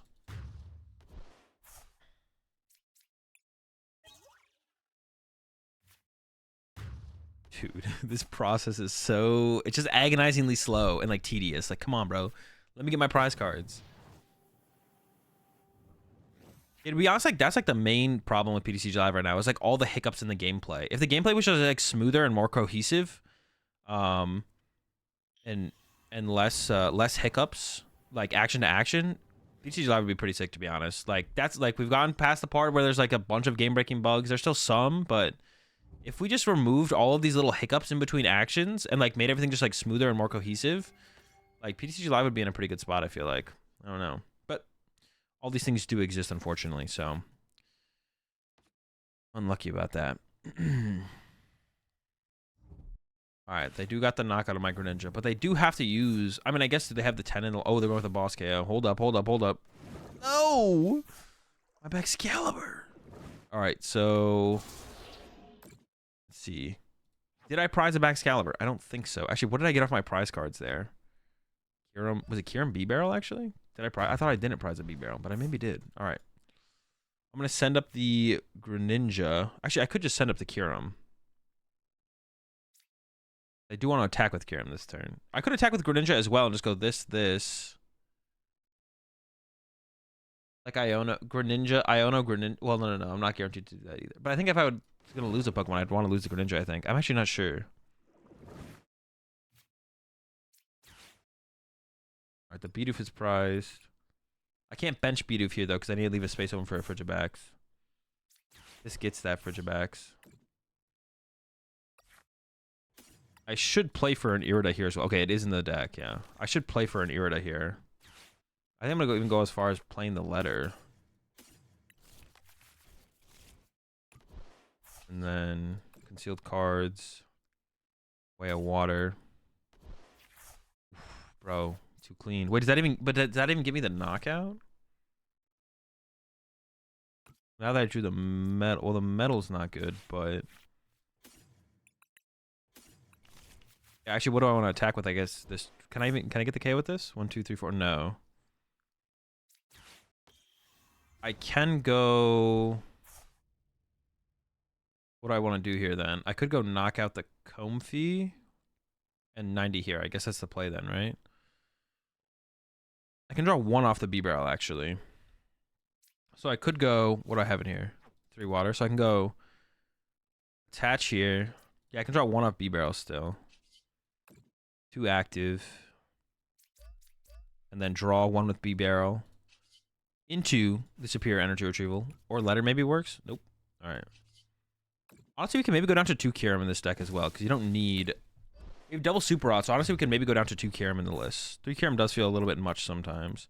Because our opponent doesn't want to be attacking our Kyurems anyways. So honestly, it doesn't seem like a bad adjustment to the deck to do. So my opponent actually wins here if they boss... Actually, they don't just win. They put me in a pretty tricky spot if they boss my Baxcalibur here and KO it. They put me in a pretty tricky spot. But they only have 1 boss left, so... I'm hoping I'm hoping they don't have that play here, but that put me in a pretty tricky spot. We'll see. The Sableye grab. Sableye here would be a little bit annoying. They are setting it up. Are they gonna actually go for a knockout with the Sableye here? Or are they just gonna Star Requiem? Retreating here sounds pretty expensive. Double Sableye. Roxanne. I got the ooh, they could Roxanne and then KO my B-Barrel. That'd be a pretty good play. That would be pretty good. I don't have a Superior Energy Retrieval. We could try an Iono into it. Yep, that's what they're doing. Sableye. I'm assuming this is KO and B-Barrel. I can't imagine this KOs anything besides B-Barrel here. This is like the play in this matchup. If for anyone who plays Lost Tina, if you want to know how to beat Chi and Pao, or I guess this deck if you play against this deck, you just hit him with Roxanne and you KO their B-Barrel, and then you go back into Tina on the next turn. This is how you beat this matchup when you're behind. Most of the time you are behind against Chi and Pao as well. I feel like Chi and Pao usually pulls ahead initially, but... All right, so we got to Iono ourselves into... I mean, even if we don't Iono this turn into a Superior, we don't just lose. It would just be nice. Make things a lot easier if I get a Superior right now. Nope. If I bench the Kyurem, or I leave the bench space open for a Bidoof. Benching Bidoof this turn if I don't get the KO doesn't seem that good, but if I get the KO, I would want to be able to bench the Bidoof. But if I'm getting a Superior off this... 5, 6, 7, 8... A Letter also works here, though, to be honest. I don't really want to bench a Kyurem, though. I think keeping the benches open might be a little bit better, so I'm just gonna go with the Iono. Okay, the Letter should get it, I think. I have a metal in there, and I hope a water. No! No! My last water's prized, dude. Oh, shoot. Okay, what's the best play now that I whiffed?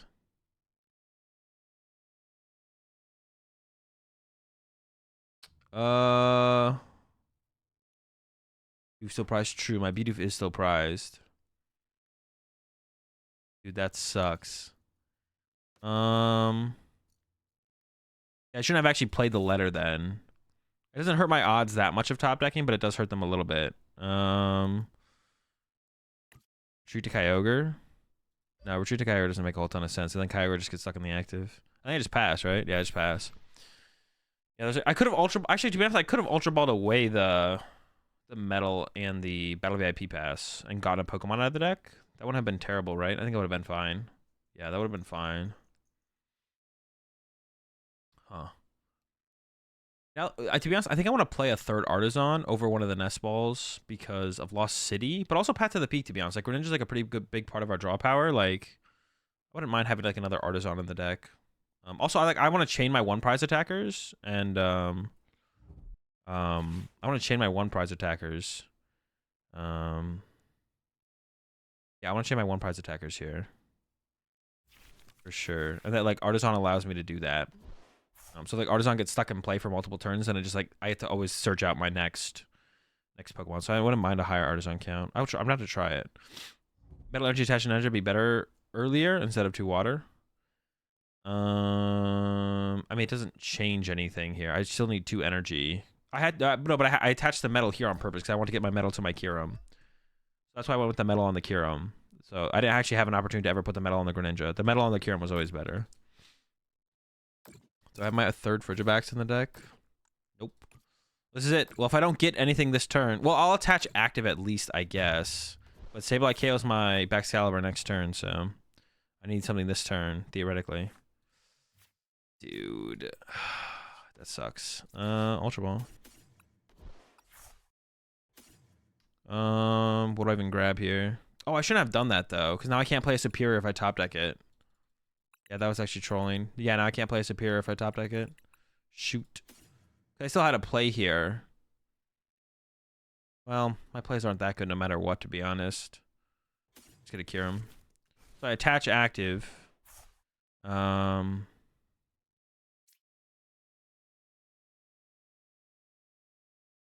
doesn't matter if I attach active though, because I can't play this appear if I top deck it. Oh, pass. Yeah, I just need to. I should have not played Ultra Ball there, because like if they don't have a, I mean they probably have a grass energy. They probably have a grass energy. But if they don't have a grass energy, and I did top deck a Superior next turn, then I could go KO double Sableye, and then maybe they just can't attack for another turn, and then I can like restabilize. Even though they KO my Baxcalibur. But I would need to find my Super Rod, get a Frigibax back into play. I would still need a lot to do. Yeah, but they have the gate there anyway. So I basically lose to that Mirage Gate. Because now they just start Requiem next turn. They go this, KO Baxcalibur. And even if I had well, no, that's not true. They could start Requiem. They could whiff the energy after they start Requiem. That's also like why actually setting up double BRL in this matchup is such a big deal, because then you stop Roxanne Sableye play as well. That's why like setting up double BRL in this matchup is such a big deal. No Superior anyways. All right. Yeah, I'm gonna put a third Artisan in here. I'm feeling third Artisan.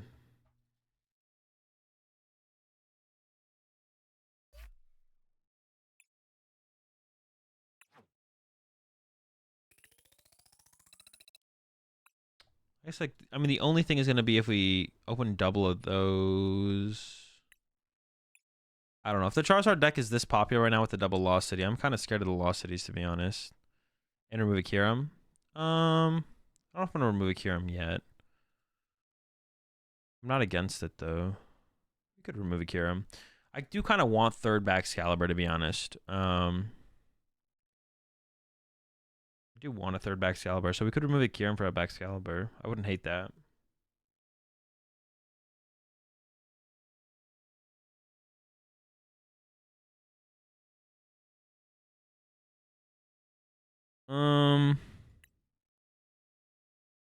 No one's really ever KOing my Kyurems.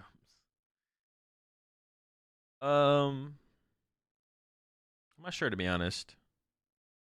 One letter for backs. I don't know if I want to get rid of a letter. Letters like I don't know, like you just like they're like superiors. You just want to see them. I don't know. Like obviously I can Irida for letter, but I'd rather be able to I'd rather just have the letter, because letter is like one of the most important cards. Like turn 3, turn 2, turn 3. After 3 Superior would be enough. No, it wouldn't. That was. I'll give you a chance to delete your comment. We definitely are playing 4 Superior. It's literally the best card in the deck. We're never cutting a Superior energy retrieval. Yeah, we can obviously Irida for letter. We can obviously Irida for letter. But I would also like to just have the letter in my hand so I can Irida for something else, you know? And letters, like, as the game progresses, are still pretty good, because, like, even in, like, even towards the end of games, you can still utilize them. You can go, like, Super Rod plus letter. Or if you hold some energy one turn, just have the flexibility of the energy, then you can, like, letter those back out of the deck. Yeah, so I don't see... We also have, like, once they take the first knockout, double letter turns are really good as well. I do kind of want that third Baxcalibur, but I guess I don't feel like I need it yet. It's getting close, though. There's been, yeah, prizing the second Baxcalibur just kind of sucks. Just for the sake of, like, I want to be able to just, like, candy 2 into play and just have that set up, ready to go. Only reasonable cuts are letter and ultra. Oh, I mean, I think I maybe cut a Kyurem before either of those, to be honest. We could also maybe cut one Iono as well. Like, cutting one Iono I don't think would be bad. I can see cutting an Iono. Yeah, the things that I feel like are most cuttable would be a Nest Ball such an Artisan, an Iono, maybe a Kyurem. All of those feel potentially cuttable. Problem 2 Kyurem is if one gets Lost City. Yeah, that's true. If we're trying to play around Lost City that much, then I mean they could both get Lost City'd. That's what I'm almost more scared of, is they could both get Lost City'd. So it looks like Lugia is what we're up against here. I'm down. Lugia's chill. So this is in this matchup we can actually go Kyogre to chase their bench Pokemon. And I do have to maybe I just don't put Greninja in play in this matchup. Well, they can't use it. They can't use my Greninja aggressively, right? They're not gonna be able to like go like turn 2. Oh, they might not even play the Mew because they're playing the single strike build. All right, I'm gonna go ahead and put it in play here. That'll be fine. I want more basics. I was about to say this would be. Oh, I made changes but didn't update the list. All right, I'll change it after this. Prize the Frigibax, I believe. Dude, I always prize. I'm gonna put the third Baxcalibur in. I always prize the Baxcalibur. We'll figure out what we cut after this one.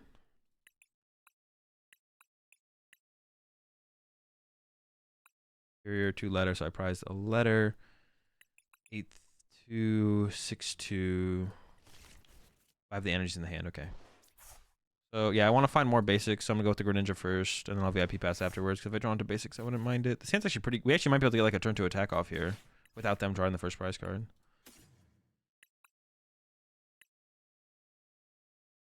Honestly, maybe just double Bidoof, right? Yeah, I'm down. I'm down. Double doofers. We're double doofing. Yeah, we might be able to get off a turn to attack here, but if we don't, it's not that big of a deal. I think you cut a superior because you said it wasn't that important. Hey, when did I ever say that? I never said that. Actually, like, can I cut the best right now? Yeah, yeah. I mean, I want to play like a decently heavy supporter account because we do want like turn to turn. We want to be playing. We're like single prize decks, so we want to be playing supporters turn to turn. But I could definitely see cutting a supporter. I could go Baxcalibur KO Stonejourner here. I don't hate that. I'm not there yet, but if I get there, I could go for that. That'd be like fine, maybe. I'd be down to do that, maybe. We have to definitely get another Frigibax on the bench here, but it's guaranteed to get knocked out next turn, which would kind of suck, but we could also just like retreat the Frigibax and like leave 2 Frigibax on our bench and not even candy one out here. Okay, we got it now. Now I'm kind of down for it, to be honest. All right, we're gonna start with concealed cards. We'll see what we get. All right, I'm in. I'm convinced. After this draw, like, how do we not do it? All right, Artisan. We have the Super Art as a follow-up as well. We'll be fine.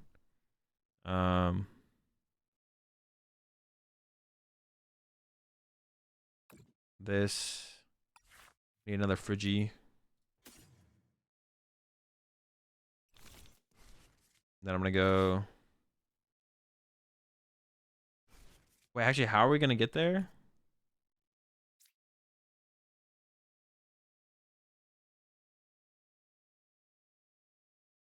Oh, maybe it's a little bit harder to get there than I thought, isn't it? Yeah. It's not as convenient to get there as I thought.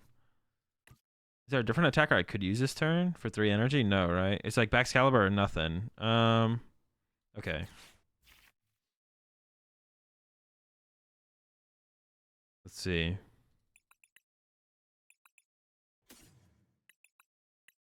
Andy.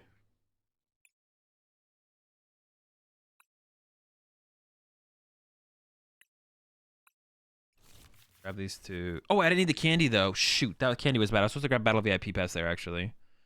Dude, shoot. Dude, that sucks. I was supposed to grab. Yeah, I was supposed to grab a dead card there.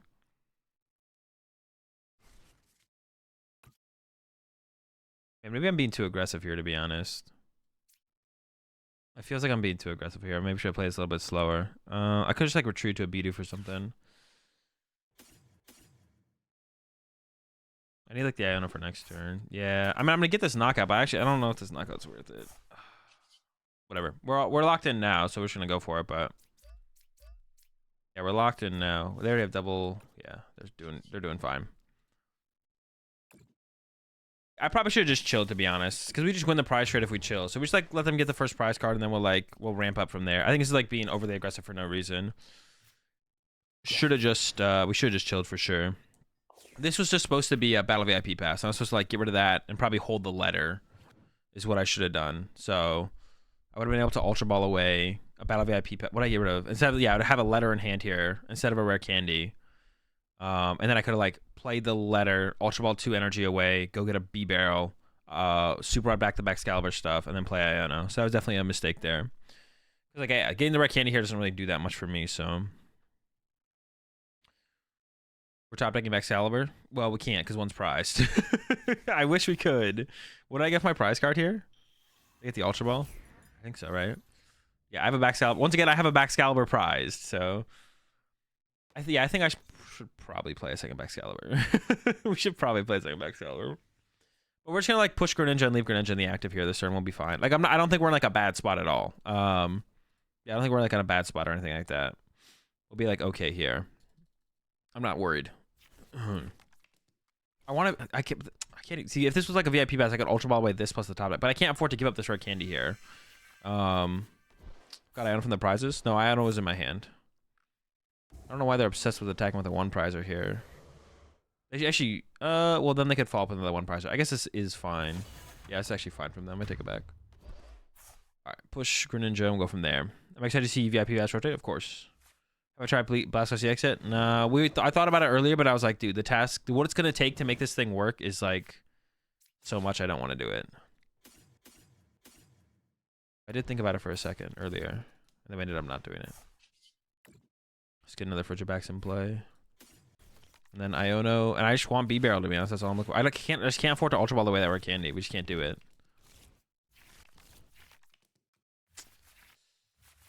All right, not great. Bench Ogre and pass. Not great, not great, not great. All right, we'll see how the next draw goes. Yeah, I mean, getting B-Barrel setup is just too important. See, if that rare candy was a Battle VIP pass, like it should have been, I would have had the, oh no, it would have been a letter of encouragement. Then I would have been able to play the Ultra Ball, get the B-Barrel in play set up. We wouldn't have drawn that well enough to actually do anything, but this hand on this turn would have been way better. Yeah, definitely rough. Think of one new Zard good in the Zard decks? No, the deck can't support that much energy on an attacker. Oh no, dude, I'm cooked. No. I have no answer to this play. Yeah, I was just kind of hoping they didn't play, to be honest. I don't really think about them actually doing it. I guess I should have benched Manaphy on my last turn, to be honest. Okay, so they're going down to 3 prize cards. Do I even have a win condition at this point? I don't even think I have a win condition at this point. Honestly, like I said, maybe I shouldn't have even put Greninja in play in this matchup, just so they don't even have it. Well, if I like set up cleanly, it doesn't like matter too much, right? It doesn't matter too much if I set up cleanly. But now I just kind of lose, right? I'm trying to think if there's anything I can do here. I could get Super Rod, Frigibax on the bench. They retreat to Yveltal. Yveltal goes down to 2. Yeah, I can never win. No, I can't ever win. That's fine. Yeah, mistakes were made. I should have just played the matchup slower, to be honest. If I just play the matchup slow, I think I always win. The prize trade is always in our favor. Because, like, Kyogre forces them to, like, play the game. Or, like, to, like, not only use one prizers and stuff like that. So, let's get the third Baxcalibur in the deck, though. Let's put the third Baxcalibur in the deck. I think that is probably correct. What if I had, like... what if I had too much of? Or if we start Dodrio yet? No, I don't think I will, to be honest. Maybe I probably won't. I'm not gonna lie. There's a different Zoroark deck though that Jesse Parker sent me that I'm probably gonna try out. Try out eventually. What are we cutting here? Or I want the third Baxcalibur for sure. I've definitely felt that so far. The lack of the third backs. Ultra Ball cut? I don't think so. We need to find B-Barrel.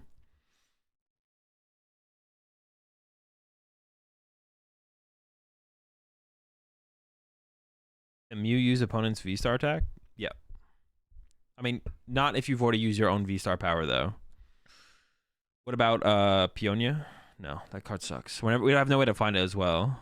Or we're not trying to buy enough time to find it either. And we could cut an Iono. What were the cards that I was saying that felt like they had a lot? Letter? No, letters are too good. Letters are too good. Iono. No, I can't get behind cutting an Ultra Ball. I'm almost there. Iono, Artisan. I don't hate the idea of cutting. Oh, we could cut a Kyurem, right? Isn't that what I'm saying? But cutting a Kyurem means like the Zard Lost Zone build would be like really tough to beat potentially.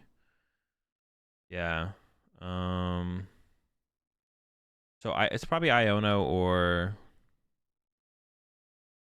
it's probably Iono to be honest. Let's go with that. I'm down to cut an Iono and go from there. Oh, hey, let me put the updated list in the thing.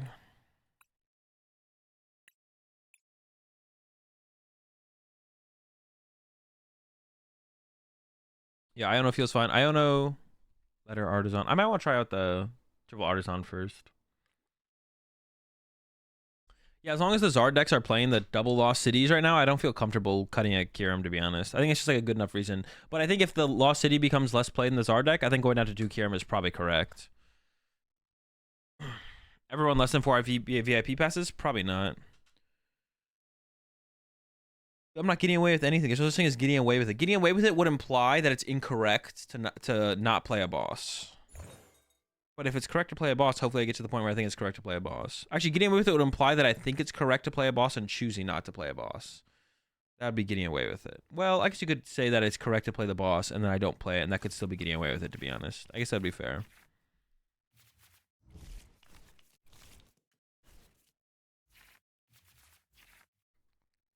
I can't get away with this if it's correct to not play, you know what I'm saying? We're playing as one prize Guardia, it looked like. Yo, what's up, Jim? How's it going? Yeah, we are always opening these supporters as well. This is now Guardy is the main matchup where I feel like having Guardy is this is not Guardy. I thought it was Guardy. So this is a Lost Box deck that plays the Luxray. Okay. Sure. Cool. What else do they play? I guess is the question. We saw Psychic Energy, we saw Luxray, so they play Reversal Energy. What else can they attack with? They play Boss's Orders. They play Path to the Peak. Okay, that path is pretty annoying. I was gonna get Greninja. They play 4 Comfey, and none of them are prized. Of course, the 4 Comfey is predictable. Now I guess we know there's none of them prized. Sablezard? Is it? Is that what it is? Sablezard with Reversal? That is going to be pretty annoying, to be honest. Like, just Sableye spam sounds really tough to deal with. I think it's just really tough to deal with. Alright, a little less Sableye to spam. But not having to worry about Greninja sounds kind of nice, to be honest, so... But I guess I'm not using my Greninja anyways. Oh, I'm not using my... Well, I guess I am going to set up my Greninja, but I'm just not going to be able to... They are actually setting up for turn 2 Sableye here. They can actually pull off turn 2 Sableye on this next turn. Okay. So I got to make sure I get the 70 HP Frigibax. Yeah. Oh, they're still going. They're not done yet. Quad Comfey. Walker's... Interesting. Maybe they want to use it to retreat. Interesting to not get a Sableye and bench a Sableye. Okay, that's cool. This does give it to them, but I think I want to use my Greninja here.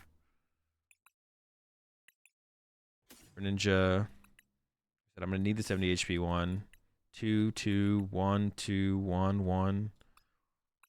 2, 2, or 2, 3. Okay, chill. One of each of those in the hand. I did prize 2 Battle VIP Pass. Sure, I don't mind that. 2 Ultra Balls. 2, 2, 2 coming up. 1 letter, 1 superior. 2, 1. No, I priced a metal, right? Yeah, okay.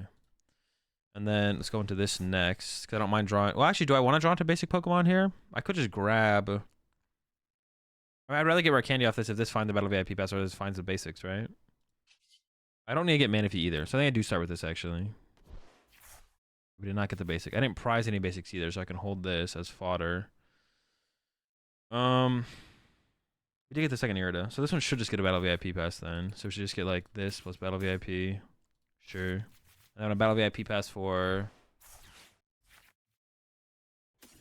If I get 2 Frigibacks, they die. If I get Bidoof, it dies. Dude, this sucks. If I get anything, they die. The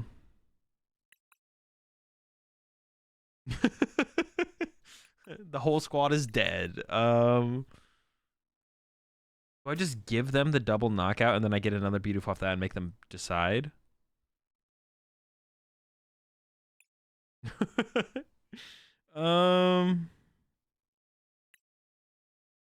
Just don't get Sableye? Yeah, maybe I won't. Who knows?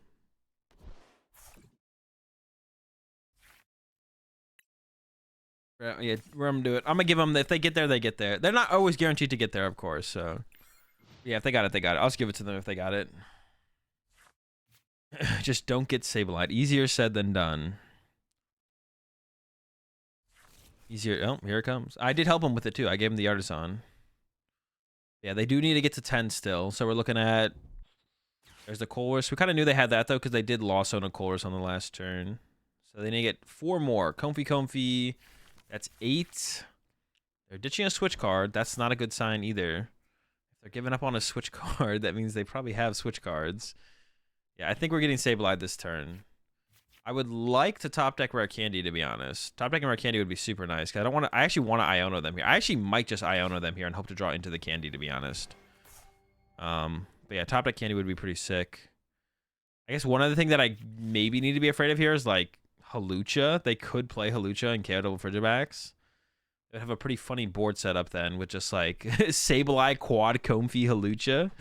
But that would slow me down quite a bit. So it would probably be worth it on their end. They could get, like, hurt for it later, though, when I go, like, Iono plus KO the Sableye. That could, like, hurt them a lot later. Let's see if they can get to that 10, though. If they can't get to 10, I'm feeling pretty good. To be honest, though, like, a punch on my active with there's a Kyurem would still be pretty good. Path's annoying. Are they passing? No way. I would have expected a little bit more. Oh, nope. No way is correct. All right, they got to the 10. They have the Psychic in hand. They have an attached return, so all they need is a switch card. They probably got it here. I guess Mirage Gate also works to retreat. 2 Luxray? Is that... Oh, is that a thing? I've never seen that before. Although, maybe I have. I mean, I usually don't see Luxray in this deck in general, but... I wonder how good it actually is. Are they going after the double doofers, or are they going after... No, dude, not my doofs. All right, gotta let them go. Goodbye, doofs. If I can KO double Sableye here, to be honest, I'm not feeling too bad. If I can get the Greninja KO double Sableye, I do need quite a bit here, but... I feel like I always had to give him, like, a potential double Sableye knockout there. Maybe I could have avoided that somehow. I don't know. All right, Greninja first. Come on, don't let me down. Give me something. Okay, we got the candy. All right, we got the candy. So this can get Water Pokemon plus Letter. Retreat to Greninja, knockout. Okay. Water Pokemon, Manaphy's pretty cringe. Letter's pretty broken. This is what I was talking about with, like, the higher letter count. Like, I mean, I feel like letters are almost, like, more important to draw into than candy, like, as the game progresses. Yeah, I don't know. I guess I should evolve this one, right? I think that's correct. I'm actually not sure. Because then they have to put more damage here to KO this one if they want to KO one of them. Super cold.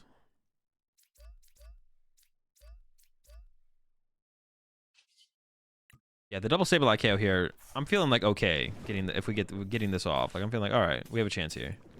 Well, honestly, I feel like we're actually in a fine spot. Like, getting this double Sableye KO, like, actually, I'm feeling pretty good. I should get that established. Am I like, what are they doing on their next turn? Where do I want to put these energy? Am I trying to attack with Greninja again? Like, are they just going to Sableye again? I don't know.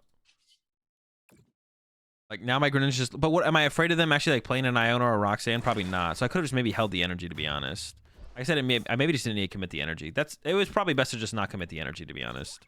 I probably should have just held onto the energy there for the option. But they can't use, like, Charizard and Bench Manaphy here, so they're probably attacking with Sableye or Kyurem.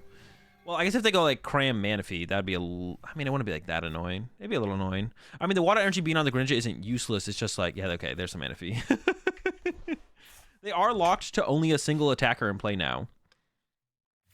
All right, so yeah, if they're attacking with Sableye here, then I can just go Greninja KO the Sableye again, which is fine. I think the same thing if I attack with Greninja at this point. And now that they're only locked to one attacker in play, it's like my Ionos hit so much harder now. Because now when I Iono them, they have to get the Sableye, the energy for the Sableye, a way to retreat into the Sableye. But if they have, like, 2 Sableyes in play, or just 2 attackers in play, when I Iono them, they can just, like, push up Sableye, attach, or something like that.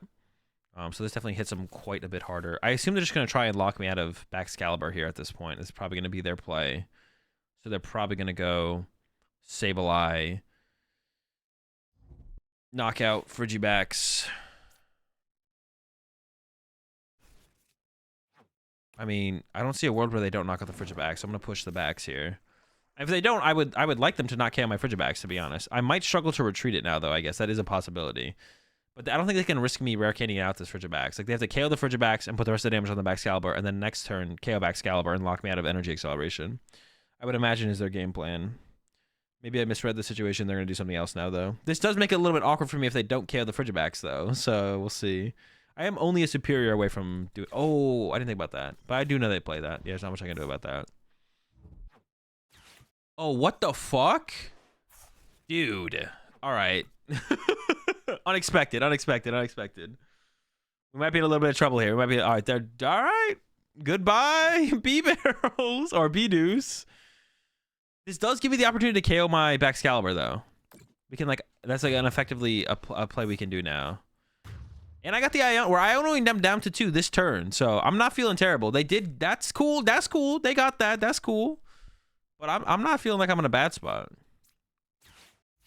Yeah, that's cool for them.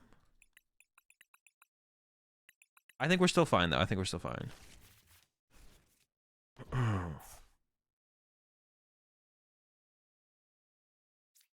I want to like thin these out of the deck as well. I'm just gonna get the Kyogre. I think I actually want to attack with Kyogre this turn if I can.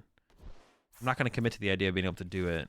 But if I get a superior, oh wait, I can Greninja first. I probably there's no energy left in the deck, so I probably should do this first in case I get the card. Ooh. Oh, I can't really use this efficiently now. Oh, maybe I fucked that up. Do I think they have more than 2 Echoing Horn? Probably not. Probably not. Yeah, I should have. Yeah, I missequenced this here for sure. I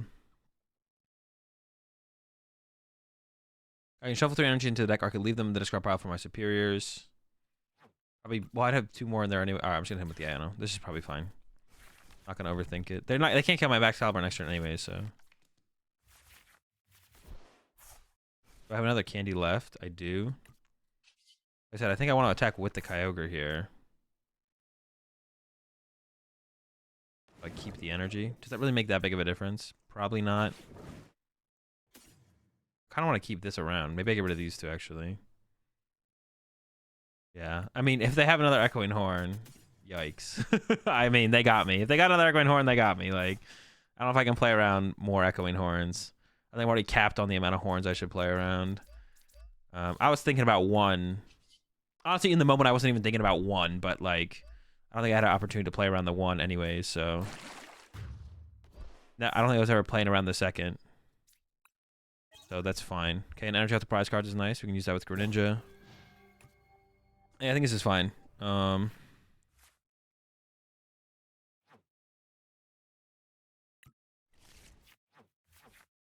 so them getting off an attack here is like not super unlikely. But I'm okay if they... Okay, they did not get an attack off. Can I ever do like some weird bench lock thing? No. Let me use Greninja here. I'd like to get the candy out this Baxcalibur. Honestly, I kind of want to attack with Baxcalibur. I'm not going to be able to do that, though.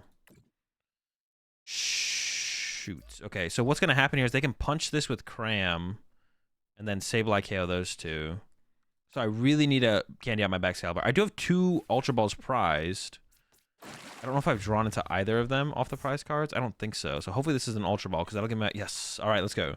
So now I think we should win the prize trade. They're going to set up Cram, punch my active, and they can try and go Sableye, KO Frigibax, KO Kyogre next turn. But we should have the candy here, so should be good to go.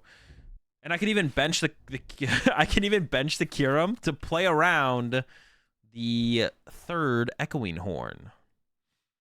Coming Roxanne? Nah, bro, they don't have the nuts. Chill out. Oh, okay, nice. Candy backs. Play around the 3rd Roxanne. Honestly, I'm not feeling too pressed to Iono here. They have had 2 turns to work with this hand, though. I mean, they didn't do anything. They didn't even attach energy to Sableye. Like, yeah, how much? What do they have in this? Like, they didn't even. If they had Roxanne last turn, they probably would have played it. So, I'm just gonna go and say they don't have it. I guess this is a little bit. Yeah, they could actually still win though, right? Because they can go. Maybe I should have actually attacked with something else. Because they can leave me bench lock or board lock now, I guess. Or like, they can like Roxanne plus attack, right? And then if I don't draw into a superior, I guess I'd hope to draw into an Irida or superior at that point. Yeah, that'd have to be it. So hopefully they don't have Roxanne here. If they don't have Roxanne, we just win based on hand, I think. Our hand just always gets us there. Unless they have some like weird Pokemon. I don't even know if they play Charizard, to be honest. Well, they probably do, right? Well, we haven't seen a Fire Energy. They maybe don't. Yeah, they maybe don't play Charizard. Just Luxray and Reversals and Sableye and Cram. I mean, I don't hate it. All right, nice. Bluffing the Zard. Yeah, it's fair to assume they have Zard, but to be honest, I don't know if they do. Pull up those two beautiful instead of going for the Frigibax plus Baxcalibur. Yeah, I think I agree, June. They could have just like left the Echoing Horns for like later KOs because they had like a solid strategy on board they could have executed towards. They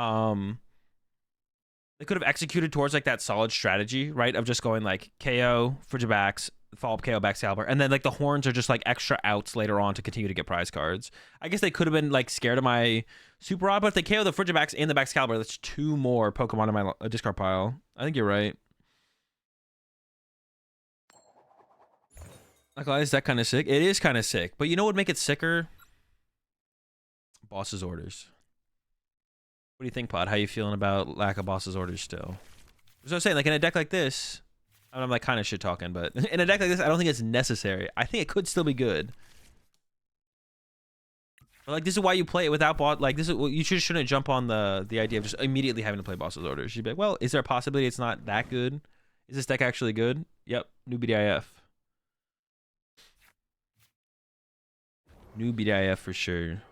Look out. Coming to a regional championship dub near you. Alright, we are up against the Guardy here. Prize the Friggy. The other Friggy. I do need to get 2 Friggy in play, but not yet. Prize the, not the Bidoof, the B-Barrel. 4-3. VIP pass prized. Nest balls are here. Prize the candy. Prize the candy. My hand honestly kind of sucks. It's just there's not that much in it. I don't need a ridiculous amount of energy in this matchup, though, because Kyogre should be a pretty good attacker. Excalibur could be a decent attacker. 1 boss as a win con is worth it.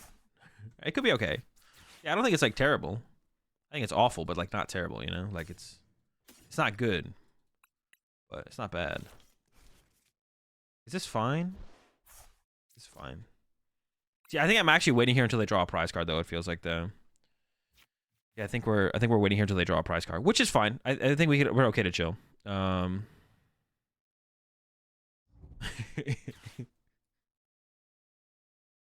love VIP Pass Gaming. This is so awesome. It really is. This really is epic, to be honest.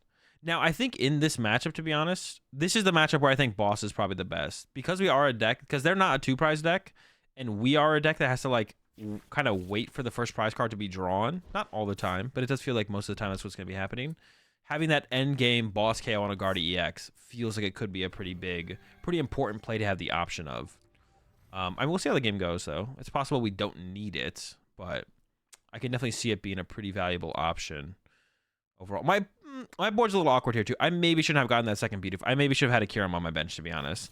Because this does open up like a weird situation where my opponent can kind of like wait to go like boss Guardy EX or something like that, which would be annoying. I don't know. Or some concealed cards and then probably just passing. Nice. All right. We're chilling. Oh, no. I should have used the wave summon. Dude, I'm an idiot. I definitely should have wave summoning. Definitely should have wave summoning there. I don't really mind if I had to use a superior next turn to get an energy for the Greninja. I think getting the energy out of the deck to increase my odds of attacking on the next turn is definitely worth it. Of course, using like 2 superiors next turn to attack is probably not worth, but where they boss Ninja and Mew EX both your backs. Yeah, I mean, I guess if they play the Mew, do people usually play Mew EX in the Guardy deck now? Is that like a common thing I have to like worry about? Yeah, I mean, Mew EX is pretty good. Gives you options. Yes, everyone's doing it. Uh-oh. I might be screwed here. If I don't get candy backs next turn, we might be in trouble. But they can just copy my Kyogre, too. Even copying my Kyogre is annoying. They can, like, copy my Kyogre and start launching at my bench. Alright, hopefully they don't have the Greninja or the Mew EX copy Greninja play. Hopefully they don't have that. Please. I can't handle that right now. I need him to not have that. Mentally, that's too much for me to deal with.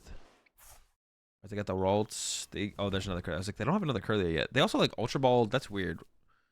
The Ultra Ball for Ralts before using Curly and gave up a guard EX. That feels like it's not correct. That feels backwards. They're down a Palpat and a boss. They have one boss left.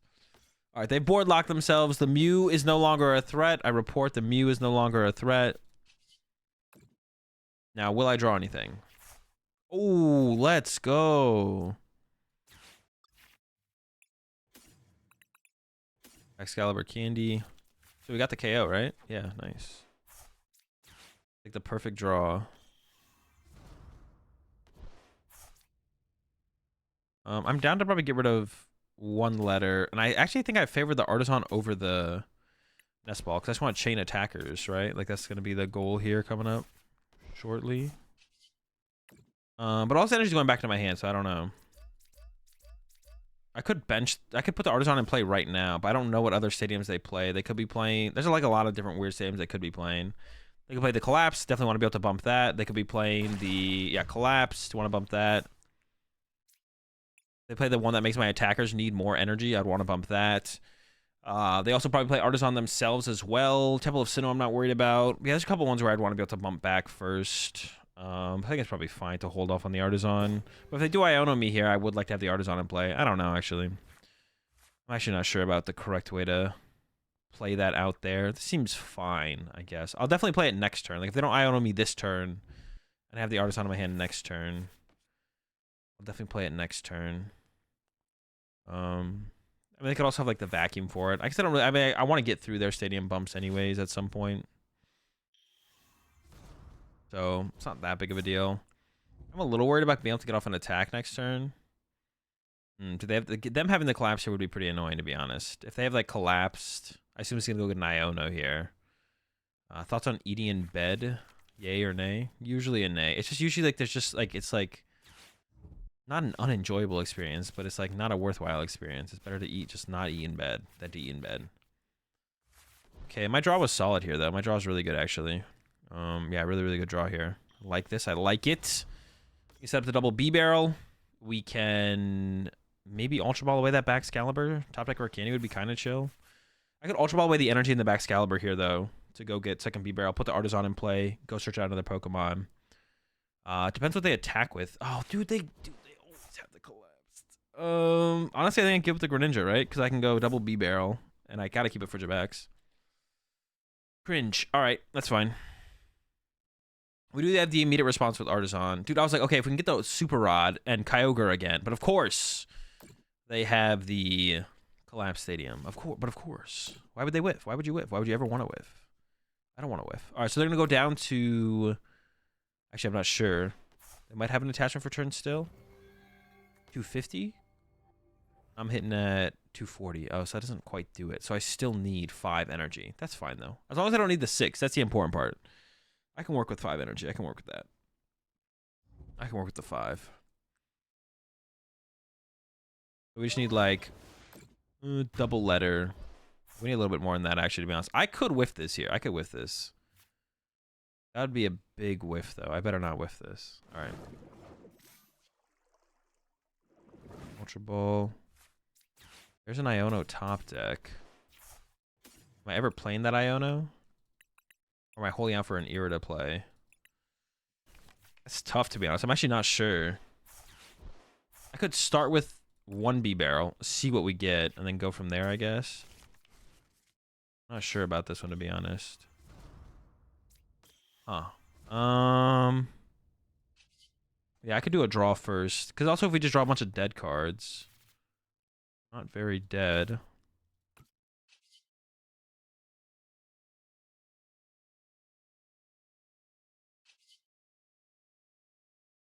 Super cold. Nest Ball fail. What else we got in here? Yeah, we could just draw a combination of like the 2 cards we need, right? So we should just go bench Kyurem, draw. Oh, dude, are we just gonna whiff? That's so bad. We haven't whiffed yet. We haven't whiffed yet. I don't know. I'm already feeling like we're whiffing though. Nah, we got this. We got this. We got this. All right, what do we have left? 2, 3. There is a Frigibax prize. I could go grab that. Or I could just Ultra Ball these 2 away. I think I'm just going to try and maximize my odds here. Ultra Ball these 2 away. Grab the Manaphy. Iono to the bottom of the deck, and then please don't whiff. We've drawn so many cards this turn. It would suck to whiff. Please don't let me whiff. I don't know. Is that good enough? 2, 1, 2, 3, 4, 5. Okay, that is good enough. For a long time. So I can Superior away the Ultra Ball and the metal, right? Or am I tripping? No, because then I can't recover the metal. But I don't need to recover the metal because I'll get this metal. I haven't attached return yet, so I can go Treat to here. Superior away, Ultra Ball and metal. Unless I did this. No. That's good. That's good. Dude, I was really feeling it. See, this is why the letters are so important. Like, it gets you cooking. Thins out your deck. We have 3 letters in the deck, unfortunately, here. We have not found them. I was nervous there for a second, though. I was like, I think we're going to whiff this. Nah, we're cooking. Let's go. Giveaway today? Yeah, we are going to be doing a giveaway today. I've got some sleeves from the ICs that I built up last season that we're gonna be giving away one of those packs today. I'll probably do it after this game, actually, to be honest. All right, we gotta get the. Yeah, I mean they're gonna attack this turn for sure, but I'm feeling pretty good now. At first I was sketched out. I thought, I was feeling sketched out at the beginning, but we're chilling. We're chilling now. Now we're all good.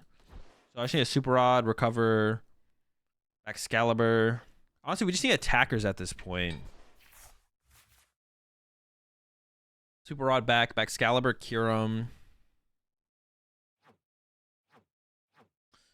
Baxcalibur Kyurem, maybe an energy actually. I think I'd maybe go Baxcalibur Kyurem energy before I actually put back Greninja or Kyogre. That's probably what I'm gonna do. I need to attack 3 more times. Maybe, but their correct play is gonna be, and actually attacking with Baxcalibur on this next turn would probably be fine. If not, actually, that's the correct play, to be honest. I actually might try and just attack with Baxcalibur here. I have 2 rare candies left. I did prize a rare candy, though. I did prize a rare candy, so that's going to hurt our odds of getting there. What do I want to attack with on this next turn? I'm actually not sure. I kind of want to attack with the Baxcalibur. I guess if they put a reversal here, I can't even attack with the Baxcalibur anyways. It has to be a Kyurem, but I like the idea of attacking with Baxcalibur here. I didn't prize a metal. Maybe we'll just go attack with the Kyurem here. We're probably gonna go attack with Kyurem. We'll bench Frigibax, send up Kyurem, Super Rod back. I don't have to get back a Baxcalibur, I guess, because I still have another Baxcalibur in the deck. So maybe I just get like 2 energy and a Kyurem actually. I might just get 2 energy. I might just get back 1 metal, 2 water, and I want to get a metal back because I can Letter of Encouragement to get there. So 1 metal, 1 water, 1 Kyurem. Yeah, I think that's what I'm gonna recover. Oh wait, they're going after my Baxcalibur. Okay. All right, this changes things up a little bit. This does change up things a little bit. So now we have to get a Candy Baxcalibur. So now I'm gonna Super Rod back. I still don't want to put too many Baxcalibur back in my deck. I don't really want to put. So I'm gonna go. Oof. Okay, this does change things up. I can whiff a KO this turn though. Actually, whiffing a KO here is actually fine. I'm gonna go 1 Bax, and that's their last boss, right? Yeah. Actually, I don't even. Well, they could Cresselia still. Actually, yeah, they have the bench space open for Cresselia as well. So we're gonna go Baxcalibur, water. I could get a Frigibax here actually. I'm actually not sure what I want to do here. This seems okay. Yeah, sure. Not gonna overthink it. Draw 3. The rare candy's the hard thing. Yeah, Iono. Yeah, actually, I only have 1 rare candy in the deck right now. 1's prize still. I didn't get the Irida, so. Okay, rare candy. If we whiff for a turn, though, it is fine. We can whiff for 1 turn and be okay. We did whiff. It is in there. So I definitely have to like overload energy and play next turn as well to play around. So I didn't put a Frigibax back though. Maybe I should have put the. Maybe I should have put a Frigibax back. Actually, I don't know. I don't know. We can get the super rod this turn. If the artisan sticks, I guess I can like get it back out with the super rod. Is competing, streaming, YouTube, and coaching your full-time gig at this point? Yes. The thing I'm scared of now is, yeah, Cresselia is like the thing to be scared of. They didn't get it off the artisan, but it could still be in their hand. It's not in the discard pile, so they could still have it in the hand, I guess.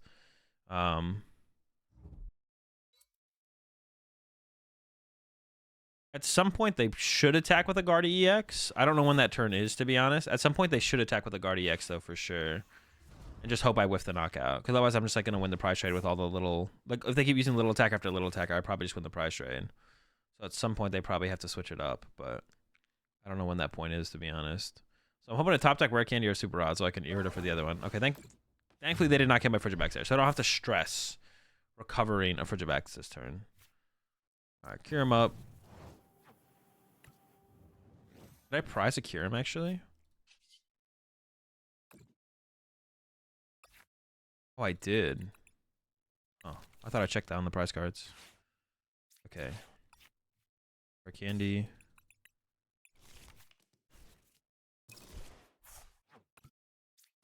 I have no attackers right now. That sucks. That's not good. Well, I can make Baxcalibur an attacker, I guess. Yeah, I can just like load up. Well, I can load up energy on. Actually, I don't know where I want to load up the energy, to be honest. I probably don't load it up on the Baxcalibur. Actually, I probably like put on B barrels and stuff. I only do 60 to deactivate, something like this. Something like this, I guess. One on the backs.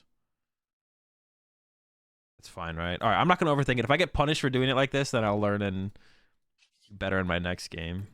Are there 2 Kyurems in here or something? Dude, did I cut a Kyurem and I just like forgot about it? Okay, I have a Baxcalibur here. I'm going to Super Rod. I'm going to grab... I don't need the Frigibax anymore. I'm going to grab a Kyurem. Kyogre. The Kyogre could be a better attacker theoretically on the next turn. Do I ever need another Baxcalibur line? Well, I only have 1 candy left, so I can't make another one anyways. But if I go attack down, go down to 2, and they go Cresselia KO this, they do play another boss. Okay, so let's just get this, this, and this, I guess. So I should just probably grab Greninja as an attacking option. Okay, I like that. I like that. Be fine. I'm gonna burn the letter here, just get rid of it, and then I'll hit him with the Iono. Oh, wait, I already played a supporter. Wait, what did I play? I played Irida. I completely forgot. So I shouldn't have used my... I'm down to bench Greninja. Use this to burn it. Oh my gosh, I only have 1 superior left? Did I prize a superior? Dude, how am I out of energy? Dude, that's crazy. I'm actually that low on energy? Okay, I think I fucked up here for sure. How am I so low on energy? What? All right, spreading out this energy like this was definitely trolling then. Maybe that Super Rod even should have got back. Well, I had to get the Kyurem back. I got rid of Heavy Ball. Dude, there was definitely some mistakes in this one for sure. I got rid of Heavy Ball at some point as well, though. Yeah, I definitely trolled this game for sure. I definitely had this one, and now I've thrown. Oh, they're just gonna send up. They're just use Guardia as the last prize card here. Yeah, they're definitely choosing Guardia as the last prize. There's definitely like more efficient attack. Like spending my energy out like this was just the troll for sure. But then also on my Super Rod there, to be honest, I think on that Super Rod I should have got just back. On that Super Rod I should have got a Kyurem. On the Super Rod I should have got Kyurem 2 energy. That's what I should have done. Because then I just like hope to get the candy off for the Baxcalibur, attack with Bax this turn into a 1 prizer, or attack with the Kyurem into the 2 prizer.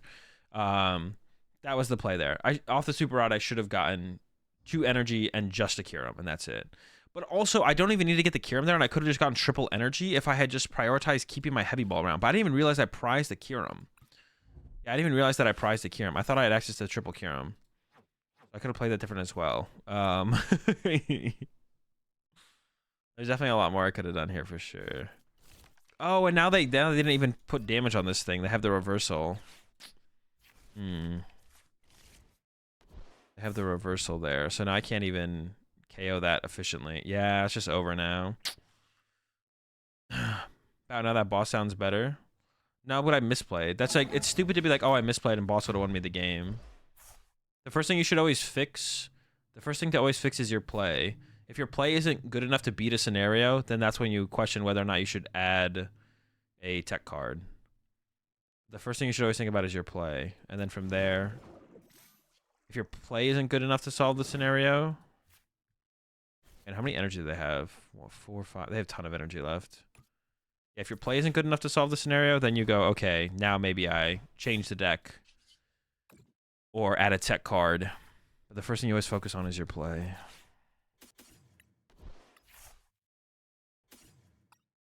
I mean, yeah, I just don't have a win con anymore, I don't think. I'm just like, I won't have enough energy to actually win the game. Yeah, that sucks. All right, I'm just going to go ahead and concede. I mean, maybe my opponent throws in this situation, but yeah, I definitely could have played that.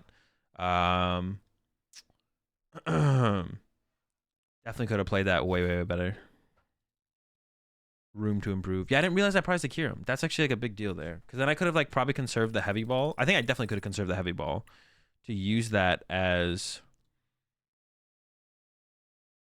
Yeah, I just need to be more efficient with my attackers. Did you prize a retrieval? No, that was my 4th one. I'm almost positive. The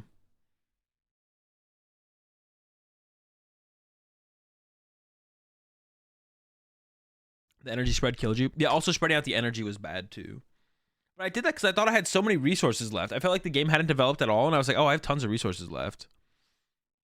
But then I just didn't have those resources. I thought I had a ton of stuff to work with left. I think if I did add energy, add anything to like get more energy, I would probably play an energy recycler, to be honest.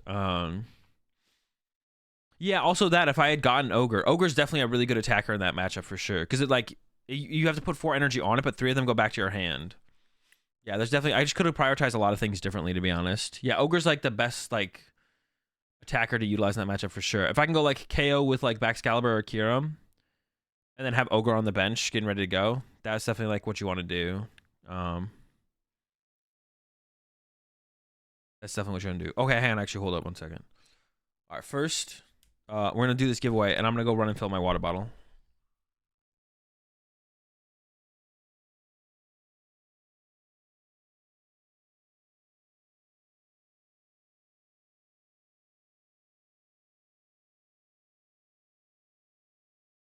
So just to show y'all what we're gonna be giving away.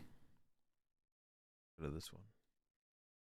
It's a pack of the... Oh, a little bit too zoomed in. The IC sleeves. And this one is the ones from Europe. See, it says Europe right there. They'll have the little... It's actually kind of cool that they did do them differently, to be honest, because I feel like usually they don't actually go out their way to do stuff like that. But, and let me start the giveaway real fast. Wait, did my ticket timing work? No, the giveaway is not live right now. Give me 1 second.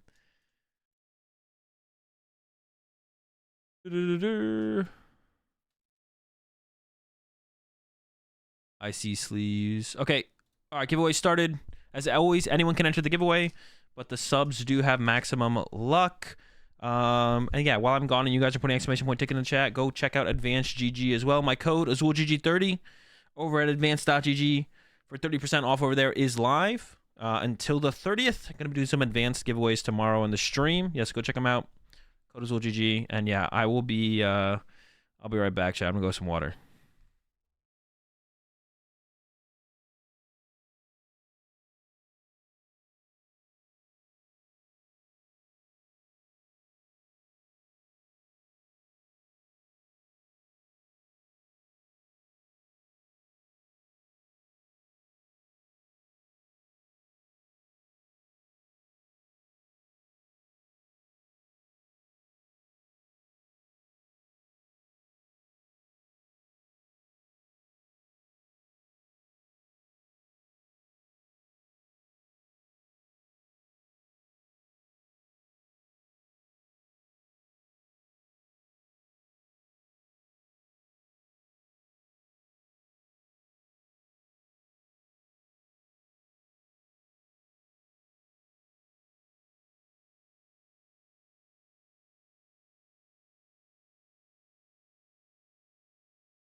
All right.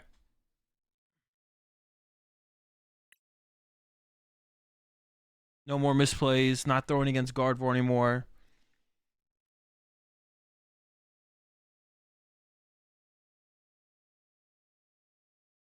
Or am I? Maybe a couple more throws. Yeah, I think definitely the ad is that one thing.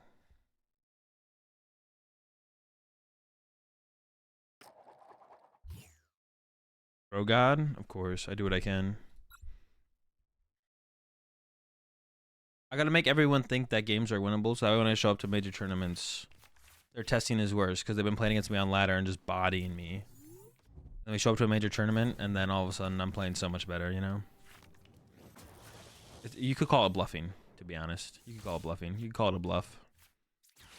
You could say I'm somewhat of a I'm somewhat of a bluffer myself. Dude, I guess I'm just always practicing a Kyurem, to be honest. Or did I cut a Kyurem and not realize it? What's going on here? Maybe I just cut a Kyurem and didn't realize it. Rise double Irida. Not great, not great. That's fine though. Ultra Ball. Superior. You're in a water.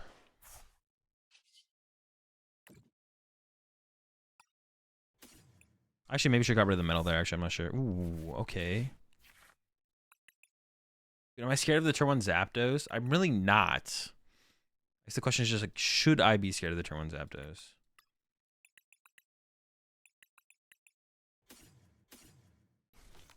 Yeah, I'm really not, but I don't know if I should be or not. All right, that's a pretty good turn 1. Can't complain. Looking good. We're cooking. Definitely feeling good. Only throw against Lostina. True. Yeah, they need the help, to be honest. I'll give some charity dubs to the Lostina. I'll give them a couple to work with.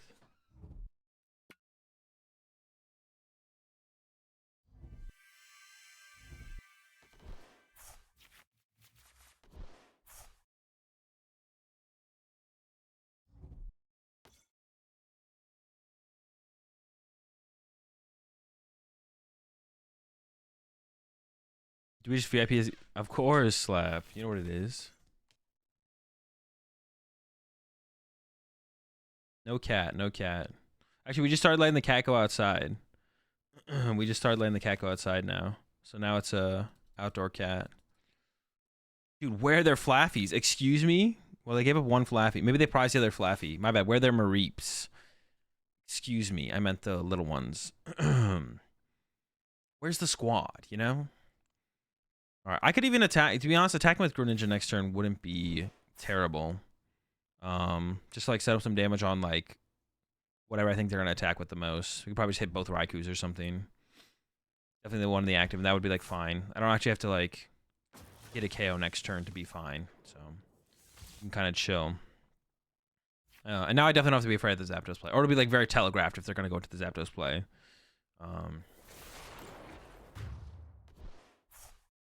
And I think I should.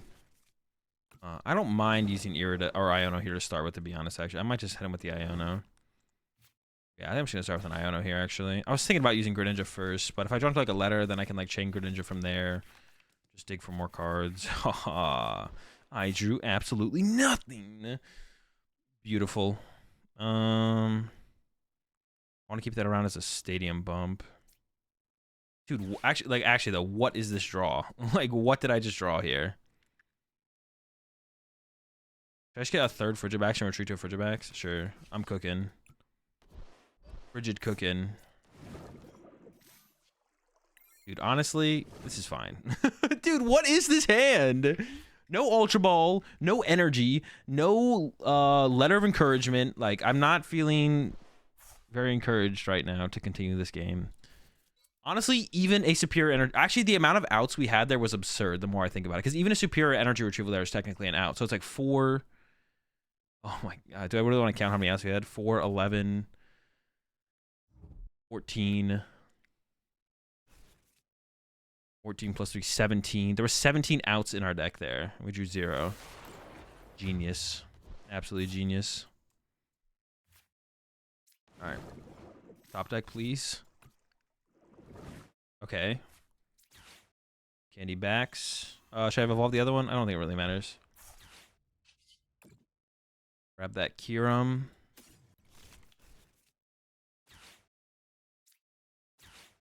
Iono, fresh 6. This has got to be good, though. There's no way this is also a terrible draw.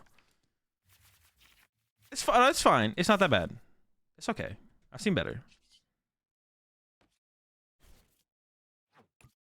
Yeah, so we can start with concealed cards. Drop that.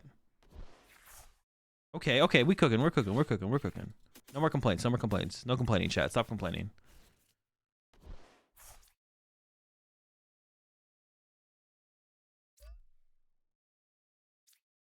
I don't want to give up both Iridas to the Superior. I want to put another energy in play first anyways. So one goes. Then done. Retreat. Send up. Wait, actually, I don't need to use the Superior yet. What am I even thinking? I want to draw 2 first. I don't really want to... No, I want to keep one of the Iridas around if I can. We'll see what else we draw here, but... Yeah, see, that's like way better. Honestly, do I get rid of both? They both kind of suck. Well, attacking with the Kyogre is not bad. Maybe I go 1 and 1. Yeah, I don't mind attacking with Kyogre. Honestly, a pivot would be really, really nice in this deck. A pivot would be really, really nice. So what I need 5 energy here.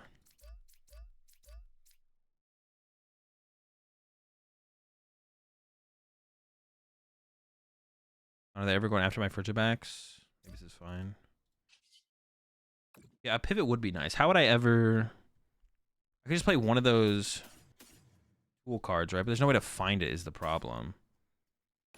Yeah, I could play one of the tool cards that allows your thing to retreat, your active Pokemon to retreat. I'm not sure about that, to be honest, though.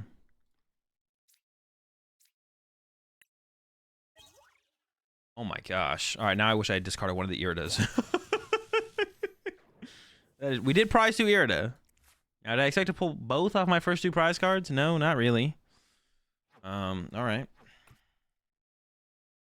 Yeah, I could go with like a Greninja attack into a Kyogre attack or something, to be honest. That'd be like fine here, I guess. We'll see. Ooh, dude, you're throwing the sheep? Oh, okay, my bad. Tanky sheep.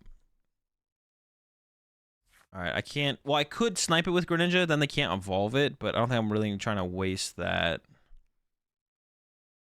Yeah, that sheep's too tanky. Oof, that's annoying too. Sheesh. Jeez, man. Well, they're not KOing my... I don't mind that too much, to be honest. Actually, this is awkward because my hand is so bad. Candy backs, but... We'll see what top deck. Hopefully it's good. Okay.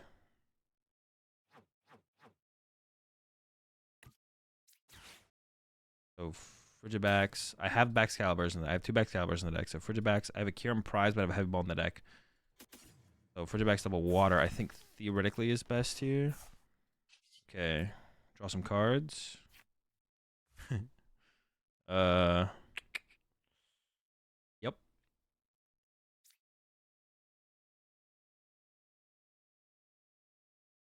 Irida.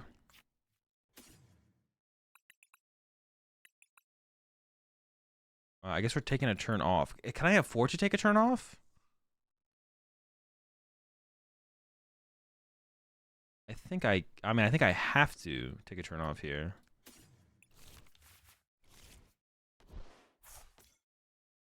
Yeah, I don't think I really have a choice. So it's going to be Heavy Ball, Retrieval Ultra Ball. Okay, that's what I had. Oh, shoot. What am I?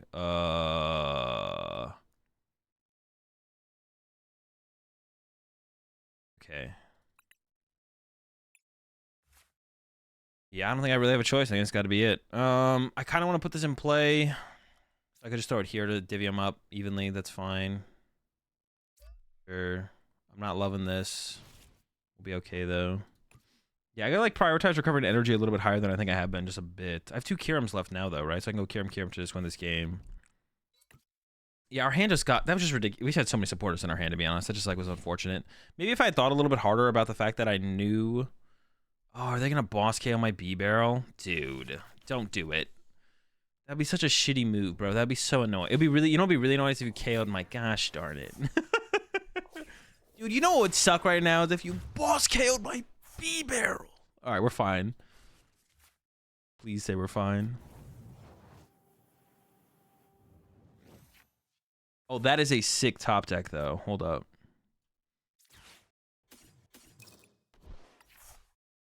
All right, that top deck was pretty clean. That top deck was pretty clean. It doesn't get better than top deck Ultra Ball for B barrel in this situation. I'm pretty sure there's 3 energy. Oh. Yeah, that was probably incorrect then.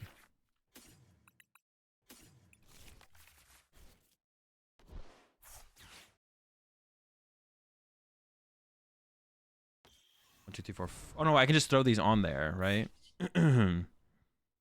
No, I need 2 water though.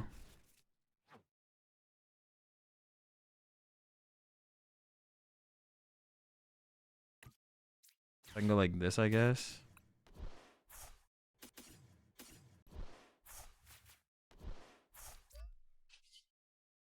Cold. And then we're gonna get rid of.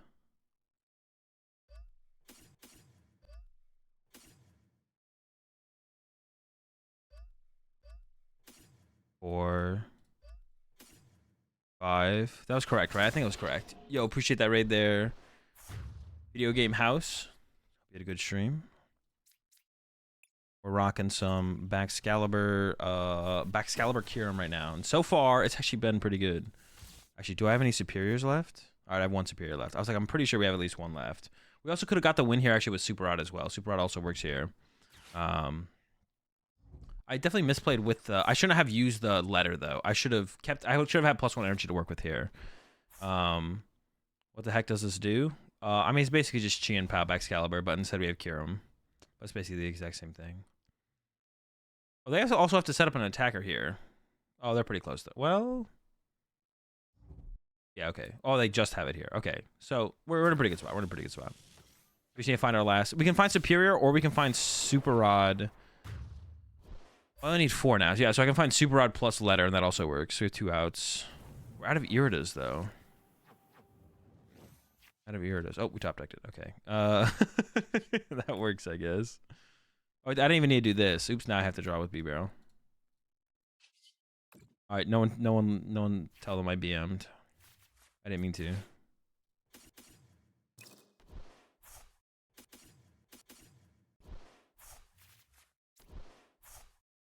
Nice. Let's go.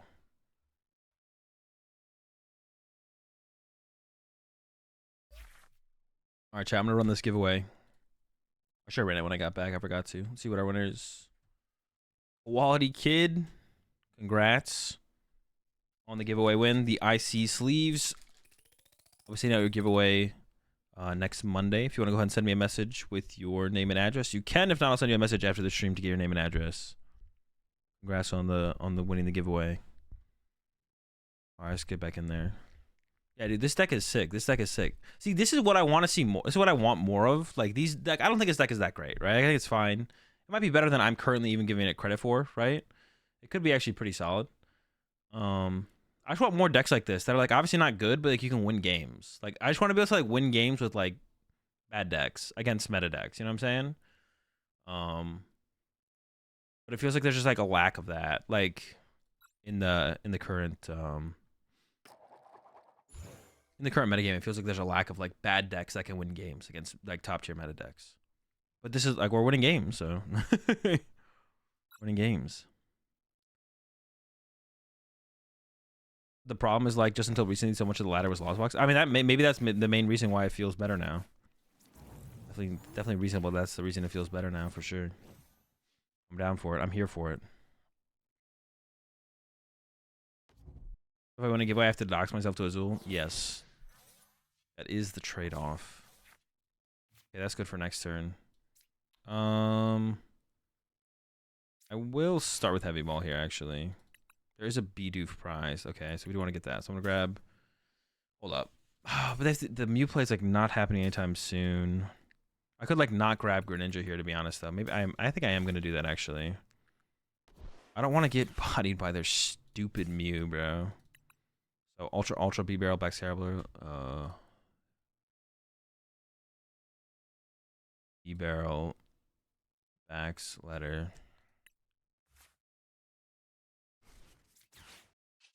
I'm not gonna give them that opportunity to like do that to me. G.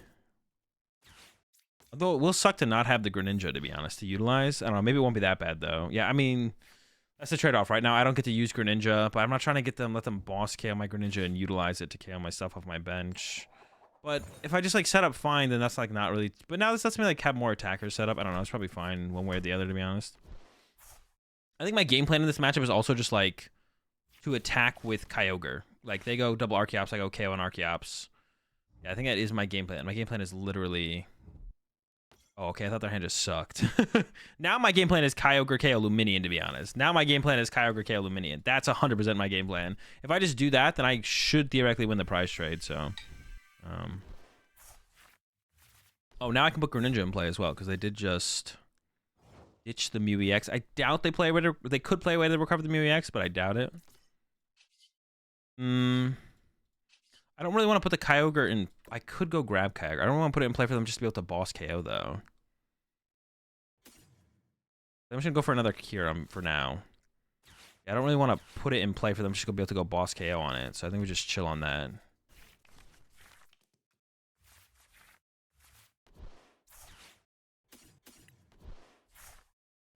I only get 2 off this B-Barrel draw, which isn't great. That's fine. I don't really want to candy out the Baxcalibur either right now. I think we just pass. That's fine. Ultra Ball, Candy Baxcalibur. Yeah, if they have Boss Cam my B-Barrel here, to be honest, because I did prize a B-Barrel, that's pretty rough. If the Artisan sticks, though, we should be able to get... As long as they just don't have the collapse, I guess. Yeah, if the Artisan sticks, we should be able to get the Kyogre playoff next turn. I'm feeling pretty confident about that.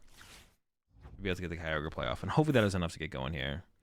And then Kyogre, we want to like use Kyogre as much as possible, to be honest, because it like conserves our energy. So we can go like Kyurem, KO with Snorlax, into Kyogre, KO with Snorlax, go back and forth like that is going to be the game plan overall. Just kind of go back and forth between the two. Yeah, hopefully they don't have the collapse here. They definitely could. But yeah, we're hoping they whiff it for a turn. So we can get him with the Kyogre. But yeah, I didn't really feel like bench it just so they could like potentially boss KO at this turn. Because then it's like so much more to work for. Overall. So I think this is probably the correct play. Play a little bit slower. Playing 2 Mew EX Trust? I hope not. That's ridiculous. That's absurd, to be honest. They better not. How much more do they got? They got the attack. That's fine. Like I said, yeah, we just want to snipe. If not, we could go for the snipe on Archeops. Dude, they have the boss, dude. Yes! The Frigibax boss. That's... Oh, but that's not that good either. So now I have to attack with, like... how do I play this now? I was excited for that, but now I feel like I have to go attack with Kyurem and put another Frigibax on the bench. They definitely should have bossed my B-Barrel. Bossing my B-Barrel there is so good. Like, it's so good. But now I feel like I'm forced into this Kyurem line. I don't really want to do this, but... Alright.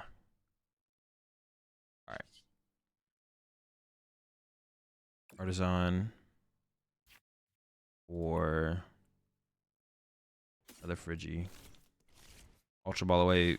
VIP pass. An energy. For backs. Candy out the backs. Draw. And then we're looking. Yeah, we're just gonna go with the Kyurem knockout here. How do I want to do this? I kind of want to just like hope to get a letter, to be honest. I didn't prize a medal, right? I honestly just want to play to get a letter here. Is that... There's 3 letter in the deck? Dude, this thing is just... Oh, I could have done this to get rid of the water and this, though, to be honest, to recover. No. Yeah, we're trying to get a letter here. We just get a letter every time. I appreciate the 46 months there, Sack.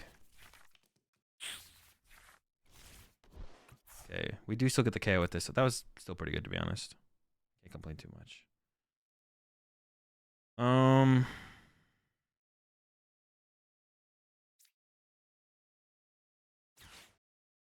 Get rid of double Artisan or Artisan Kyurem? Probably double Artisan. I don't love it. I hate it, actually. I want to have an Artisan to counter their collapsed. Yeah, it's got to be Artisan Kyurem. Yeah, I do not like that at all. Oh, good. I didn't mess up my attachment for turn. For a second there, I was like, wait, did I already attach that water for turn? Thankfully, I'm playing correctly. Yeah, honestly, I hate not having to answer their collapse. I mean, I really don't want them to find their collapse this turn, but if they do, even if they put a Mezagoza in play, I'd like to be able to like guarantee my Pokemon search with Artisan. Okay. Yeah, because if they collapse this turn, what do I even get rid of? That's tough if they collapse this turn, to be honest. It's really tough. More lax. Yeah, I need the Kyurem. I need the, not the Kyurem, I need the Kyogre play this turn. I wonder if I ever just like attack through their Snorlaxes though, like... Yeah. I mean, honestly, I just need to attack with Kyogre this. I just need to attack with Kyogre because it conserves energy. Like, that needs to be just like my priority because of how it conserves energy. That needs to be my priority, but... Yeah, that just needs to be my priority because of that.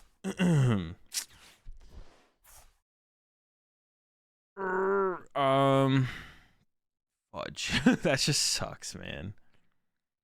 I don't really want to give up a Bidoof, but obviously it's not doing very much for me right now. I think I'd rather give up the Kyurem. Well, how many Frigibacks do I have left? Okay, I'm just gonna give up the Kyurem. Yeah, I mean, that's why I kept the Artisan, right? Like, I want to be able to bump this collapse back and then reset up.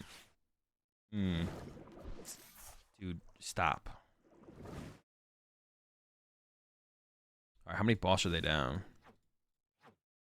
3. So they might have that. They might play the 4 boss, though. They might have a boss left. Yeah, I mean, I think I'm looking at just... Now it's going to be tough. Now I'm looking at the Kyogre KO the active here, to be honest. Sure. Kyogre KO active is reasonable.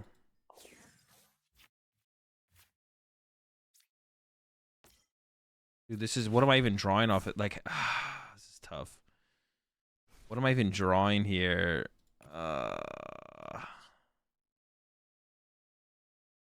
So many... I just need to get the nuts off this incisors, to be honest. How many energy do I have in the deck? Ooh, okay, that's kind of nuts. Oh, that's so much energy burn, though, to be honest. And I also didn't get down another... I didn't get down another Frigibax. That's rough, to be honest. I didn't get down another Frigibax, though. So it's pretty good.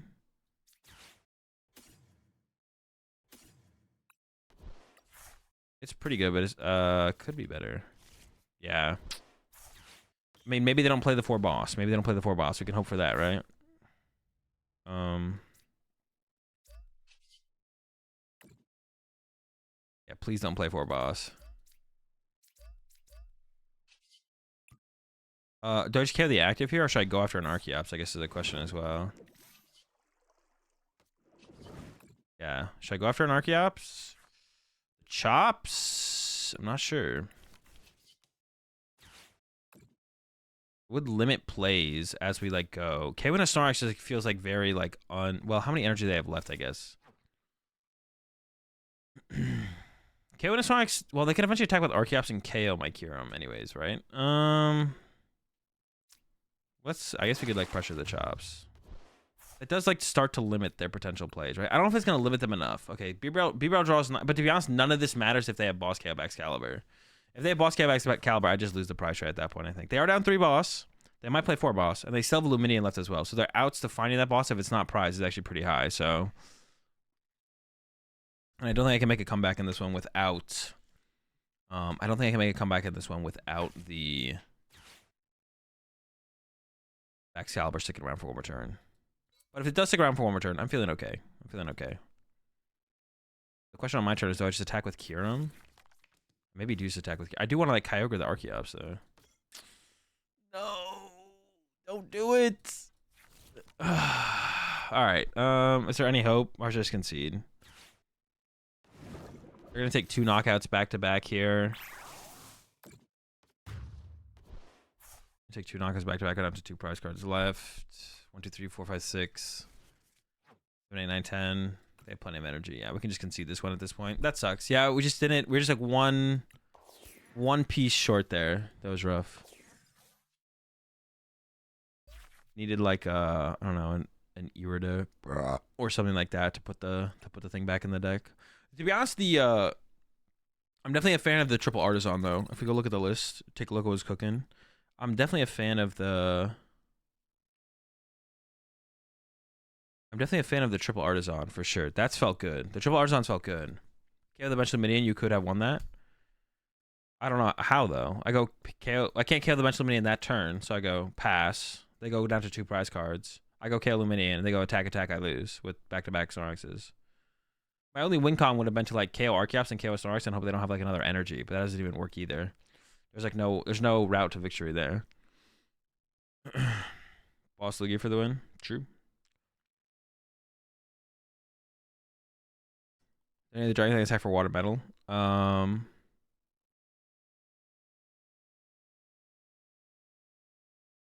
Any other dragons that take? I don't know. I don't think there is. Water metal? I don't think so. Altaria? Actually, you know what? There might have been a route there. I could have gone. Wait, how much? No, Snorlax has 180. For some reason, I thought Snorlax did 150. It has 150 HP.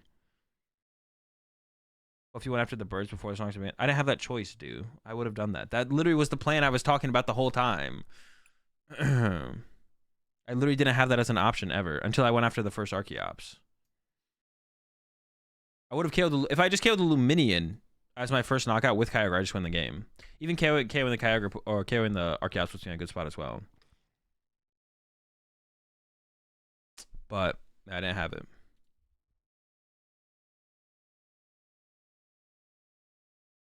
First attack was Dragon. Yeah, my first attack was with the Kyurem. If I could have gone Kyogre KO Lumini as my first attack, we would have 100% done that. Honestly, the Kyogre seems I don't hate the idea of 2 Kyogres. The more I think about it, I don't hate the idea of 2 Kyogres. Against like Guardy. We do a 2-2 split. Yeah, the Kyogre's like a really, really good attacker, to be honest. I wouldn't hate the idea of 2 of them. It definitely is like really good. Like, and against like the Zard matchup as well, it's still pretty good because you can like back-to-back attack with them. I would definitely be down to try it out, to be honest. It almost feels like Kyogre should get prioritized a little higher in more matchups. I mean, it's just harder to set up an attack with. But I definitely misplayed against the Guardy deck by not doing it. Okay, Victini EX. So this is some kind of Zard deck for sure, right? Yeah, okay, sure. I can't want to KO the Victini, unfortunately, if it gets to the bench. But our priority early on is going to be Greninja. So I do want a lot of basic. I can get 4 basics here, but I wouldn't mind a 5th. So it's going to be the priorities. Do you know if your Mew deck is going to be made as a Worlds deck? No. Vance literally 1 Worlds. They're not going to print 2. They always print. So the way the printing order goes for Worlds decks is it goes Masters Champion is always printed. A senior or junior deck is printed, but it's not always the winner, because if it's the same as the Masters deck, then they print a different place one. So they go Masters Champion is always printed, and then they pick a junior and a senior deck, and then they usually print another Masters deck that is not the same as the juniors and the seniors deck, but if there's not anyone's good to pick, then they print a junior or senior deck. So Irida first. I want to use Greninja before I search out basics. Rise of Frigibax. So my list would never ever get printed because Vance won. If Vance, and even then, if Vance didn't win, he's a higher placing Mew, so his would get picked over mine as well. I'm pretty sure that they would always pick that one over, which is like fine. But yeah, it's like the order and how they pick decks. Bidoof. Oh, did I have prize of Bidoof? No, Bidoof's in the active. I didn't prize a B-Barrel either. 2 Kyurems. Bro, I stay pricing 1 Kyurem every time. Consistent. 7-1. 8. Okay, 8-2. So this first, I do want a 5th Oak. Oh, they got the Manaphy. I didn't even see that. I was like, okay, I don't think they're gonna get the Manaphy here. They already got the Manaphy here. All right, so I'm gonna go. I kind of just want to like.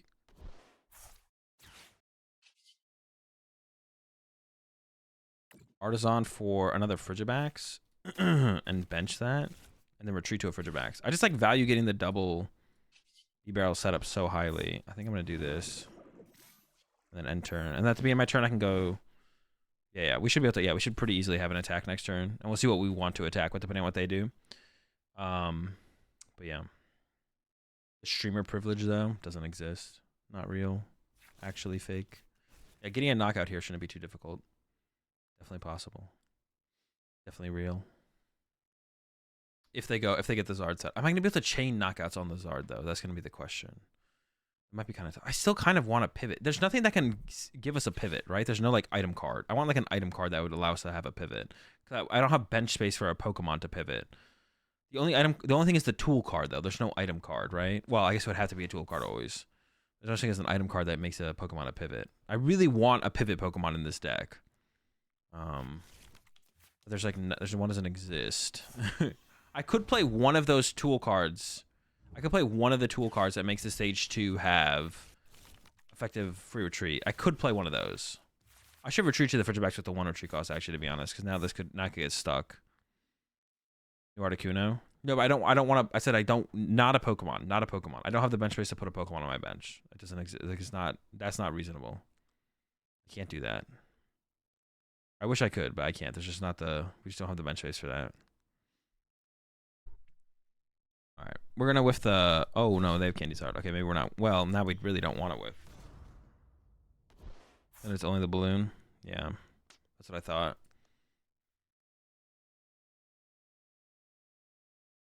I have to... Oh, they're going with the Victini attack? Okay. All right. Doing a little bit of trolling. I'm fine with that. I could just KO this with the Baxcalibur now, right? That should just be my play, is KO that with Baxcalibur, I feel like. That's fine. I'm fine with that.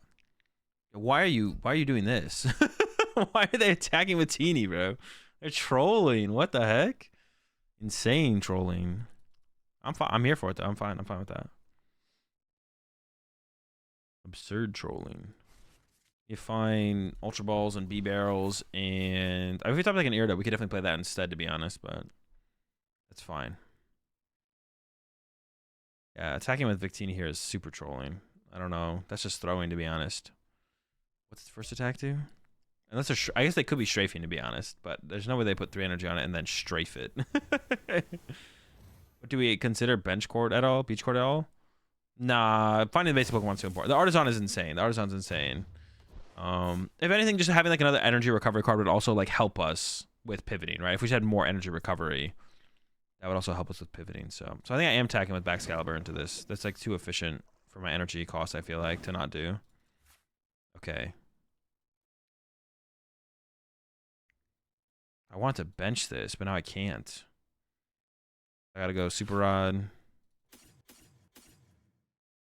Actually, should I keep the energy? I don't really want to keep the energy in the discard pile. Putting it back in the deck is so much more efficient, but I could regret that, to be honest. Oh, should I have Ultra Ball this first, though? Ah, shoot, maybe I did throw there. Yeah, because I prize. Well, I prize one, so I can get it later. That shouldn't be too big of a throw. But I probably should have Ultra Balled this away, and then Super Rodded that back, to be honest. Also, maybe I should have left the energy in the discard pile so I could superior it, but then I don't want to run out of energy in the late game either. But being able to get a Baxcalibur KO into a Victini is pretty efficient, so I feel like that should be fine. I don't know. All right, let's see what we get here. I just need 3 energy. Got that letter. Hey, yo. What's the hand? Get the waters, right? Yeah, leave the metal in the deck. Dude, these new blinged waters are just, like, so cool looking. They're just so cool. Actually, oh my, we're cooking. More, give me more. Heavy ball, dude, this is so good. My setup's insane.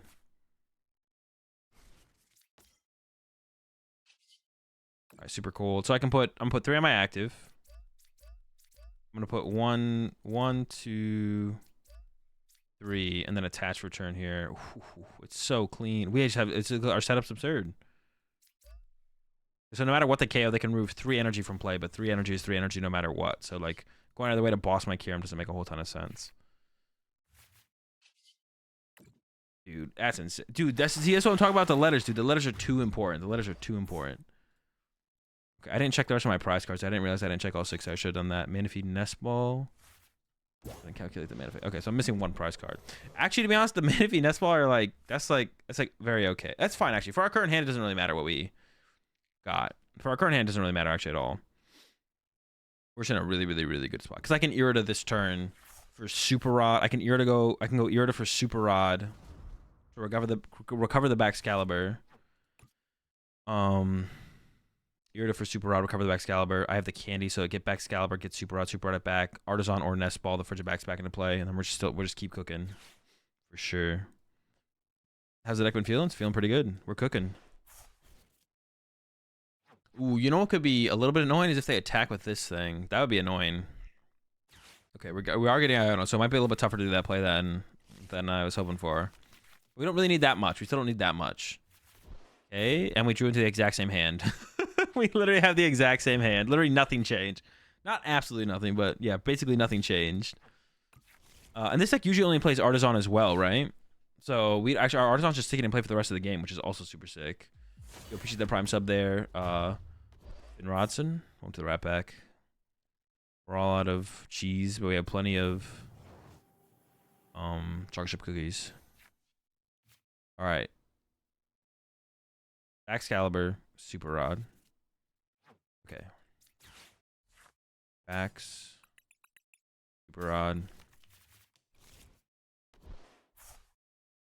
Super Rod, Frigibax, Kyurem. I did prize a Baxcalibur, so if they have Boss KO Baxcalibur again, if they have Boss KO Baxcalibur again, and I don't get it off the prize cards, I would actually lose. So I feel like I have to do this. I don't need the Kyurem though, do I? I have a Kyurem prize, not this game, right? I don't need the Kyurem. Instead, I could grab a Water Energy. But then I'm getting one less energy off my Superior this turn that I need to use anyway, so I may as well get the Kyurem, actually. Okay. Like this. Backs. I do have 2 Kyurems left. I probably won't need 2 Kyurems. This one could still get closer because they could attack with Gallade for a turn, to be honest, and that'd actually be really annoying. I have to get rid of these 2. Shoot, that kind of sucks. I guess I don't have to. Feels correct though. I need 6 water to get the knockout, so I can get rid of this metal. Just draw cards. It seems fine. I don't think I'm too concerned with that. Out the deck more. Okay, so we can load up some energy and play here. I need to get rid of 6 anyways. So 3 off the active, 1/1, and 1 off the Greninja probably. 1 off the... Do I have to like double, triple click this? How do I get access to it? That's 6. All right, could I have done that any different? Maybe there was. I got the candy now. Baxcalibur's in the deck. There's 1 prize. I might not get it off the prize card. There's a Frigibax prized. Oh, there was a play I was gonna play around here for my opponent. If my opponent goes Gallade Boss KO, wait, how many bosses do they have left? If they get the reversal energy and go Gallade Boss KO Baxcalibur, huh?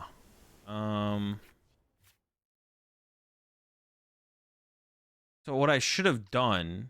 This is what I should have done. I should have left these 2 water energy on my active Kyurem. Dude, how do I have 3 superiors left? See, some of these games are so weird. Like I had that one game where I had 1 superior left and couldn't win because I ran out of energy. And now well, it's because my opponent used Victini. That's why. Because that's like a very easy Pokemon to KO. So one thing my opponent could have done here is they could have gone Gallade, Boss KO, Baxcalibur. And if they do that, if they go Gallade, Boss KO, Baxcalibur, if I go Kyurem, knock out Gallade, and then they go Boss KO Baxcalibur, I could just lose. But because I don't want to candy the Baxcalibur into play on my next turn. So what I should have done is left these 2 waters on the active. And then if they do the Gallade play, I could just attach a water for turn, bench a Frigibax, but not use my candy, and then KO Gallade, and then hold my candy Baxcalibur for the next turn to win the game with another Kyurem. So that's my mistake. I should have left these waters on my Kyurem, so I could just go attach, return, attack without having to candy out another Baxcalibur. Yeah.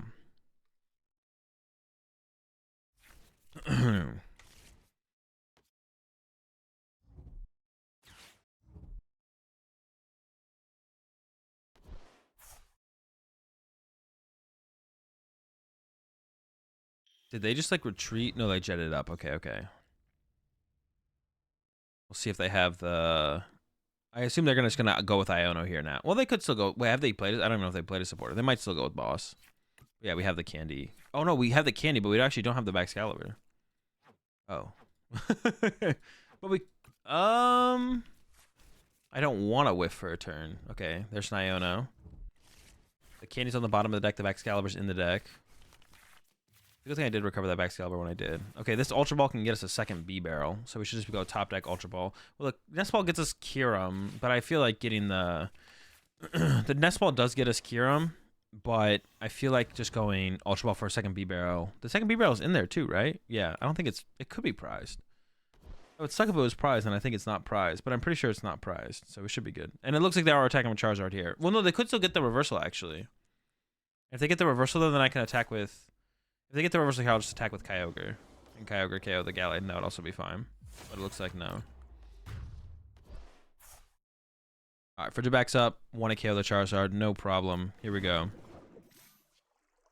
Top deck?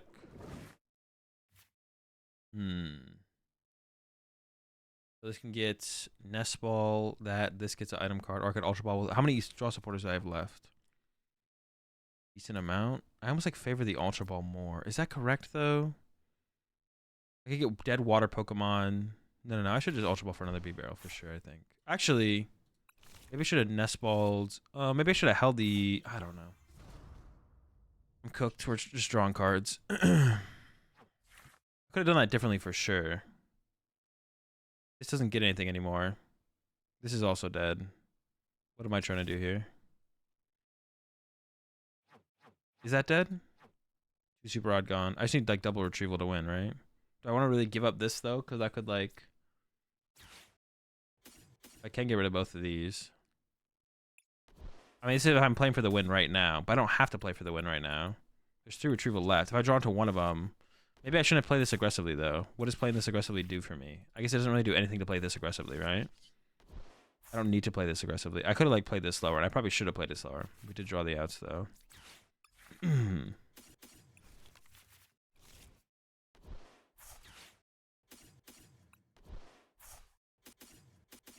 Yeah, I think I could have played it. I could have played it slower. Did I need to play it slower? I guess I don't really need to.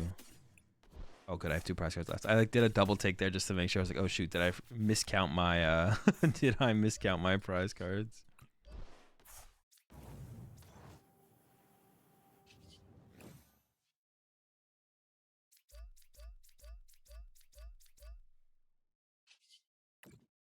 Let's go.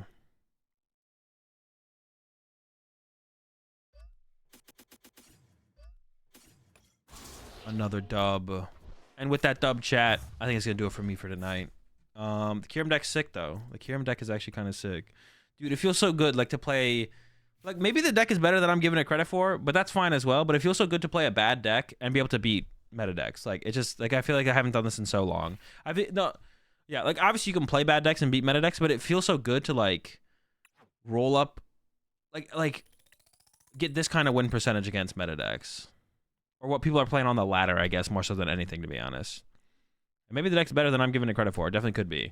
The deck is definitely cool, though. I think Double Kyogre would actually be pretty sick, to be honest. Yeah, Double Kyogre would actually be pretty sick. Huh.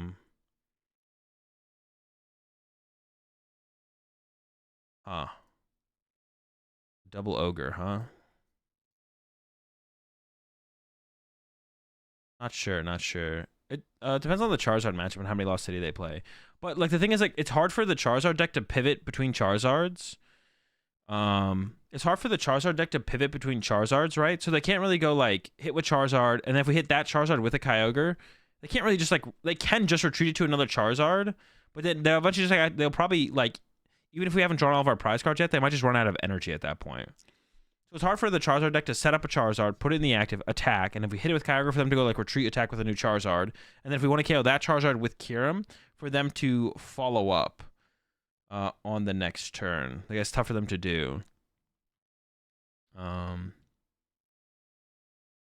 2 Kyogre might, because like I'm scared of like only having 2 Kyurem against the Lost Cities, of like 2 Kyurem versus 2 Lost Cities. That does not sound like a good lineup. The list is always in the Discord. List is always in the Discord or on the screen.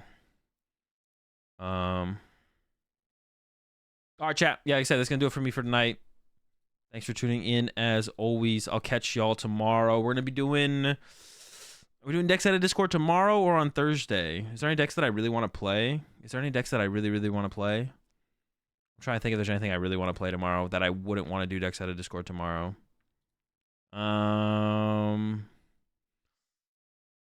Sheesh. Let me think. Are we doing decks out of Discord tomorrow? Are we just gonna be gaming in general? I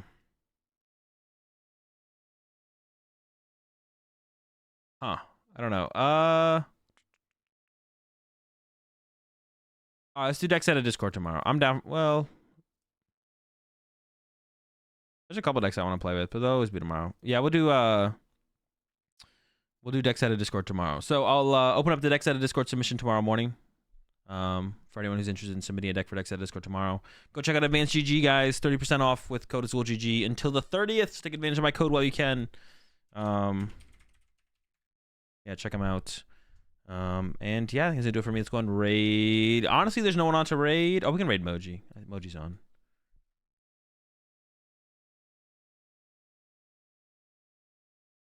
And make sure you take advantage of my code while you can. Advance.gg.